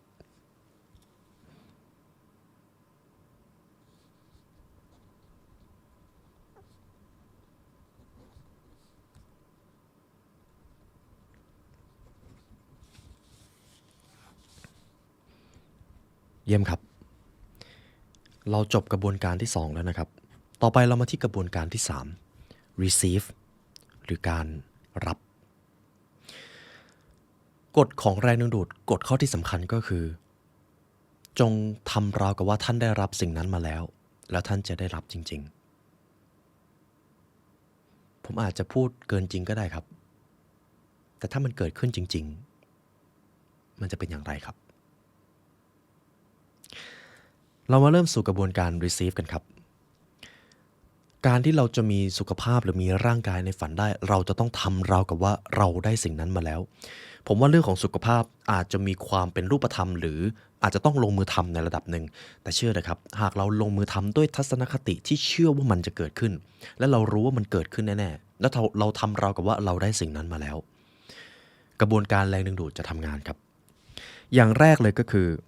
ผมอยากให้คุณผู้ฟังตอบคำถามต่อไปนี้นะครับคนที่มีร่างกายในอุดมคติเขากินอาหารแบบไหนครับคนคนนั้นที่คุณผู้ฟังไปเจอก่อนหน้านี้ครับ ตัวตนที่ยอดเยี่ยมที่สุดของท่านเขากินอาหารแบบไหนครับในแต่ละวัน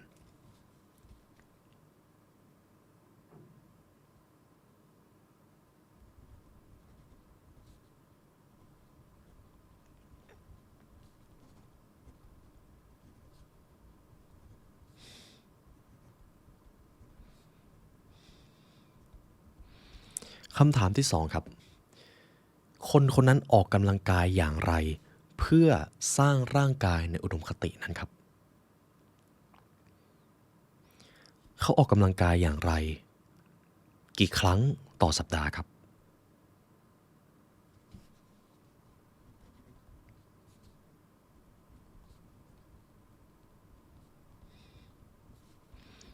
คำถามที่3คนคนนั้นพักผ่อนและดูแลตัวเองอย่างไรครับเพื่อการสร้างร่างกายนั้นเขานอนกี่ชั่วโมงครับเขาแบ่งเวลาทำงานและพักผ่อนอย่างไรเหรอครับ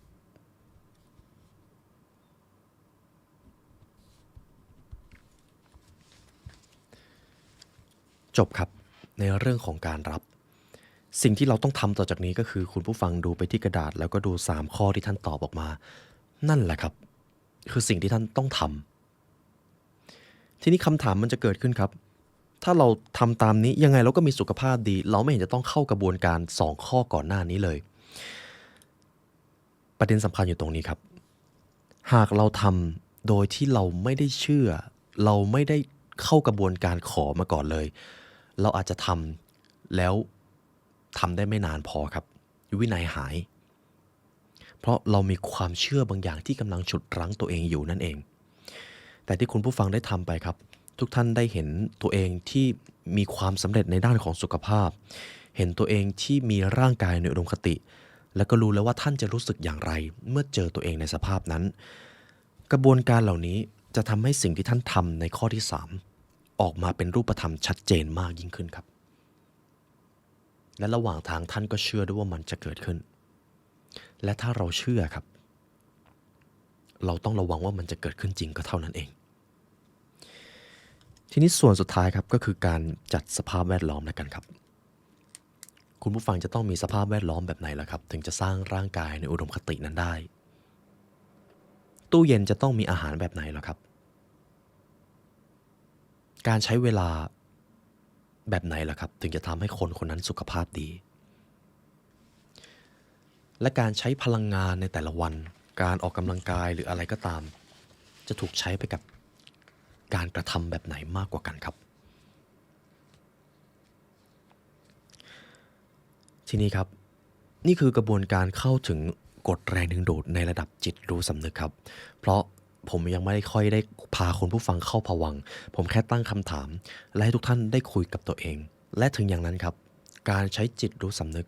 ก็ทำให้ท่านได้สร้างกระบวนการกฎแห่งแรงดึงดูดในระดับหนึ่งแล้วย้ำอีกครั้งครับหากท่านต้องการที่จะสร้างผลลัพธ์ให้เร็วแล้วเกิดพลังงานที่สูงกว่านี้ท่านจะต้องใช้จิตใต้สำนึกของตัวเองครับซึ่งมันจะต้องเอาไม้กั้นหรือ critical faculty barrier ออกพูดง่ายๆก็คือจะต้องเข้าไปภวังค์นั่นเองซึ่งตัวผมได้ทำกระบวนการเหล่านั้นไว้ใน Premium Content แล้วนะครับอย่างที่ผมได้บอกไว้ก่อนหน้านี้ทุกท่านสามารถดูได้ที่ www.thelibrarylearn.com นะครับสามารถกดลิงก์ข้างล่างได้เลยคอนเทนต์ตัวนี้เราทำขึ้นมาเพื่อที่จะทำให้ท่านได้กลับไปอยู่ในภวังค์และเชื่อมกับจิตใต้สำนึกของตัวเองโดยเฉพาะครับเพราะบางทีมันอาจจะมีความเชื่อบางอย่างที่มันเขาเรียกว่าแข็งแรงมากจนหากเราจะเอาออกเราจะต้องกลับเข้าไปในนั้นผมได้เตรียมกระบวนการเหล่านั้นไว้ให้แล้วครับเพราะจุดประสงค์ก็เพื่อยกระดับชีวิตของท่านเองเดี๋ยวเราจะวางลิงก์ไว้ข้างล่างนะครับสามารถดูได้เลยครับหากท่านต้องการเข้าถึงเพียงแค่เรื่องของ Hypnosis ท่านจะสมัครเดือนเดียวแล้วยกเลิกเลยก็ได้ครับหรือหากท่านอยากจะศึกษาเรื่องของจิตวิทยามนุษย์จิตวิทยาความสำเร็จใน Premium Content นั้นก็มีให้กับทุกท่านเพราะสิ่งที่ท่านซื้อไปไม่ใช่แค่คอนเทนต์ครับท่านซื้ออิสรภาพและความสำเร็จให้กับตัวท่านเองแล้วมันจะไม่คุ้มค่าได้อย่างไรจริงหรือไม่จริงครับและเช่นเคยครับในวันนี้ได้เวลาอันสมควรแล้วครับสนุกมากสำหรับเวิร์กช็อปตัวนี้นะครับในวันนี้ทางผู้ร่วมงาน The Library Learn และตัวผมไลออนยุพสินขอกล่าวอำลาทุกท่านไปก่อนขอให้วันนี้เป็นวันที่ดีครับสวัสดีครับ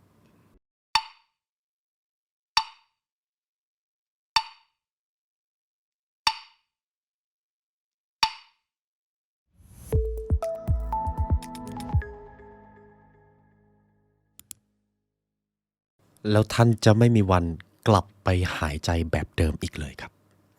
นี่คือหนังสือที่เขียนคำเดิมพันไว้น่าสนใจมากครับแล้วคุณจะไม่กลับไปหายใจแบบเดิมอีกหนังสือเล่มนี้ครับชื่อว่า Breath ลมหายใจมหัศจรรย์ก่อนอื่นเลยคุณผู้ฟังเชื่อไหมครับบางทีเราอาจกำลังหายใจผิดวิธีหรือทำให้ระบบภายในร่างกายของเราทำงานได้อย่างไม่มีประสิทธิภาพหากเทียบกับการหายใจแบบถูกวิธีครับก่อนที่จะเข้าเรื่องหนังสือเล่มนี้ผมอยากให้คุณผู้ฟังลองดูว่าตอนนี้ท่านหายใจแบบไหนหายใจเข้าตื้นหรือลึกแล้วตอนหายใจออกแบบให้ลมหมดไปเลยหรือว่าหายใจออกแบบตื้นๆและที่สำคัญการหายใจในแต่ละครั้งท่านหายใจเข้าทางจมูกหรือทางปากและทุกๆครั้งที่ท่านหายใจแล้วหน้าอกยกขึ้นหรือท้องขยายออกน่าสนใจมากครับคุณผู้ฟังคือหนังสือเล่มนี้เป็นหนังสือที่เรียกได้ว่าเปิดมิติหลายอย่างในมุมมองความคิดเรื่องการหายใจมากๆครับก่อนอื่นเลยครับหนังสือเล่มนี้เขียนไว้ว่า The New Science of a Lost Art ครับศิลปะการหายใจที่ถูกหลงลืมไปส่วนแรกที่เราจะมาพูดถึงกันครับจะเกี่ยวกับเรื่องของวิทยาศาสตร์แต่ไม่เป็นไรครับผมจะอธิบายให้ท่านเข้าใจง่าย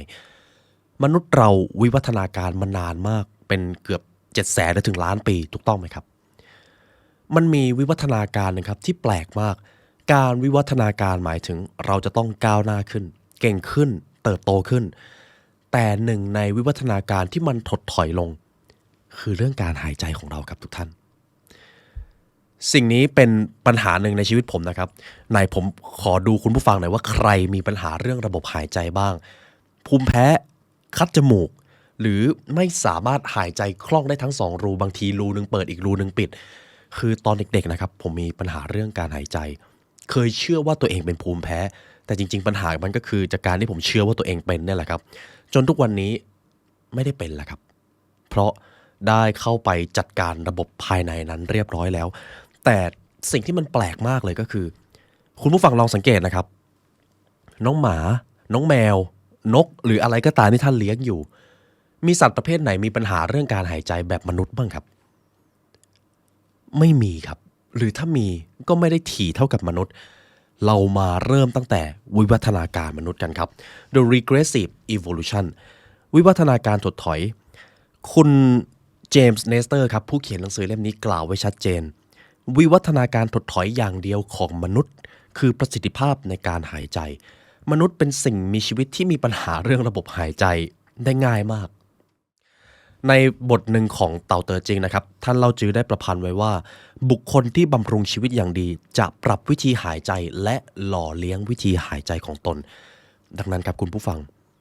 ไม่มีเหตุผลที่เราจะไม่ดูแลสิ่งนี้การหายใจของเราหากท่านหายใจถูกวิธีบางทีปัญหาสุขภาพหรือปัญหาความกังวลบางอย่างที่มันเกิดขึ้นจะหายไปเลยแล้วมาดูกันว่าผมพูดจริงหรือเปล่าเรามาเริ่มที่ตรงนี้ครับเขามีการสำรวจว่าในยุคที่โฮโมเซเปียนได้กำเนิดขึ้นเมื่อ 300,000 ปีก่อนจนถึงเมื่อไม่กี่ร้อยปีก่อนเขาได้เปรียบเทียบกะโหลกครับกะโหลกโครงหน้าเรากะโหลกของคนยุคโบราณกับคนยุคปัจจุบันที่คุณผู้ฟังกำลังฟังผมอยู่แตกต่างกันอย่างสิ้นเชิงสิ่งหนึ่งที่เดิมพันได้เลยครับคนยุคโบราณมีปัญหาการหายใจน้อยกว่าคนยุคปัจจุบันและต้นเหตุหลักๆคือโครงหน้าเราผมจะขออนุญาตอ่านตรงนี้ให้ฟังนะครับในบรรดาสัตว์เลี้ยงลูกด้วยนม 5,400 กว่าชนิดในโลกนี้มนุษย์เป็นสัตว์ชนิดเดียวที่มีฟันและขากรรไกรอยู่ในตำแหน่งที่ผิดปกติทุกท่านลองสังเกตครับ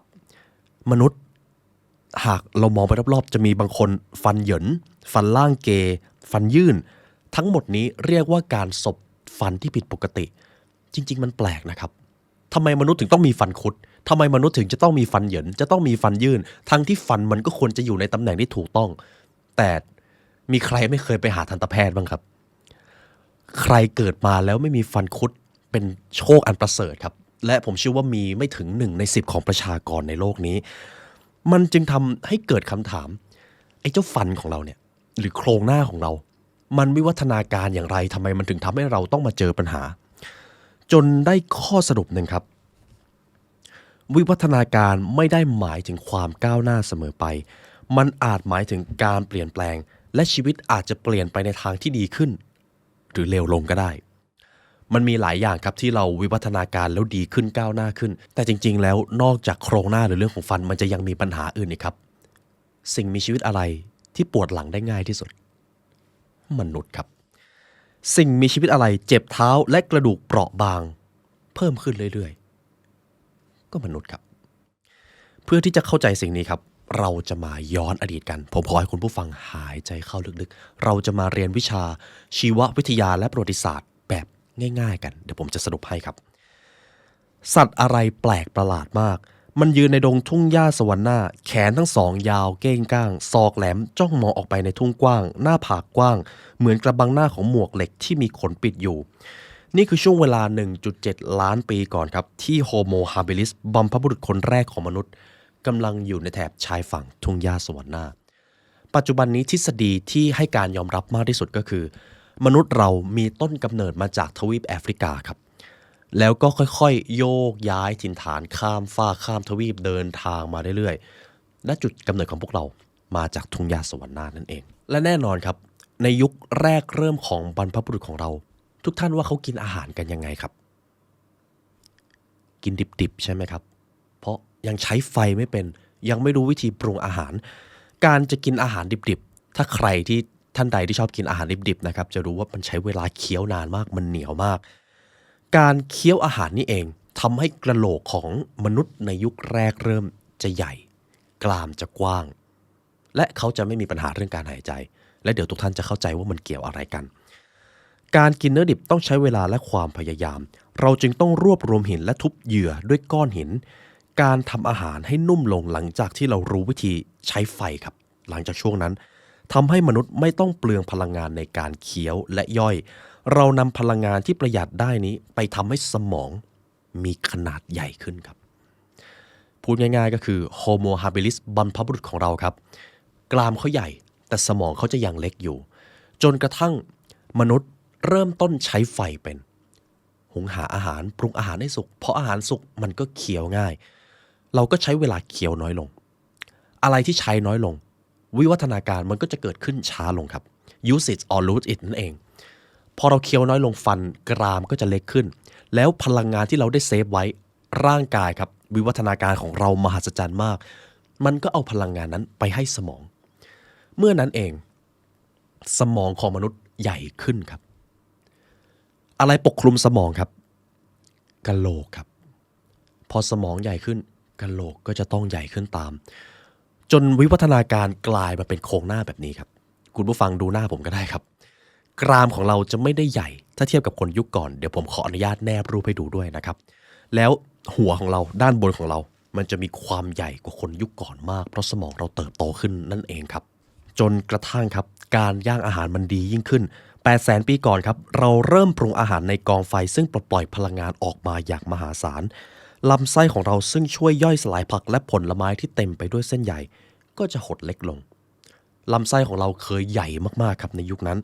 และมันยิ่งช่วยให้เราประหยัดพลังงานได้มากขึ้นเมื่อลำไส้เราเล็กลงบรรพบุรุษรุ่นหลังกว่านั้นก็คือ Homo erectus ครับใช้วิธีนี้เพิ่มขนาดสมองให้ใหญ่ขึ้นใหญ่กว่าบรรพบุรุษ habilis ถึง 50% ครับดังนั้นวิวัฒนาการสูงสุดที่มันเกิดขึ้นเขาเรียกว่าเป็นจุดเปลี่ยนนะครับก็คือช่วงของ Homo erectus ครับเราเริ่มดูเหมือนลิงน้อยลงและดูเป็นผู้คนมากขึ้นหากท่านจับ Homo erectus ใส่ชุดสูทนะครับแล้วไปยืนบนชานชาลาแถวที่มีรถไฟวิ่งเราจะแยกไม่ออกครับใครคือ Homo erectus ใครคือ Homo sapiens พวกเราคือ Homo sapiens นะครับเพราะสปีชีส์อื่นได้สูญพันธุ์เป็นอันที่เรียบร้อยแล้วแต่ครับมีบางอย่างดีขึ้นก็จะต้องมีบางอย่างที่สูญเสียไปนวัตกรรมของการคลุกเคล้าและปรุงอาหารก่อให้เกิดผลตามมาสมองที่เจริญเติบโตอย่างรวดเร็วนี้ต้องการพื้นที่รองรับการขยายตัวแล้วการที่สมองของเราจะต้องใช้พื้นที่เยอะขึ้นเขาก็จะต้องไปเอาพื้นที่บางส่วนในใบหน้าเราออกมาอะไรที่เราใช้น้อยลงครับฟันครับ พื้นที่ของฟันของปากเรามันก็จะเล็กลงเรื่อยๆมันก็เลยกลายเป็นปัญหาจนถึงทุกวันนี้ทำไมเดี๋ยวฟันยื่นฟันเกยฟันซ้อนฟันคุดบ้างล่ะเพราะฟันของเราวิวัฒนาการไม่ทันโครงหน้าเรานั่นเองครับและตรงนี้นี่เองฟันส่วนหน้าตั้งแต่จมูกลงมาเป็นตำแหน่งของไซนัสปากและทางเดินหายใจเมื่อเวลาผ่านไปกล้ามเนื้อตรงกลางใบหน้าก็คลายออกกระดูกบริเวณขากรรไกรอ่อนแอและก็บางลงใบหน้าสั้นและปากขดเล็กลงทำให้กระดูกบนใบหน้ายื่นนูนออกมาแทนที่จะบี้แบนแบบบรรพบุรุษของเราลักษณะใหม่นี้มีเฉพาะในมนุษย์และแยกเราออกจากสัตว์เลี้ยงลูกด้วยนมชนิดอื่นๆจมูกที่ยื่นโด่งออกมาครับทุกท่านลองสังเกตน้องหมาน้องแมวครับรูจมูกของเขาจะหันหน้าออกแต่รูจมูกของมนุษย์จะอยู่ในแนวดิ่งและการอยู่ในแนวดิ่งมันทำให้เราหายใจได้มีประสิทธิภาพน้อยลงครับแน่นอนครับคือถ้าเราเลือกได้เราก็คงเอาไว้แบบนี้แหละครับดีแล้วแต่มันก็ทำให้เรารู้ว่าทุกวิวัฒนาการมีได้ก็มีเสียเป็นอะไรที่มหัศจรรย์มากจริงๆครับตรงนี้ทีนี้คุณผู้ฟังได้เข้าใจแล้วว่าทำไมมนุษย์อย่างพวกเราถึงมีปัญหาเรื่องการหายใจง่ายมากเลยนอนกรนก็รวมเป็นหนึ่งในปัญหาการหายใจนะครับคงไม่มีสิ่งมีชีวิตชนิดใดที่มีปัญหาเรื่องการนอนกรนเท่ากับมนุษย์แล้วเรากรนถึงขนาดที่ว่ามีปัญหากับการนอนได้เลย sleep apnea นั่นเองต่อไปนี้ครับผมจะให้คุณผู้ฟังมาดูวิธีหายใจอย่างไรให้มันมีประสิทธิภาพหากวิวัฒนาการของเรามันมีบางอย่างที่ถดถอยเราจะสู้กับมันได้อย่างไรข้อที่2ครับ mouth breathing การหายใจทางปากเป็นปัญหากว่าที่ท่านคิดครับไหนครับคุณผู้ฟังครับมีใครชอบหายใจทางปากบ้างครับยกมือให้ผมหรือส่งอภิจิตมาให้ผมหน่อย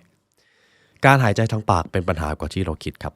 ผมจะขออ่านตรงนี้ให้ฟังนะครับมีการทดลองหนึ่งที่น่าสนใจมากโดยจอห์นดูริอาร์ตครับผู้ฝึกสอนนักกีฬาระดับโลกในช่วงศตวรรษที่ 1990 เขาให้นักไตรกีฬาและนักบาสเกตบอลหายใจทางจมูกเพราะเขาเห็นว่านักกีฬาส่วนใหญ่ที่มีปัญหาเรื่องสุขภาพชอบหายใจทางปากและพวกเขาไม่รู้ตัวเขาจึงติดเครื่องวัดอัตราการเต้นของหัวใจและอัตราการหายใจให้กับนักปั่นจักรยานอาชีพกลุ่มหนึ่งและให้พวกเขาปั่นจักรยานอยู่กับที่เขาเพิ่มความฝืดมากขึ้นเรื่อยๆระหว่างทดลองครับดูอิลาสให้นักกีฬาหายใจทางปากอย่างเดียวเมื่อนักกีฬาออกแรงมากขึ้นอัตราการเต้นของหัวใจมันก็สูงขึ้นตามคาดเมื่อถึงช่วงที่ยากที่สุดของการทดสอบนักกีฬาก็หอบและหายใจไม่ทันครับที่นี่ครับดูอิลาสทดสอบซ้ำโดยให้นักกีฬาหายใจทางจมูกขณะค่อยๆเพิ่มความฝืดในช่วงแรกอัตราการหายใจลดลงหัวใจเต้นช้าลงซึ่งเป็นสัญญาณที่ดีครับในการออกแรงเยอะแต่หัวใจเต้นช้าลงหมายความว่าความฟิตมันเพิ่มขึ้นนั่นเองดูอิลาสจึงได้รายงานว่าจงฝึกตัวเองง่ายๆด้วยการหายใจทางจมูกเพราะมันจะลดการใช้กำลังลงไปครึ่งหนึ่งและเพิ่มความทนทานได้อีกมหาศาลครับแล้วจริงๆแล้วการหายใจทางจมูกแล้วหายใจให้ลึกๆมันมีประโยชน์มากกว่าการหายใจทางปากมหาศาลครับทุกท่านการหายใจทางปากปัญหาแรกที่ท่านจะเจอเลยก็คือการนอนกรนการหายใจไม่เต็มปอดรู้สึกว่าปากแห้งคุณผู้ฟังลองสังเกตไหมครับในหน้าหนาวหรือเวลาอยู่ในห้องแอร์เวลาหายใจทางปากมากเรื่อยๆมันจะแห้งมันจะรู้สึกไม่สบายแต่พอหายใจทางจมูกอากาศมันจะฉ่ำมากขึ้นเพราะจมูกมันมีความชื้นที่เหมาะสมในการหายใจมากกว่าปากนั่นเองครับแต่ปากก็เปรียบเสมือนช่องทางสำรองในการหายใจเวลาที่จมูกหายใจไม่ออกใครที่เป็นภูมิแพ้น่าจะเข้าใจสิ่งนี้ดีครับมันหลีกเลี่ยงไม่ได้จริงๆผมจะมีประโยคนึงให้คุณผู้ฟังนะครับแล้วเชื่อว่าจะทำให้ท่านตระหนักในการหายใจโดยเฉพาะอย่างยิ่งเวลานอนหลับอย่างปลอดภัยดีต่อสุขภาพต้องปิดปากครับปิดปากนอนครับทำอย่างไรได้บ้างผมเคยใช้เทปปิดปากนอนครับคือเมื่อก่อนผมมีปัญหาเรื่องนี้เลยครับชอบหายใจทางปากเวลานอนหรือฝึกให้ตัวเองหายใจทางจมูกก่อนที่จะหลับครับพยายามโฟกัสว่าใช้จมูกนะใช้จมูกนะและช่วงเวลาปกติใช้จมูกหายใจครับยกเว้นช่วงเวลาที่ท่านต้องร้องเพลงหรือจะต้องใช้เสียงอันนี้หายใจทางปากได้ เขาบอกว่าคนที่นอนโดยขากรรไกรเปิดอ้าจะหายใจโดยอากาศเข้าออกทางปากเขาจะมีลิ้นและเพดานปากที่แห้งอย่างที่ผมได้บอกครับเขาจะต้องลุกขึ้นมาดื่มน้ำกลางดึกเพื่อเพิ่มความชุ่มชื้นและแน่นอนมันก็จะมีผลกระทบกับการนอนหลับนั่นเองนักปราชญ์จีนโบราณกล่าวถึงเรื่องนี้ไว้เช่นกันครับลมหายใจที่สูดเข้าจากทางปากเรียกว่าหนีชี่ซึ่งเป็นลมหายใจที่อันตรายอย่างยิ่งเป็นข้อความตอนหนึ่งในคัมภีร์เต่าครับระวังอย่าให้ลมหายใจผ่านเข้าทางปากครับดังนั้นนี่คือกฎข้อแรกครับเป็นพื้นฐานของทุกเรื่องเลยหายใจทางจมูกให้บ่อยโดยเฉพาะในสภาวะปกติครับทีนี้ครับเรามาดูเฟสที่2กัน The Art of Breathing ทุกท่านเข้าใจความเป็นมาวิวัฒนาการแล้วก็รูปแบบการหายใจที่มันควรจะเป็นต่อจากนี้เราจะมาเริ่มสร้างกระบวนการหายใจที่ถูกวิธีกันระหว่างนี้ผมเชื่อว่าทุกท่านจะสังเกตลมหายใจของตัวเองแน่ๆครับเพราะระหว่างที่ผมอ่านหนังสือเล่มนี้ผมโฟกัสลมหายใจตัวเองตลอดเลยข้อที่1 nasal breathing ครับจงหายใจทางจมูกเราจะมาลงลึกในเรื่องนี้กันครับทันตแพทย์มาร์คเบอร์เฮนครับศึกษาความเชื่อมโยงระหว่างการหายใจทางปากและการนอนหลับมาเป็นเวลาหลายสิบปีซึ่งนานมากครับเป็นทศวรรษเลยเขาบอกว่าการหายใจทางปากทำให้เกิดโรคปฏิทันและเกิดกลิ่นปากครับมันเป็นสาเหตุอันดับหนึ่งของฟันผุส่งผลเสียยิ่งกว่าการบริโภคน้ำตาลการมีนิสัยการกินที่ไม่ดีและการมีสุขลักษณะที่ย่ำแย่ด้วยเขาพบว่าการหายใจทางปากเป็นสาเหตุและตัวกระตุ้นให้การนอนกรนและเกิด sleep apnea ครับหรือการหยุดหายใจขณะหลับมันอันตรายกว่าที่คิดถูกต้องไหมครับประโยชน์ของการหายใจทางจมูกต่อสุขภาพเป็นเรื่องที่ปฏิเสธไม่ได้ครับเขาบอกเอาไว้ว่าข้อแรกก็คือไซนัสจะปล่อยไนตริกออกไซด์ออกมาจำนวนมากสารเคมีนี้มีบทบาทสำคัญในการเพิ่มการไหลเวียนเลือดและการปล่อยออกซิเจนเข้าสู่เซลล์ในเซลล์มีนิวเคลียสในนิวเคลียสมี DNA ใน DNA มียีนหากเซลล์มีสัญญารับสัญญาณที่ดีทุกอย่างก็จะดี DNA ดียีนดีชีวิตดีและการหายใจทางจมูกก็เป็นส่วนผสมที่จะทำให้ทุกอย่างมันดีและผมก็ไม่รู้ว่าผมเอามาเชื่อมโยงได้ยังไงนะครับแต่นี่คือวิทยาศาสตร์นะครับการหายใจทางจมูกอย่างเดียวจะทำให้ไนตริกออกไซด์เพิ่มขึ้น6เท่ามันเป็นสาเหตุที่ทำให้ท่านดูดซึมออกซิเจนได้มากกว่าถึง 18%หากเทียบกับการหายใจทางปากครับถึงขนาดนี้แล้วเราก็อาจจะต้องมาฝึกหายใจทางจมูกกันแล้วถูกต้องไหมครับในหนังสือ The Breath of Life ของแคทลินครับจะมีอยู่ประโยคหนึ่งที่เขาบอกว่าหากข้าพเจ้าฝากมรดกให้คนรุ่นหลังเป็นคำพูดที่สำคัญที่สุดเท่าที่ภาษามนุษย์จะสื่อสารได้มันควรเป็นคำ3 พยางค์ปิดปากซะหรือ shut your mouth ครับเขาจะเขียนและสลักมันไว้ในสถานเลี้ยงเด็กอ่อนทุกแห่งบนเสาทุกต้นในมหาวิทยาลัยไม่มีทางที่ใครจะเข้าใจความหมายนี้ผิดดังนั้นกฎข้อแรกในการหายใจที่ถูกวิธีครับจงปิดปากครับแล้วหายใจทางจมูกข้อที่2 breathing out ครับการหายใจออกผมอยากให้คุณผู้ฟังลองสังเกตกระบวนการหายใจออกของท่านนะครับเวลาท่านหายใจออกท่านปล่อยลมออกมาจนสุดเลยหรือเปล่าหรือว่าท่านปล่อยออกมาแล้วก็กักไว้แล้วก็หายใจเข้ากลับไปเรามาดูกันว่ากระบวนการนี้มันมีความสำคัญอย่างไรครับเขาเขียนเอาไว้ว่ายิ่งท่านหายใจออกได้ดีมากเท่าไหร่ระบบการหายใจทั้งหมดยิ่งมีประสิทธิผลมากขึ้นเท่านั้นกฎข้อแรกครับหายใจออกจงหายใจออกให้สุดคำว่าให้สุดในที่นี้เรามาลองทำตามดูครับคุณผู้ฟังหายใจเข้าครับหายใจด้วยจมูกนะครับแล้วก็ลึกๆเลยทีนี้ลองหายใจออกพอหายใจออกเสร็จเมื่อรู้ว่าสุดแล้วกลั้นหายใจไว้ครับพอกลั้นหายใจเสร็จคลายท้องแล้วก็หายใจออกทางปากเป่าลมออกจากปากครับท่านจะรู้ตัวว่ามันยังมีลมอยู่และท่านสามารถพ่นออกมาได้ทีนี้พ่นออกมาให้สุดครับทีนี้หายใจเข้ากลับไปครับเดี๋ยวหน้ามืดเราจะรู้สึกว่าเราหายใจเข้าได้เต็มปอดมากขึ้น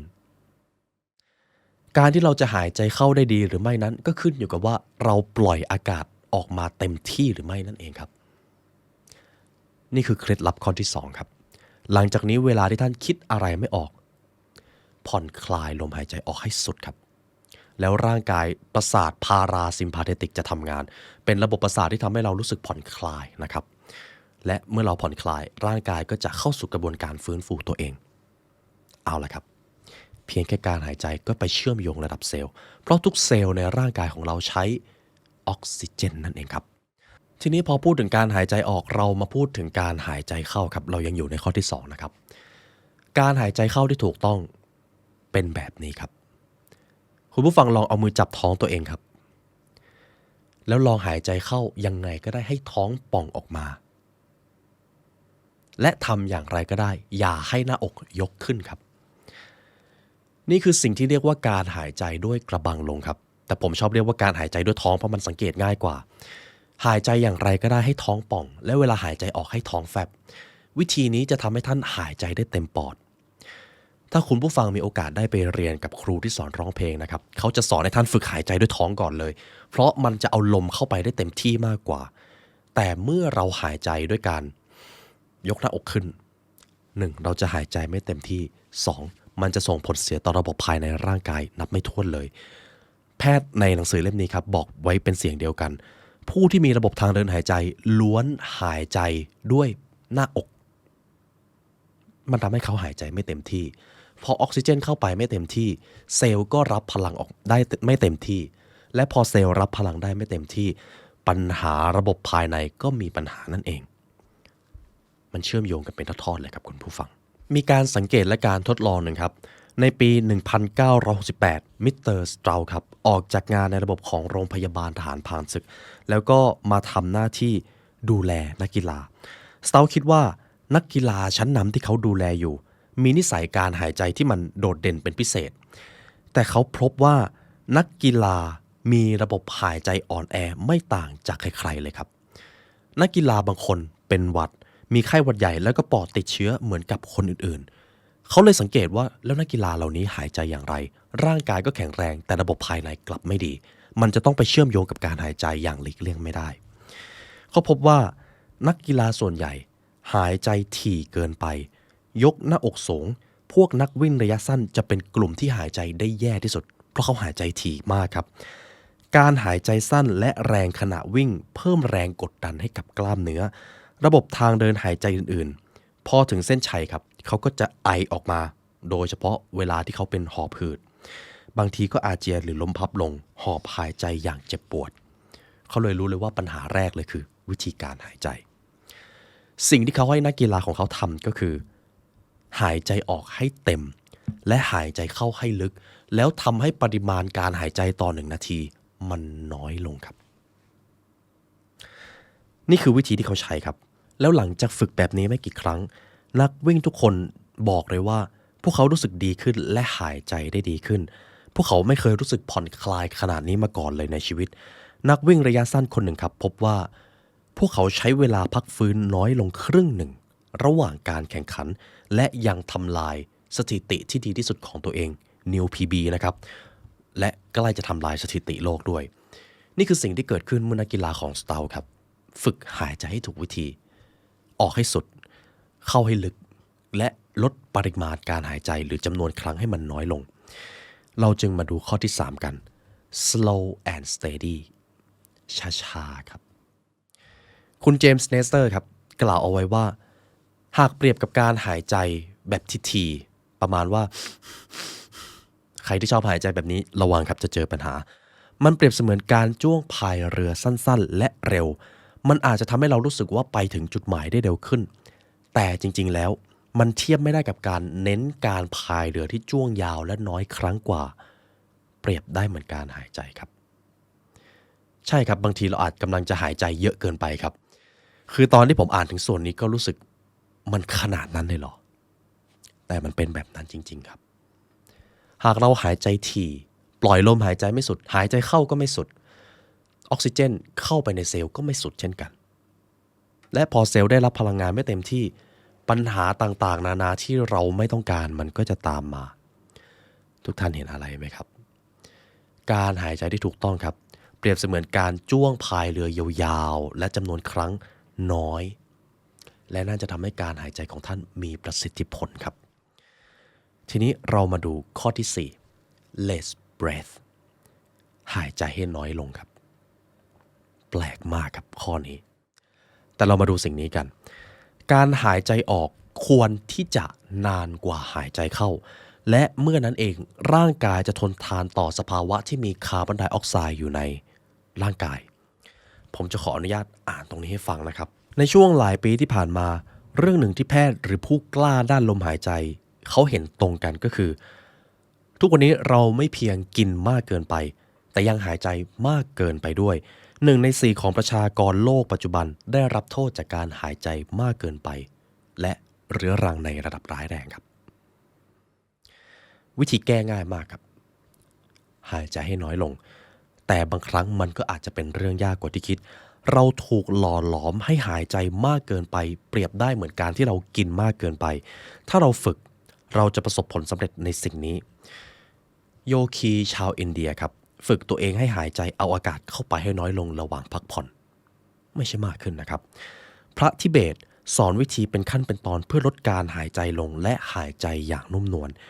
แพทย์จีนโบราณสมัย 2,000 ปีก่อนแนะนำให้หายใจวันละ 13,500 ครั้งซึ่งก็คือ9 ครั้งครึ่งต่อนาทีครับ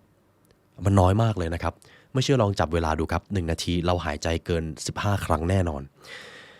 เขาน่าจะหายใจน้อยกว่านั้นด้วยซ้ำนะครับเมื่อฝึกไปเรื่อยๆในญี่ปุ่น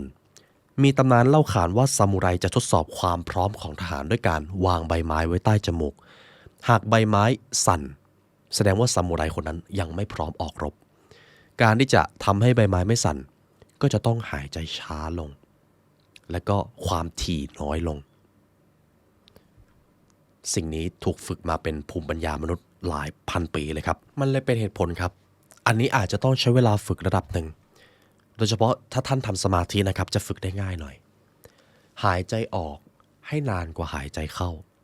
และจะมีอีกสูตรหนึ่งในการนั่งสมาธินะครับหรือนั่งกำหนดลมหายใจเมื่อหายใจเข้า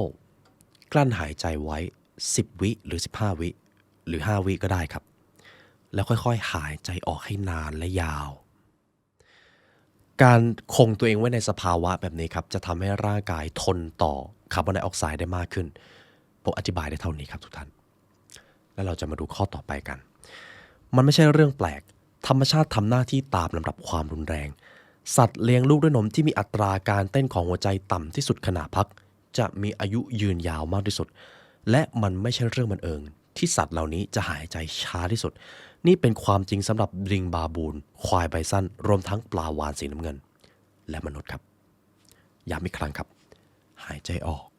ให้นานกว่าหายใจเข้าแต่ถ้า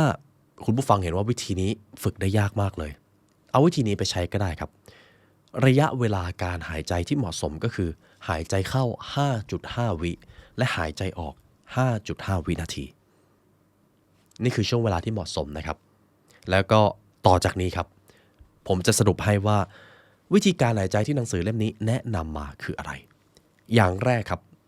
หุบปากและหายใจเข้าทางจมูกครับ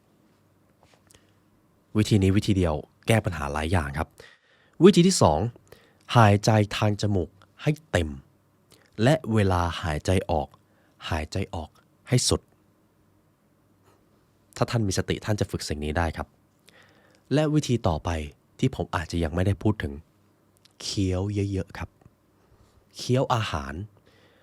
พยายามหาอาหารที่ท่านจะต้องใช้กรามในการเคี้ยวเพราะถ้าเราอะไรที่ใช้น้อยลงมันก็จะสูญสลายไป use it or lose it นั่นเองจำได้ไหมครับวิวัฒนาการตอนแรกที่ทำให้เรามีปัญหาระบบหายใจทุกวันนี้เกิดขึ้นจากการที่สมองใหญ่ขึ้นแล้วสมองเมื่อขยายขึ้นกะโหลกก็จะต้องใหญ่ขึ้นพอกะโหลกใหญ่ขึ้นมันก็จะต้องไปเอาอีกส่วนอื่นที่ไม่ค่อยได้ใช้ไปแทนที่ซึ่งส่วนนั้นก็คือจมูกลงมาจมูกของเรากรามของเราเล็กลงทำให้ระบบการหายใจของเรามีประสิทธิภาพด้อยลงการเคี้ยวเนี่ยแหละครับจะทำให้เราได้กลับมาขยายเขาเรียกว่าระบบหายใจหรือโครงหน้าของเรามากขึ้นก็จะต้องเลือกแหละครับว่าอยากดูสวยดูหล่อหรืออยากมีระบบหายใจที่ดีแต่ผมเชื่อว่ามันก็อาจจะไม่ได้มีปัญหาอะไรขนาดนั้นนะครับแต่การเคี้ยวมันจะช่วยให้ระบบหายใจดีขึ้นนั่นเองสุดท้ายแล้วคุณผู้ฟังจะเห็นครับวิธีการที่เราหายใจมันสำคัญอย่างยิ่งครับ บางครั้งเราไม่รู้ตัวเลยว่าเราหายใจทางปากเราหายใจเข้าไม่สุดเราหายใจออกไม่เต็มหรือบางทีเราหายใจหน้าอกยกขึ้นเราก็รู้สึกว่าหายใจไม่เต็มหายใจด้วยท้องนะครับทีนี้เรามาฝึกกันผมเชื่อว่าตั้งแต่คุณผู้ฟังในเฟสที่2มาจนถึงตอนนี้ทุกท่านน่าจะจดจ่อกับลมหายใจของตัวเองแน่ๆครับทำเช็คลิสต์ตามนี้เลยครับท้องป่องใช้จมูกเข้าสุดออกสุด 5.5 วิจบครับยินดีด้วยครับทุกท่านได้รู้วิธีการหายใจเราเคยแซวกันว่าโอ้มีตำราการพัฒนาตัวเองเล่มนั้นเล่มนี้เราใช้ชีวิตแบบนั้นผิดอยู่เราบริหารชีวิตแบบนี้ผิดอยู่บางทีเราอาจกำลังหายใจผิดอยู่ก็ได้ใช่ครับบางทีเราอาจกำลังหายใจผิดอยู่ก็ได้และตอนนี้ท่านรู้วิธีหายใจที่ถูกต้องเป็นที่เรียบร้อยแล้วนะครับและนี่ก็คือบทเรียนจากหนังสือ Breath ครับลมหายใจมหัศจรรย์สมชื่อครับและท่านจะไม่กลับไปหายใจแบบเดิมอีกเลยถูกต้องไหมครับและเช่นเคยครับหากคุณผู้ฟังมาถึงตรงนี้แล้วอยากใช้เวลาเรียนรู้กับ The Library Learn ให้ลึกซึ้งกว่านี้ครับทุกท่านสามารถเรียนรู้ได้ผ่าน Premium Content ครับเรามีอัปเดตตอนใหม่ทุกเดือนครับทั้งตำราความสำเร็จตำราการพัฒนาตัวเองตำราพิชิตสงครามรวมไปถึงตำราจิตวิทยาบางศาสตร์ก็เป็นเปรียบเสมือนมีดหากเอาไปใช้ได้ดีมันก็จะสร้างคุณธรรมเอาไปใช้ผิดมันก็จะสร้างปัญหาผมเลยจำเป็นจะต้องเอาบางศาสตร์นะครับไปไว้ใน Premium Content เพราะมันดาร์กมากเลยนั่นเองและถ้าทุกท่านอยากเรียนรู้ใน Premium Content ของพวกเราครับทุกท่านสามารถเรียนรู้ได้ผ่าน www.thelibrarylearn.com หรือกดปุ่มจอย YouTube Membership และก็เลือก Premium Content ได้เลยครับเป็นเกียรติอย่างยิ่งที่เราจะได้มาเรียนรู้ด้วยกันและเช่นเคยครับวันนี้พวกเราเป็นเกียรติและยินดีอย่างยิ่งที่เรามีโอกาสได้มาเรียนรู้ด้วยกันการเรียนรู้คือสิ่งที่จะกำหนดอิสรภาพของเราเมื่อคนได้รับความรู้เขาจะรับอิสรภาพเขาจะกล้าคิดกล้าทำกล้าฝันและกล้าจินตนาการและนั่นคือเหตุผลที่เรามาเรียนรู้ด้วยกันครับ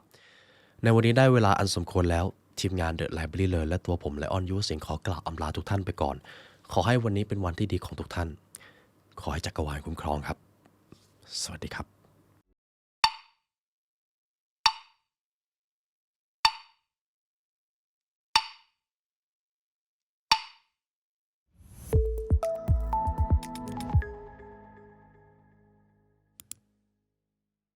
พลังแห่งอภิจิตร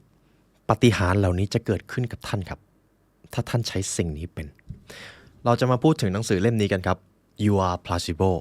ก่อนหน้านี้ผมมีโอกาสได้ทำหนังสือ Supernatural นะครับแล้วคุณผู้ฟังเองก็ได้เห็นถึงความลับบางอย่างที่มันอยู่ในนี้ครับซึ่งมันทรงพลังมากและถ้าหากท่านเข้าใจหนังสือเล่มนี้ท่านจะสามารถเอาพลังที่อยู่ในตัวท่านมาใช้กับทุกส่วนที่เกี่ยวกับสุขภาพครับสุขภาพกายสุขภาพใจหรือแม้แต่การดึงดูดความสำเร็จขึ้นอยู่กับสิ่งนี้เลยเป็นโอกาสดีครับที่ผมจะนำหนังสือเล่มนี้มาเล่าให้คุณผู้ฟัง You are Placebo ในช่วง2ปีที่แล้วผมมีโอกาสได้ทำหนังสือเล่มนี้นะครับแล้วก็สารภาพเลยว่าหนังสือดร. โจ ดิสเพนซายากทุกเล่มครับในการที่จะทำสรุปบทเรียนหนึ่งอาจจะใช้เวลาเกือบวันหนึ่งในการหาข้อมูลหารีเสิร์ชมาถ่ายทอดให้กับทุกท่านแต่แน่นอนครับนั่นคือสิ่งที่ผมเต็มใจอย่างยิ่งที่จะอุทิศตนเพื่อนำความรู้นั้นให้แก่คุณผู้ฟังทุกท่านเรามาเริ่มกันแบบนี้ครับเราจะมาไขความลับกันก่อนผมจะมีประโยคนึงให้คุณผู้ฟังจำครับขอแค่ประโยคเดียวและเมื่อผมพูดไปแล้วผมขอให้ท่านพูดประโยคนี้ย้ำกับตัวเองสัญญากับผมนะครับประโยคนั้นก็คือทุกสิ่งในโลกนี้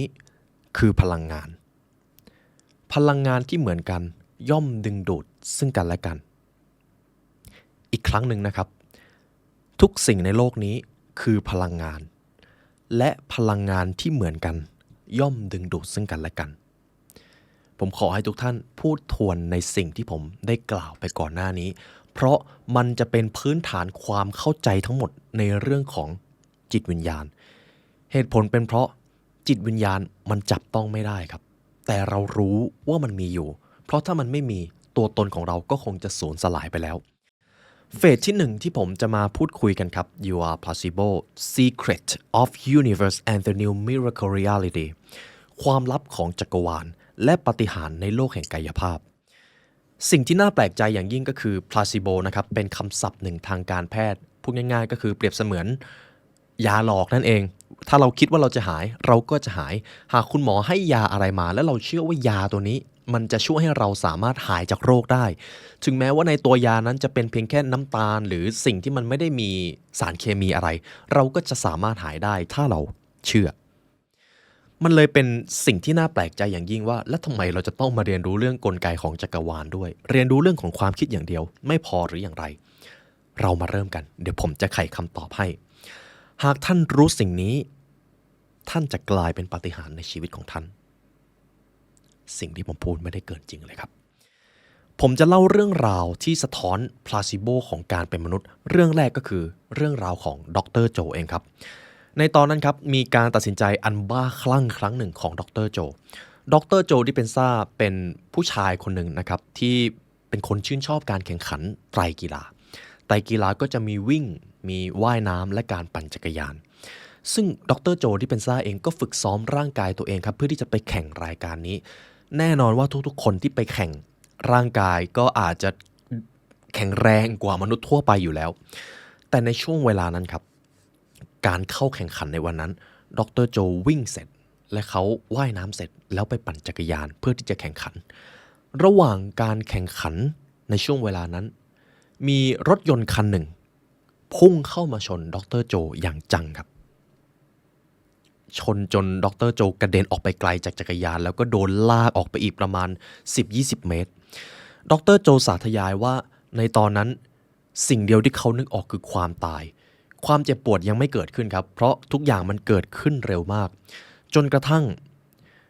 ดรโจได้ไปโรงพยาบาลผลก็คือกระดูกข้อต่อของเขาพังทลายไปหมดเลยคือถ้าทุกท่านมีโอกาสได้อ่านนะครับทุกท่านจะเห็นภาพแล้วรู้สึกว่ามันน่าสยดสยองมากผมจะอธิบายได้เลยว่ากระดูกข้อต่อโดยเฉพาะส่วนสันหลังพังทลายไปหมดเลยครับและผลที่คุณหมอแนะนำก็คือการผ่าตัดแล้วการผ่าตัดนี้ก็ใช่ว่าจะทำให้ดรโจหายขาดจากโรคนี้แถมยังมีโอกาสสูงมากที่ดรโจจะต้องพิการไปตลอดชีวิตเมื่อมาถึงการตัดสินใจครับดรโจตัดสินใจว่าเขาจะใช้ความรู้เรื่องพลาซิโบเนี่ยแหละในการทำให้กระดูกกลับมาเชื่อมโยงกันเหมือนเดิมในตอนนั้นดรโจปฏิเสธการรับการผ่าตัดครับซึ่งแน่นอนว่ามันขัดกับผลการวินิจฉัยของแพทย์แน่ๆแต่ดรโจเลือกที่จะทำแบบนั้นจนท้ายที่สุดการไม่ยอมรับการผ่าตัดจากอุบัติเหตุระหว่างการแข่งขันกีฬานั้นหมอโจเลือกที่จะใช้วิชาพลาซิโบโดยการที่ตัวเองนั่งอยู่กับที่แล้วก็จินตนาการว่ากระดูกของเขาค่อยๆเยียวยาค่อยๆเชื่อมต่อกันมันจะเปรียบเสมือนการนั่งสมาธิและเราจดจ่อส่วนใดส่วนหนึ่งของร่างกายนั่นเองครับประมาณนั้นเลยครับคุณผู้ฟังซึ่งดรโจใช้เวลาทั้งสิ้น9สัปดาห์ครับ9สัปดาห์และต่อจากนั้นเขาเริ่มลุกได้เขาเริ่มเดินได้เขาเริ่มกลับมาใช้ชีวิตตามปกติได้โดยไม่ได้รับการผ่าตัดใดๆจากแพทย์เลยนี่คือเรื่องที่หนึ่งที่ถูกเขียนลงไปครับเรื่องที่สองเรื่องราวของแซมลอนเดครับแซมลอนเดหรือลอนเฉยๆนะครับถูกชันสูตรหรือวินิจฉัยว่ามีมะเร็งพอกตับอยู่ซึ่งเป็นก้อนมะเร็งนะครับที่อยู่ตรงตับแพทย์วินิจฉัยไว้แบบนั้นและแพทย์ก็วินิจฉัยว่าคุณแซมเนี่ยจะไม่มีโอกาสรอดภายในระยะเวลาอันสั้นนี้เขาเลยถามคุณแซมว่าแล้วคุณแซมอยากจะให้หมอช่วยอะไรได้บ้างคุณแซมก็เลยตอบไปว่าไหนๆผมก็เป็นมะเร็งแล้วก็ไม่รู้ว่าจะมีชีวิตถึงเมื่อไหร่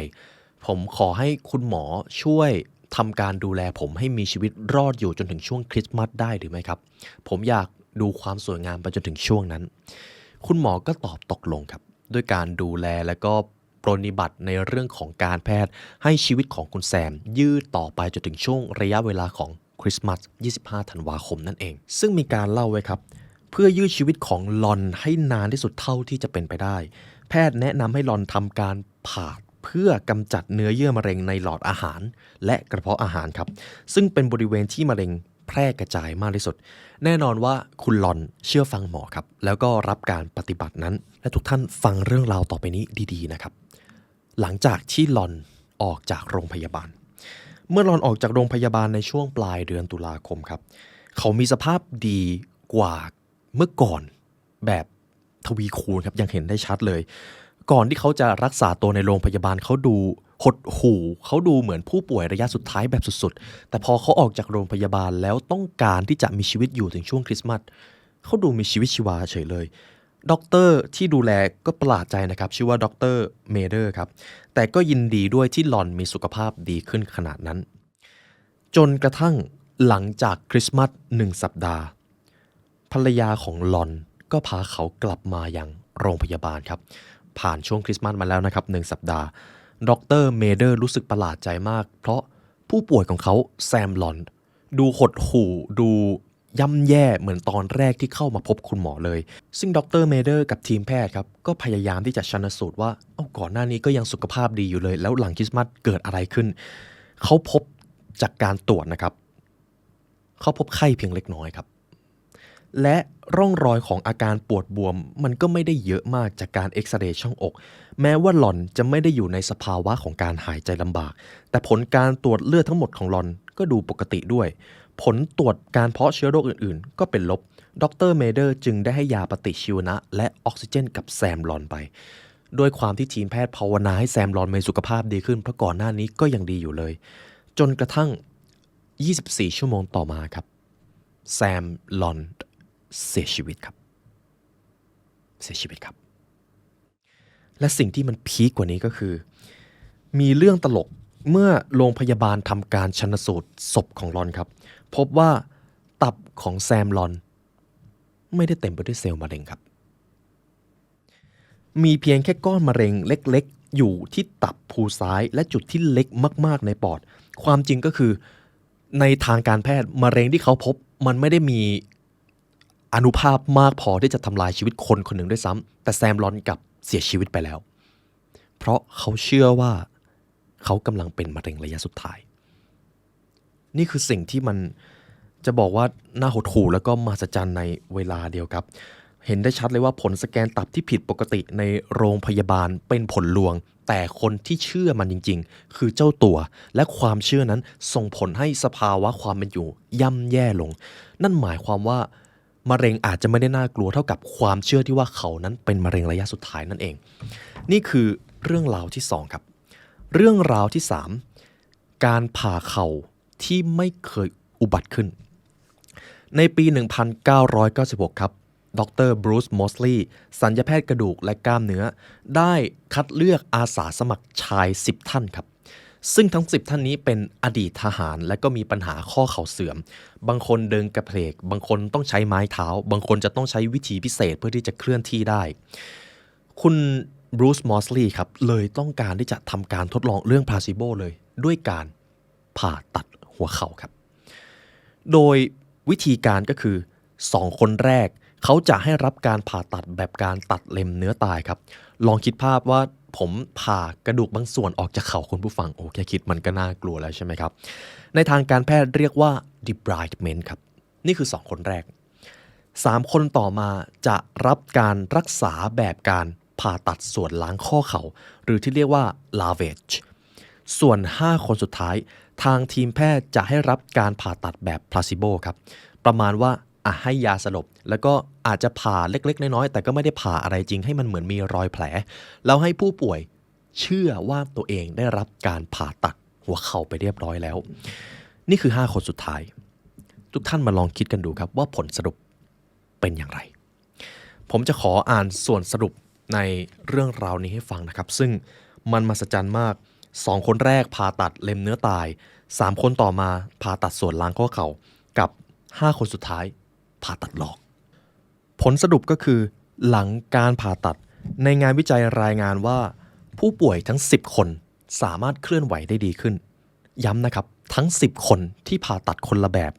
ซึ่งที่จริงแล้วผู้ป่วยที่ได้รับการผ่าตัดหลอกไม่เพียงแต่มีอาการดีขึ้นใกล้เคียงกับคนที่ได้รับการผ่าตัดจริงด้วยซ้ำแม้กระทั่งอีก6 เดือนให้หลังจากนั้น6 ปีเมื่อมีการสัมภาษณ์ผู้ป่วย2 คนที่ได้รับการผ่าตัดหลอกคนเหล่านี้รายงานว่าพวกเขาก็เดินได้ปกติ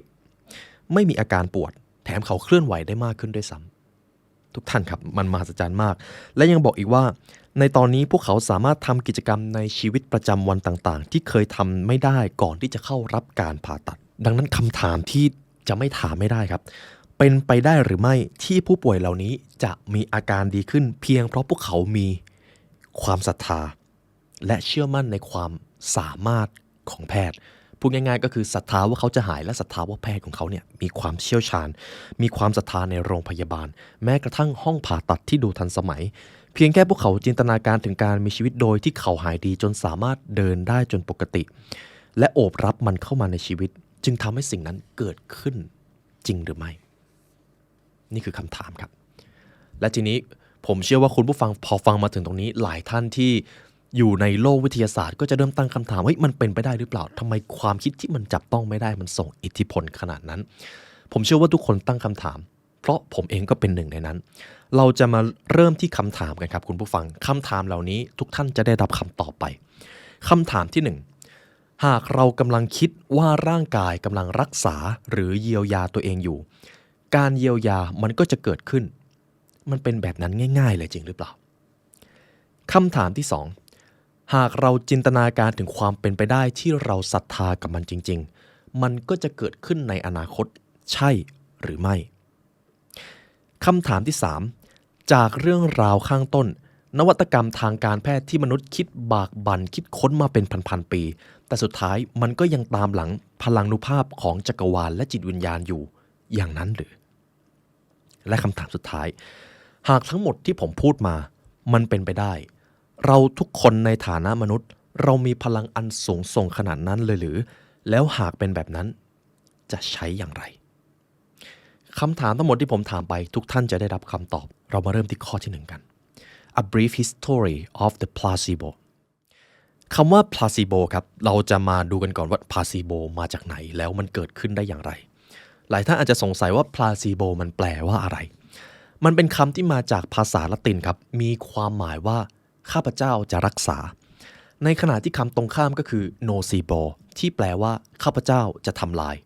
นี่คือความหมายครับซึ่งการค้นพบ placebo ในช่วงแรกๆครับเกิดขึ้นในช่วงสงครามในช่วงสงครามโลกครั้งที่2ครับเวลาสงครามมันใกล้จะสิ้นสุดแล้วมีการขาดแคลนมอร์ฟีนในหลายๆโรงพยาบาลสนามสถานการณ์นี้จึงไม่ใช่เรื่องแปลกในขณะนั้นครับบิเชอร์กำลังทำการผ่าตัดทหารที่ได้รับบาดเจ็บสาหัสซึ่งเขาเกรงว่าหากไม่มียาแก้ปวดหรือมอร์ฟีนทหารคนดังกล่าวจะต้องพบความเจ็บปวดจากการผ่าตัดจนตายแน่ๆแต่สิ่งที่เกิดขึ้นก็คือพยาบาลคนหนึ่งบรรจุน้ำเกลือใส่เข็มฉีดยาครับแล้วหลอกทหารว่านี่แหละมอร์ฟีนซึ่งเขาก็รีบฉีดให้กับทหารโดยไม่พูดพร่ำทำเพลงราวกับว่าเธอกำลังฉีดมอร์ฟีนอยู่และแน่นอนว่าทหารทุกคนที่ได้รับน้ำเกลือไปไม่รู้สึกเจ็บปวดจากการผ่าตัดนั้นทั้งที่มันเป็นน้ำเกลือนะครับแต่เพราะทหารเหล่านั้นเชื่อว่าที่เขาโดนฉีดไปคือมอร์ฟีนนี่คือจุดเริ่มต้นของพลาซิโบทั้งหมดบิชเชอร์จึงสงสัยว่ามันเป็นไปได้อย่างไรที่น้ำเกลือจะสามารถใช้แทนมอร์ฟีนได้นี่คือจุดเริ่มต้นของพลาซิโบครับทุกท่านมันก็เลยเกิดการตั้งคำถามเกิดการวิจัยเกิดการทดลองแล้วก็พบว่าหากผู้ที่ได้รับการรักษามีความคิดและความเชื่อว่าภาพที่ตนเองกำลังจะหายดีมันจะเกิดขึ้นมันจะส่งอิทธิพลต่อโลกแห่งความเป็นจริงพูดง่ายๆก็คือความคิดส่งผลต่อโลกความเป็นจริงครับนี่คือข้อแรกที่ผมอยากให้คุณผู้ฟังเข้าใจก่อนประวัติศาสตร์การเกิดขึ้นของพลาซิโบและข้อที่2 The new reality of thought and reality การสร้างความเป็นจริงใหม่และความคิดกับความเป็นจริงเราจะมาสร้างความเป็นจริงใหม่กันครับคุณผู้ฟังเข้าใจแล้วว่าถ้าเราสามารถเปลี่ยนสิ่งที่อยู่ในนี้ได้โลกกายภาพมันจะเปลี่ยนไปด้วยและเราจะฝึกสิ่งเหล่านี้ได้อย่างไรในแง่มุมนี้จะไม่ใช่แค่เรื่องของสุขภาพแล้วนะครับแต่มันรวมไปถึงเรื่องของเป้าหมายชีวิตเรื่องของความสำเร็จเรื่องของความมั่งคั่งทุกอย่างเกิดขึ้นในนี้และผมจะพาทุกท่านมาค่อยๆฝึกกันเหตุผลอะไรเราจึงไม่ควรใช้ชีวิตอยู่กับโหมดอัตโนมัติหรือออโต้ไพลอตนั่นเองที่เราเรียกกันนะครับดร.โจครับหากให้ผมนำบทเรียนที่สำคัญมาอิงอยู่กับเรื่องของการสร้างชีวิตหากเราต้องการเปลี่ยนแปลงชีวิตเป็นเวอร์ชั่นที่ดีที่สุดคุณผู้ฟังลองคิดดูครับทุกท่านมีนิยามความสำเร็จเป็นเรื่องอะไรทุกท่านอยากจะเติบโตไปในทิศทางไหนอยากจะมีความก้าวหน้าแน่นอนเราทุกคนต้องการความก้าวหน้าในชีวิตถูกต้องไหมครับ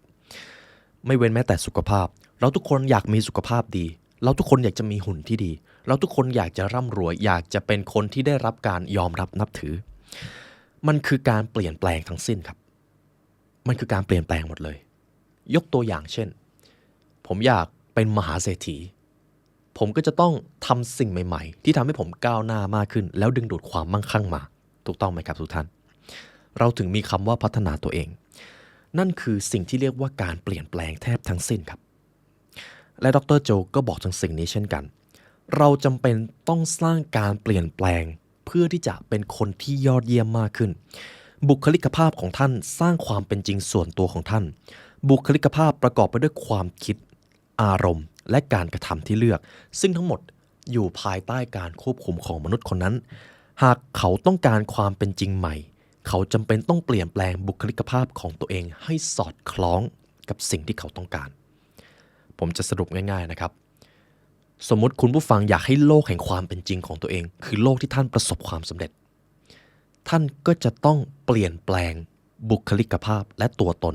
เพื่อที่จะนำพาตัวเองเข้าใกล้ความสำเร็จนั้นตรงกันข้ามหากท่านปรารถนาความสำเร็จแต่ไม่เปลี่ยนแปลงบุคลิกให้ดึงดูดความสำเร็จมันก็จะเป็นเพียงแค่ความฝันในโลกจินตนาการครับเท่านี้ก่อนครับหากปรารถนาการมีชีวิตที่ดีขึ้นมันย่อมหมายถึงการเปลี่ยนแปลงและถ้าท่านปรารถนาการเปลี่ยนแปลงท่านก็จะต้องเริ่มกระบวนการชีวิตใหม่เพราะเราไม่สามารถสร้างผลลัพธ์ใหม่ได้จากการใช้ความคิดหรือการกระทำเก่าผมเลยอยากให้คุณผู้ฟังดูภาพนี้ครับ same reality ความเป็นจริงเดิม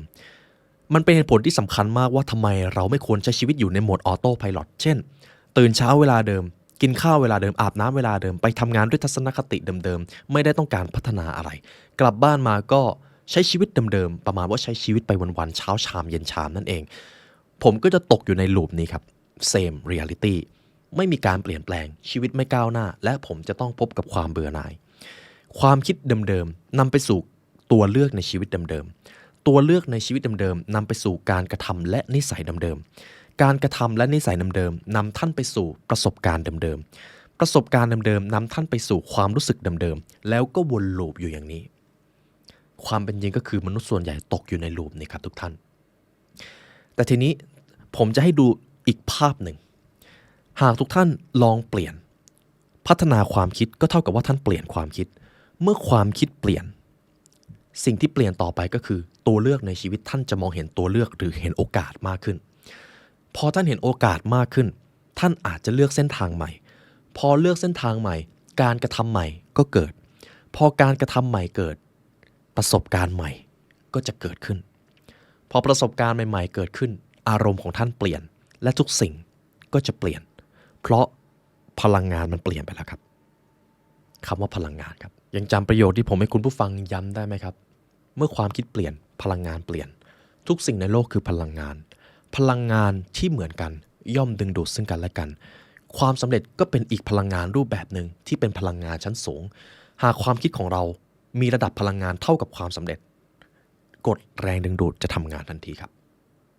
นี่คือความมหัศจรรย์ครับถึงแม้จะบอกว่านี่คือหนังสือที่อิงในเรื่องสุขภาพแต่มันมีความหมายลึกซึ้งกว่านั้นถ้าตรงนี้คุณผู้ฟังเข้าใจแล้วผมอยากจะบอกว่าเดี๋ยวต่อจากนี้จะมีพีคกว่านั้นอีกครับคำถามต่อไปที่ดร.โจถามมาก็คือหากต้องการเปลี่ยนแปลงตัวเองสู่ตัวตนใหม่วิธีการมันคืออะไรดร.โจเรียกกระบวนการนี้ว่าการข้ามแม่น้ำแห่งการเปลี่ยนแปลงครับมีตัวท่านอยู่ในปัจจุบันอีกฝั่งหนึ่งและตัวท่านที่คนที่ต้องการจะเป็นนะครับอยู่อีกฝั่งหนึ่งท่านจะต้องข้ามแม่น้ำเพื่อให้เกิดการเปลี่ยนแปลงที่ยั่งยืนหรือพูดอีกอย่างก็คือเราจะต้องตายแล้วเกิดใหม่อยู่ตลอดเวลาครับวันนี้ตัวผมในวันนี้กับตัวผมในพรุ่งนี้ตัวผมในวันพรุ่งนี้จะต้องไม่เหมือนกับคนในวันนี้ผมถึงจะได้เกิดใหม่หรือได้เป็นตัวตนที่ดีขึ้นนั่นเองอย่างแรกที่ผมจะสรุปให้คุณผู้ฟังจำไว้ก็คือยิ่งเราเปิดรับความคิดและประสบการณ์ใหม่ๆมากเท่าไหร่สมองจะยิ่งยืดหยุ่นครับและเมื่อสมองได้เกิดการเปลี่ยนแม้เพียงจุดเล็กน้อยที่เกิดการเปลี่ยนแปลงขึ้นทุกสิ่งในโลกกายภาพก็จะเปลี่ยนเพราะทุกอย่างในชีวิตของเรามันมาจากสมองครับทุกท่านนี่คือข้อที่2ข้อที่3 This is the way to create your miracle ต่อไปนี้คือวิธีสู่การใช้พลังอภิจิตแล้วนะครับผมจะพาคุณผู้ฟังมาใช้สร้างสุขภาพสร้างความสำเร็จสร้างความเป็นจริงใหม่ในชีวิต และพอถึงตรงนี้ผมจะขอนำคำกล่าวหนึ่งของท่านตถาคตนะครับพระสัมมาสัมพุทธเจ้าเป็นคำที่ศักดิ์สิทธิ์อย่างยิ่งเราจะเป็นไปตามสิ่งที่เราคิดคนจะเป็นไปตามสิ่งที่เขาคิดประโยคสั้นๆแต่ลึกซึ้งอย่างยิ่งครับดรโจดิสเพนซาก็พูดถึงสิ่งนี้มนุษย์จะเป็นไปตามสิ่งที่เขาคิดและทุกความคิดมันก่อให้เกิดอารมณ์และอารมณ์แต่ละแบบล้วนมีพลังงานดรโจพูดถึงวิทยาศาสตร์ที่ชื่อว่า epigenetics ครับแน่นอนว่าพอมันเป็นวิทยาศาสตร์ทางชีวะมันจะมีความยากนิดนึงแต่ผมสัญญาว่าผมจะอธิบายให้ท่านเข้าใจง่ายๆ epigenetics คือการศึกษาที่ว่าการแสดงออกของยีนสามารถเปลี่ยนแปลงได้โดยไม่ต้องเปลี่ยนรูปแบบของ DNA DNA อยู่ในตัวเรายีนอยู่ใน DNA เป็นสับเซตย่อยครับการเปลี่ยนแปลงเหล่านี้สามารถรับอิทธิพลจากปัจจัยภายนอกการดำเนินชีวิตและพฤติกรรมรูปลักษณ์ภายนอกความคิดการกระทำและประสบการณ์ต่างๆล้วนถูกประกอบขึ้นจากสิ่งเล็กๆเช่นยีนและ DNA ครับ DNA คือ deoxyribonucleic acid ครับเป็นโมเลกุลที่มีคำสั่งทางพันธุกรรมสำหรับพัฒนาการทำงานและการเจริญเติบโตส่วนยีนเป็นส่วนหนึ่งของ DNA ที่มีคำสั่งสำหรับการสร้างโปรตีนเฉพาะหรือชุดโปรตีนของมันทุกท่านรู้แค่นี้พอครับสรุปได้สั้นๆว่ายีนอยู่ใน DNA และ DNA อยู่ในนิวเคลียสอยู่ในเซลล์ร่างกายของเราเซลล์ร่างกายของเราเปรียบได้ดังอะตอมจำนวนอนันต์ที่หล่อหลอมตัวตนของเราอยู่ในตอนนี้เท่านั้นก่อนครับดังนั้นเมื่อใดก็ตามที่ความคิดมันเกิดพลังงานเปลี่ยนเมื่อพลังงานเปลี่ยนมันส่งผลต่อยีนครับและทุกสิ่งที่ยิ่งใหญ่ล้วนถูกประกอบขึ้นจากสิ่งเล็กๆเมื่อยีนได้รับพลังงานและการเปลี่ยนแปลงเยอะๆเข้า DNA จะเริ่มเปลี่ยนนิวเคลียสจะเริ่มรับสัญญาณใหม่เซลล์ต่างๆก็จะเริ่มเปลี่ยนร่างกายก็จะเปลี่ยนเช่นกันทุกสิ่งมาจากสิ่งนี้ครับความคิดทุกความคิดที่เกิดขึ้นมันส่งผลต่ออารมณ์ดังนั้นความคิดและอารมณ์จึงอยู่ด้วยกันไม่สามารถแยกจากกันได้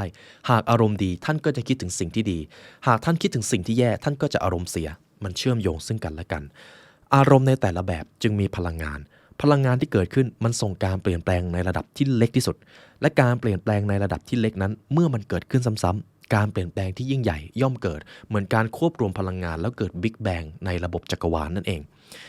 ในที่สุดครับผมก็ได้พูดถึงจักรวาลแล้วและถ้าผมพูดมาถึงจักรวาลผมจะไม่พูดสิ่งนี้ไม่ได้ฟิสิกส์ควอนตัมดรโจดิสเพนซาเองก็ได้พูดถึงเรื่องจิตควอนตัมครับและเป็นคำที่น่าสนใจอย่างยิ่งแล้วคุณผู้ฟังเองก็น่าจะสนใจในเรื่องนี้แต่แน่นอนครับมันมีความซับซ้อนสูงมากเพราะทุกวันนี้นักวิทยาศาสตร์ก็ยังหารือกันอยู่แต่ผมมีความรู้ที่เพียงพอที่จะทำให้ท่านเอาไปพัฒนาตัวเองเราพูดถึงปรากฏการณ์ในระดับจักรวาลกันก่อนก็คือ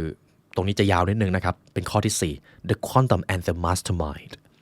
ควอนตัมและอภิจิตผมจะเริ่มที่ควอนตัมก่อนควอนตัมคืออะไร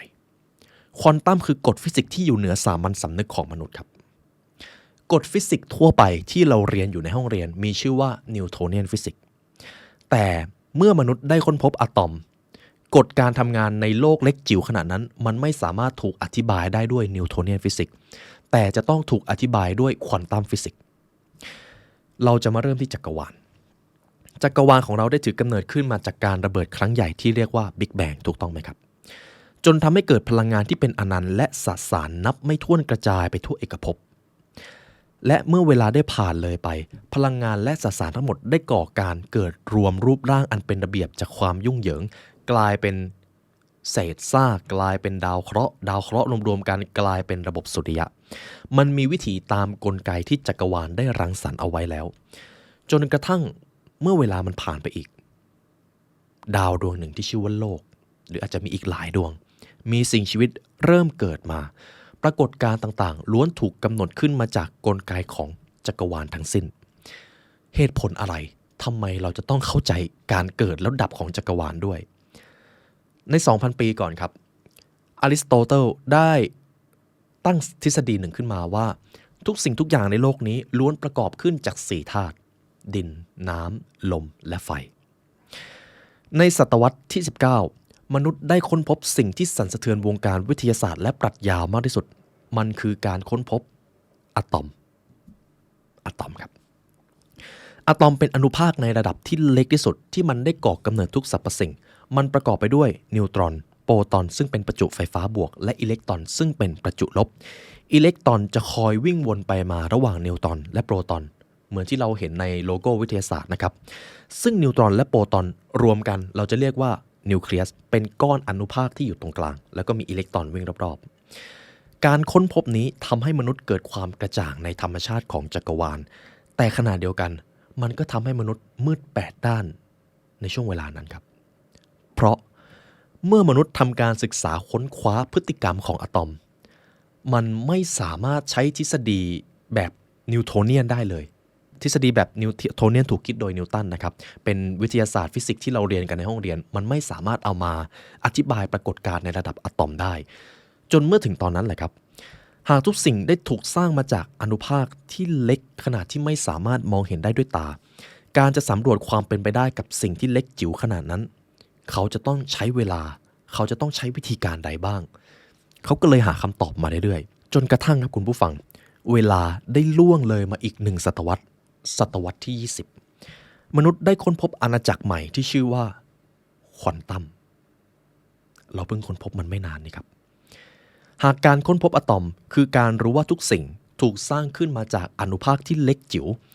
การค้นพบอาณาจักรควอนตัมก็คือการค้นพบว่าสิ่งเล็กจิ๋วเหล่านั้นมันทำงานกันอย่างไรควอนตัมจึงเป็นกฎฟิสิกส์ใหม่ที่ใช้อธิบายความเป็นไปในโลกที่เล็กในระดับอะตอมและพวกเขาได้ค้นพบว่าพฤติกรรมของอะตอมไม่สามารถอธิบายได้ด้วยกฎฟิสิกส์แบบดั้งเดิมมันต้องใช้กฎฟิสิกส์ควอนตัมเอาล่ะครับทุกท่านผมจะจบเรื่องวิทยาศาสตร์ไว้เท่านี้ก่อนเพราะทุกท่านรู้แล้วว่าควอนตัมมาอย่างไรอะตอมเป็นอย่างไรแล้วใน 2,000 ปีก่อนเราเชื่ออะไรกันรู้แค่นี้พอก่อนครับเพราะต่อจากนี้มันจะเป็นเรื่องของการใช้พลังงานและใช้ควอนตัม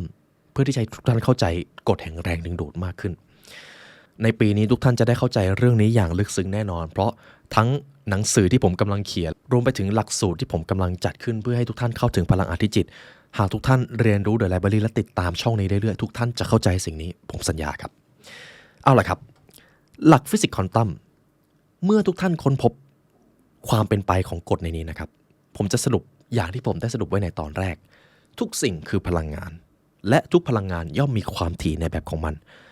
หากท่านถามนักวิทยาศาสตร์แบบนิวโทเนียนเขาจะบอกว่าความว่างเปล่ามันคือความไม่มีมันไม่ได้มีอะไรแต่ถ้าท่านไปถามนักวิทยาศาสตร์แบบควอนตัมฟิสิกส์เขาก็จะบอกว่าความว่างเปล่าที่เห็นอยู่จริงๆมันมีพลังงานต่างขั้ววิ่งชนกันเกิดขึ้นตั้งอยู่แล้วก็ดับไปตลอดเวลาทุกที่จึงมีพลังงานแม้แต่ความว่างเปล่ามันเลยเป็นเหตุผลที่ผมให้ทุกท่านจำประโยคแรกที่ผมให้จำไปนั่นเองครับหากแม้แต่ความว่างเปล่าก็ยังมีพลังงานที่ต่างขั้วกันวิ่งชนกันทุกสรรพสิ่งจึงล้วนเป็นพลังงานทั้งสิ้นพลังงานใดก็ตามที่คล้ายคลึงกันย่อมดึงดูดซึ่งกันและกันและทุกท่านครับพลังงานที่ยิ่งใหญ่ที่สุดยิ่งใหญ่กว่าทุกสรรพสิ่งพลังงานนี้วิ่งเร็วกว่าเสียงวิ่งเร็วกว่าแสงซึ่งจริงๆแล้วผมอาจจะบอกว่ามันไม่จำเป็นจะต้องวิ่งเร็วกว่าด้วยซ้ำเพราะมันไม่ต้องมีตัวกลางในการเดินทางพลังงานอันมหัศจรรย์นั้นคือสิ่งที่เราเรียกกันว่าจิตครับจิตมันวิ่งเร็วกว่าเสียงมันเร็วกว่าแสงมันไม่ต้องใช้เวลาในการเดินทางด้วยซ้ำเมื่อมุ่งจิตไปที่สิ่งใดมันย่อมไปถึงจุดนั้นหากเราฝึกสิ่งนี้ได้โลกกายภาพที่เราจับต้องได้จะเปลี่ยนครับนี่คือเหตุผลครับว่าทำไมเราต้องเรียนสิ่งนี้ให้ลึกซึ้งเพราะมันกำหนดทุกสิ่งในชีวิตของเราอยู่นี่คือพลังงานที่ยิ่งใหญ่ที่สุดในโลกหากยีนและ DNA เป็นดั่งธาตุที่เล็กที่สุดในโลกมนุษย์ความคิดและจิตก็เป็นดั่งธาตุที่เล็กที่สุดละเอียดที่สุดบริสุทธิ์ที่สุดในโลกแห่งควอนตัมหากความคิดและจิตมีพลังงานที่สูงยีนและ DNA ย่อมเปลี่ยนไปด้วยการที่มันมีพลังงานที่สูงขึ้นและเมื่อยีนกับ DNA เปลี่ยนทุกสิ่งที่ท่านเห็นย่อมเปลี่ยนนี่คือควอนตัมแอนด์มาสเตอร์มายด์ครับเอาล่ะครับพอทุกท่านฟังมาถึงตรงนี้ก็จะรู้สึกว่าโอ้โหทำไมจักรวาลสร้างอะไรมาแบบนี้มันดูมหัศจรรย์มากเลยเหมือนกับว่าบางสิ่งบางอย่างจักรวาลก็ไม่อยากให้มนุษย์รู้แบบแน่ชัดครับเราเลยจะต้องค้นหามันไปอยู่อย่างนี้จบที่เฟสที่1นะครับเฟสที่2ครับเราจะเอาบทเรียนพาซิโบทั้งหมดที่ผมพูดมาใช้กับชีวิตจริงกันหากเราเข้าใจแล้วว่าทุกสิ่งเป็นพลังงาน และถ้าเรายกระดับพลังงานได้ทุกอย่างก็จะเปลี่ยนแล้วยกระดับพลังงานยังไงเราจะต้องทำอย่างไรถ้าท่านทำตามสิ่งที่ผมบอกต่อไปนี้ทุกสิ่งทุกอย่างจะดีขึ้นพลังงานชีวิตของท่านจะเพิ่มสูงขึ้นพลังงานที่สูงเปรียบเสมือนความสุขและความพึงพอใจพลังงานที่ต่ำเปรียบเสมือนความทุกข์ระทมและความเบื่อหน่ายในการใช้ชีวิต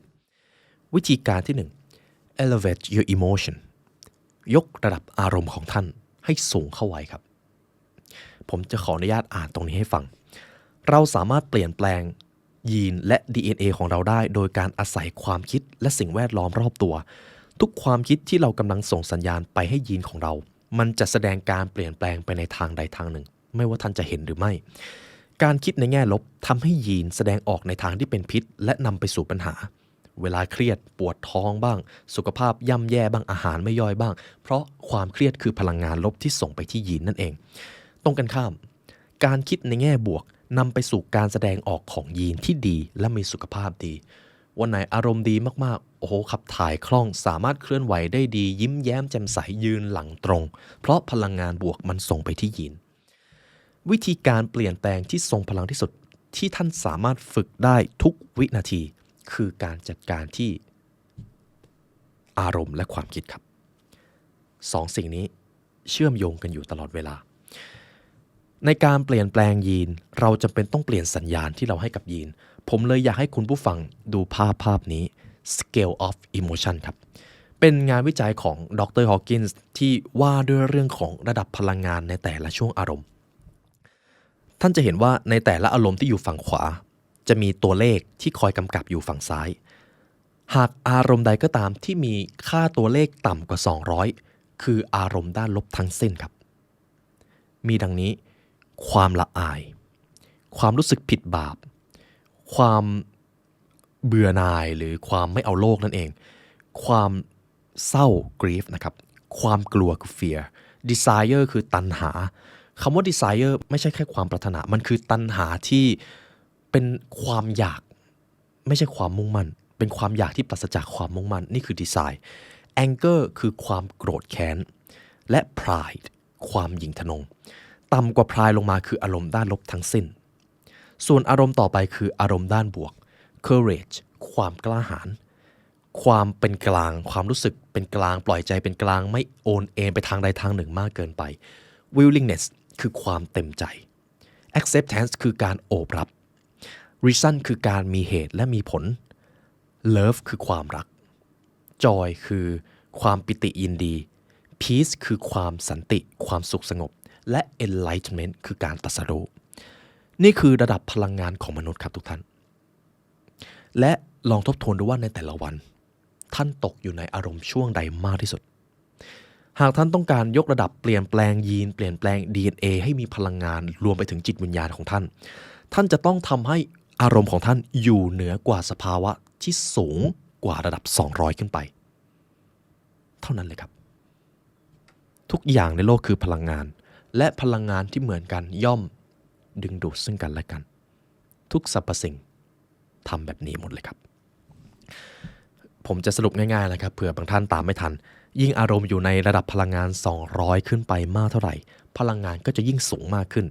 ตรงกันข้ามหากท่านปล่อยให้ตัวเองมีระดับอารมณ์ต่ำกว่า200บ่อยๆท่านจะเข้าสู่โหมด fight or flight สู้หรือหนีนั่นเองยิ่งอยู่โหมดนี้นานพลังงานจะยิ่งหายโหมดนั้นจะค่อยๆลดทอนพลังงานอย่างช้าๆนี่คือวิธีที่1วิธีการที่1ต่อไปครับวิธีการที่2 faith and visualize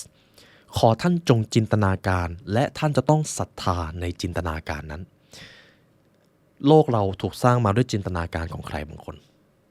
สองพี่น้องตระกูลไร้จินตนาการถึงโลกที่มนุษย์สามารถเดินบนอากาศเดินทางบนอากาศได้สตีฟ จ็อบส์จินตนาการถึงวันที่มนุษย์ทุกคนมีคอมพิวเตอร์อยู่ในบ้านอับราฮัม ลินคอล์นจินตนาการถึงโลกที่คนมีความเท่าเทียมและต่อต้านเรื่องของการมีทาสมาร์ติน ลูเทอร์ คิงจินตนาการถึงวันที่ชาวผิวดำวิ่งกับชาวผิวขาวกันอย่างสันติโทมัส อัลวา เอดิสันจินตนาการถึงโลกที่มีไฟใช้ในยามค่ำคืนทุกอย่างเกิดจากจินตนาการและบวกกับศรัทธาครับเมื่อใดก็ตามที่เราจินตนาการแล้วมีศรัทธาในจินตนาการนั้นปาฏิหาริย์จะเกิด กฎแห่งแรงดึงดูดจะทำงานทันทีพลังงานในความคิดเปลี่ยนและเมื่อพลังงานเปลี่ยนทุกสิ่งในโลกกายภาพย่อมเปลี่ยนคำถามก็คือแล้วถ้าเราจะจินตนาการเราจะต้องจินตนาการถึงอะไรจินตนาการภาพความสำเร็จของท่านครับและท่านจะต้องศรัทธาในสิ่งนั้นด้วยเพราะถ้าท่านไม่ศรัทธามันจะไม่เกิดทีนี้มันจะเป็นอีกตัวแปรที่สำคัญอย่างยิ่งหากสิ่งใดก็ตามที่เราจินตนาการแต่เราไม่ได้ศรัทธามันจะไม่เกิดการเปลี่ยนแปลงซึ่งเราไม่สามารถศรัทธาในสิ่งที่เรารู้อยู่แก่ใจว่ามันขัดกับความเป็นจริงได้ดังนั้นจินตนาการที่จะเกิดศรัทธาได้ย่อมอิงอยู่กับความเป็นจริงเสมอครับเพียงแค่ว่าบางครั้งมันอาจจะไม่ใช่ความเป็นจริงในปัจจุบันเท่านั้นเองแต่อนาคตมันเป็นไปได้จินตนาการที่เราศรัทธามักจะเชื่อมโยงอยู่กับความจริงที่เรารู้สึกได้ผมเลยจะขอนำประโยคหนึ่งจากไบเบิลมานะครับฮีบรูบทที่11ข้อที่1 Now faith is confidence in what we hope for and assurance about what we do not see ความเชื่อคือความมั่นใจในสิ่งที่เราหวังและความแน่ใจในสิ่งที่เราไม่เห็นกับแมทธิวบทที่17ข้อที่20 Truly I tell you if you have faith as small as mustard seed you can say to this mountain move from here to there and it will move nothing will be impossible for you เราบอกความจริงแต่ท่านทั้งหลายว่าถ้าท่านมีความเชื่อเพียงเมล็ดมัสตาร์ดท่านสามารถบอกภูเขาลูกนี้ว่าจงย้ายจากที่นี่และไปอยู่ที่นั่นและมันจะย้ายไม่มีสิ่งใดที่เป็นไปไม่ได้สำหรับท่านพลังของศรัทธาและจินตนาการครับทุกท่านนี่คือวิธีที่2ภาพความสำเร็จของท่านเป็นอย่างไรและท่านได้จินตนาการถึงมันบ่อยแค่ไหนและท่านเชื่อมั่นในสิ่งนั้นมากน้อยเพียงใดมีแค่ท่านเท่านั้นครับที่จะเอาชนะหรือบรรลุวิธีนี้ได้วิธีที่3 meditation ครับสมาธิใช่ครับมันอาจจะเป็นวิธีที่ยากที่สุดสำหรับบางท่านสมาธิคือช่วงเวลาที่มนุษย์ได้กลับไปเชื่อมโยงกับจิตวิญญาณมันคือช่วงเวลาเดียวในช่วงเวลาที่เราใช้ชีวิตอยู่เราพบกับความยุ่งเหยิง brain wave หรือคลื่นสมองของเรามักจะอยู่ในช่วงของเบต้าแต่เมื่อมนุษย์ทำสมาธิเขาจะเริ่มเข้าไปสู่คลื่นสมองอัลฟาทีตาไปจนถึงเดลต้าสำหรับคนที่เก่งมากๆนะครับและเมื่อคลื่นสมองนิ่งความคิดจะกระจ่างสติปัญญาจะเกิดแล้วการใช้ชีวิตจะราบรื่นมากขึ้นไม่ใช่ว่าคลื่นเบต้าไม่ดีครับเพียงแค่ว่าถ้าเราอยู่กับเขาบ่อยๆเราจะไม่สามารถกลับมาทบทวนเลยว่ามีอะไรที่เราจะพัฒนาได้บ้างมีอะไรที่เราต้องการหรือไม่ต้องการนั่นเองคำถามก็คือแล้วการทำสมาธิทำอย่างไรฝึกอย่างไรผมจะมี2ส่วนแล้วกันครับในช่วงระยะเวลานี้ที่ผมกำลังทำคลิปนี้อยู่ผมกำลังร่างหลักสูตรที่จะเป็นหลักสูตรให้ทุกท่านสามารถมาร่วมกิจกรรมนี้ได้มันคือคอร์สยกระดับตัวตนและความสำเร็จด้วยพลังของอภิจิตครับนี่คือสิ่งที่ผมกับผู้ร่วมงานร่วมสร้างกันขึ้นมาในระยะเวลา 2-3 เดือนต่อจากนี้เราจะส่งต่อคอร์สเรียนนี้ให้กับทุกท่านซึ่งแน่นอนว่าเมื่อถึงเวลานั้นนี่จะเป็นอีกบทเรียนที่สำคัญยิ่งในชีวิตของท่านเพราะทั้งตัวผมและผู้ร่วมงานจะนำพาท่านไปสู่พลังนี้ครับอภิจิตรอหน่อยนะครับตอนนี้กำลังร่างหลักสูตรอยู่เป็นหลักสูตรที่เข้มข้นมากและแน่นอนครับพอพูดถึงเรื่องของการทำสมาธิเช่นเคยในคลิปของ The Supernatural ผมเคยให้ทำ10 นาทีแล้วก็นั่งสมาธิคลิปนี้เช่นเคยครับผมอยากให้คุณผู้ฟังนั่งสมาธิในแบบของ Placebo ไม่ต้องห่วงครับผมจะนั่งเป็นเพื่อนกับทุกท่านมันคือระยะเวลา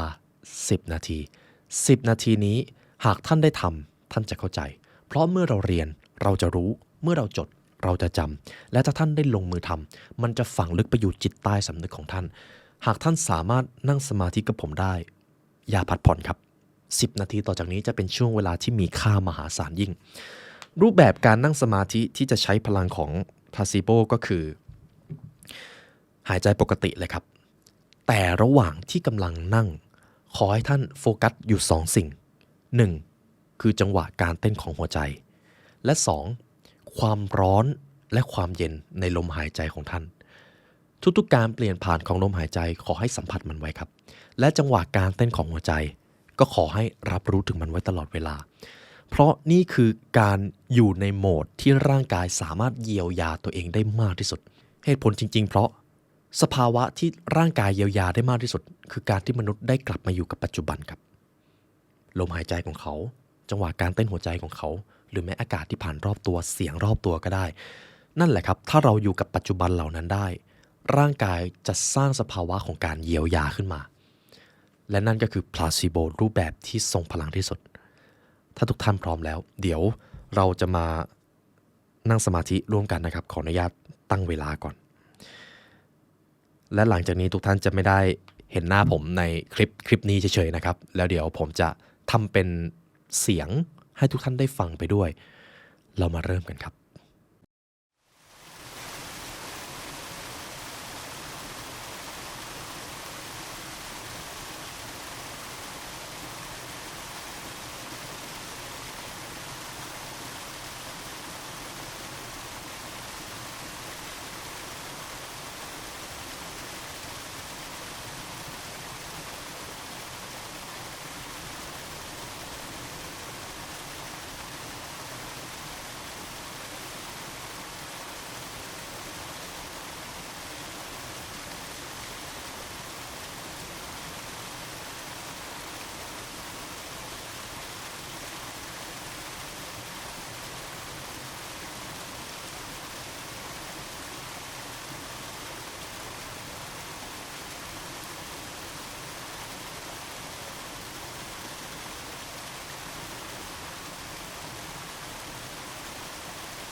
เอาละครับคุณผู้ฟังเมื่อครู่นี้เราก็ได้ฝึกสมาธิเพื่อสร้างสภาวะที่เหมาะในการที่จะให้ร่างกายเยียวยาไปแล้วรู้สึกเป็นเกียรติอย่างยิ่งครับที่มีโอกาสได้นั่งสมาธิกับคุณผู้ฟังเป็นครั้งที่2แต่ผมมีคำถามหนึ่งที่อยากจะถามทุกท่านมากว่าทุกท่านเวลานั่งสมาธิในที่เงียบๆได้ยินเสียงแหลมๆในหูกันบ้างไหมครับคือผมได้ยินไม่ใช่อะไรแล้วผมก็ไม่รู้มันคือเสียงอะไรถ้าคุณผู้ฟังท่านใดได้ยินช่วยคอมเมนต์บอกผมทีนะครับผมอยากรู้เหมือนกันว่ามันคือเสียงอะไรแล้วก็วันนี้ครับรู้สึกยินดีและเป็นเกียรติอย่างยิ่งที่เรามีโอกาสได้มาเรียนรู้ด้วยกันหากทุกท่านต้องการเรียนรู้ให้ลึกซึ้งกว่านี้คุณผู้ฟังสามารถเรียนรู้ได้ผ่านพรีเมียมคอนเทนต์ของพวกเราครับในที่แห่งนั้นมีทั้งตำราความสำเร็จตำราการพัฒนาตัวเองไม่เว้นแม้แต่เรื่องของจิตวิทยามนุษย์ผมได้นำไปไว้ในพรีเมียมคอนเทนต์เป็นที่เรียบร้อยแล้วและรู้สึกเป็นเกียรติอย่างยิ่งหากเราจะได้มาเรียนรู้ในที่แห่งนั้นด้วยกันครับและในวันนี้ได้เวลาอันสมควรอย่างยิ่งครับทีมงาน The Library Learn และตัวผมไลออนยุวศิลป์ขอกล่าวอำลาทุกท่านไปก่อนขอให้วันนี้เป็นวันที่ดีของทุกท่านครับเพราะการเรียนรู้จะทำให้คุณเป็นอิสระสวัสดีครับ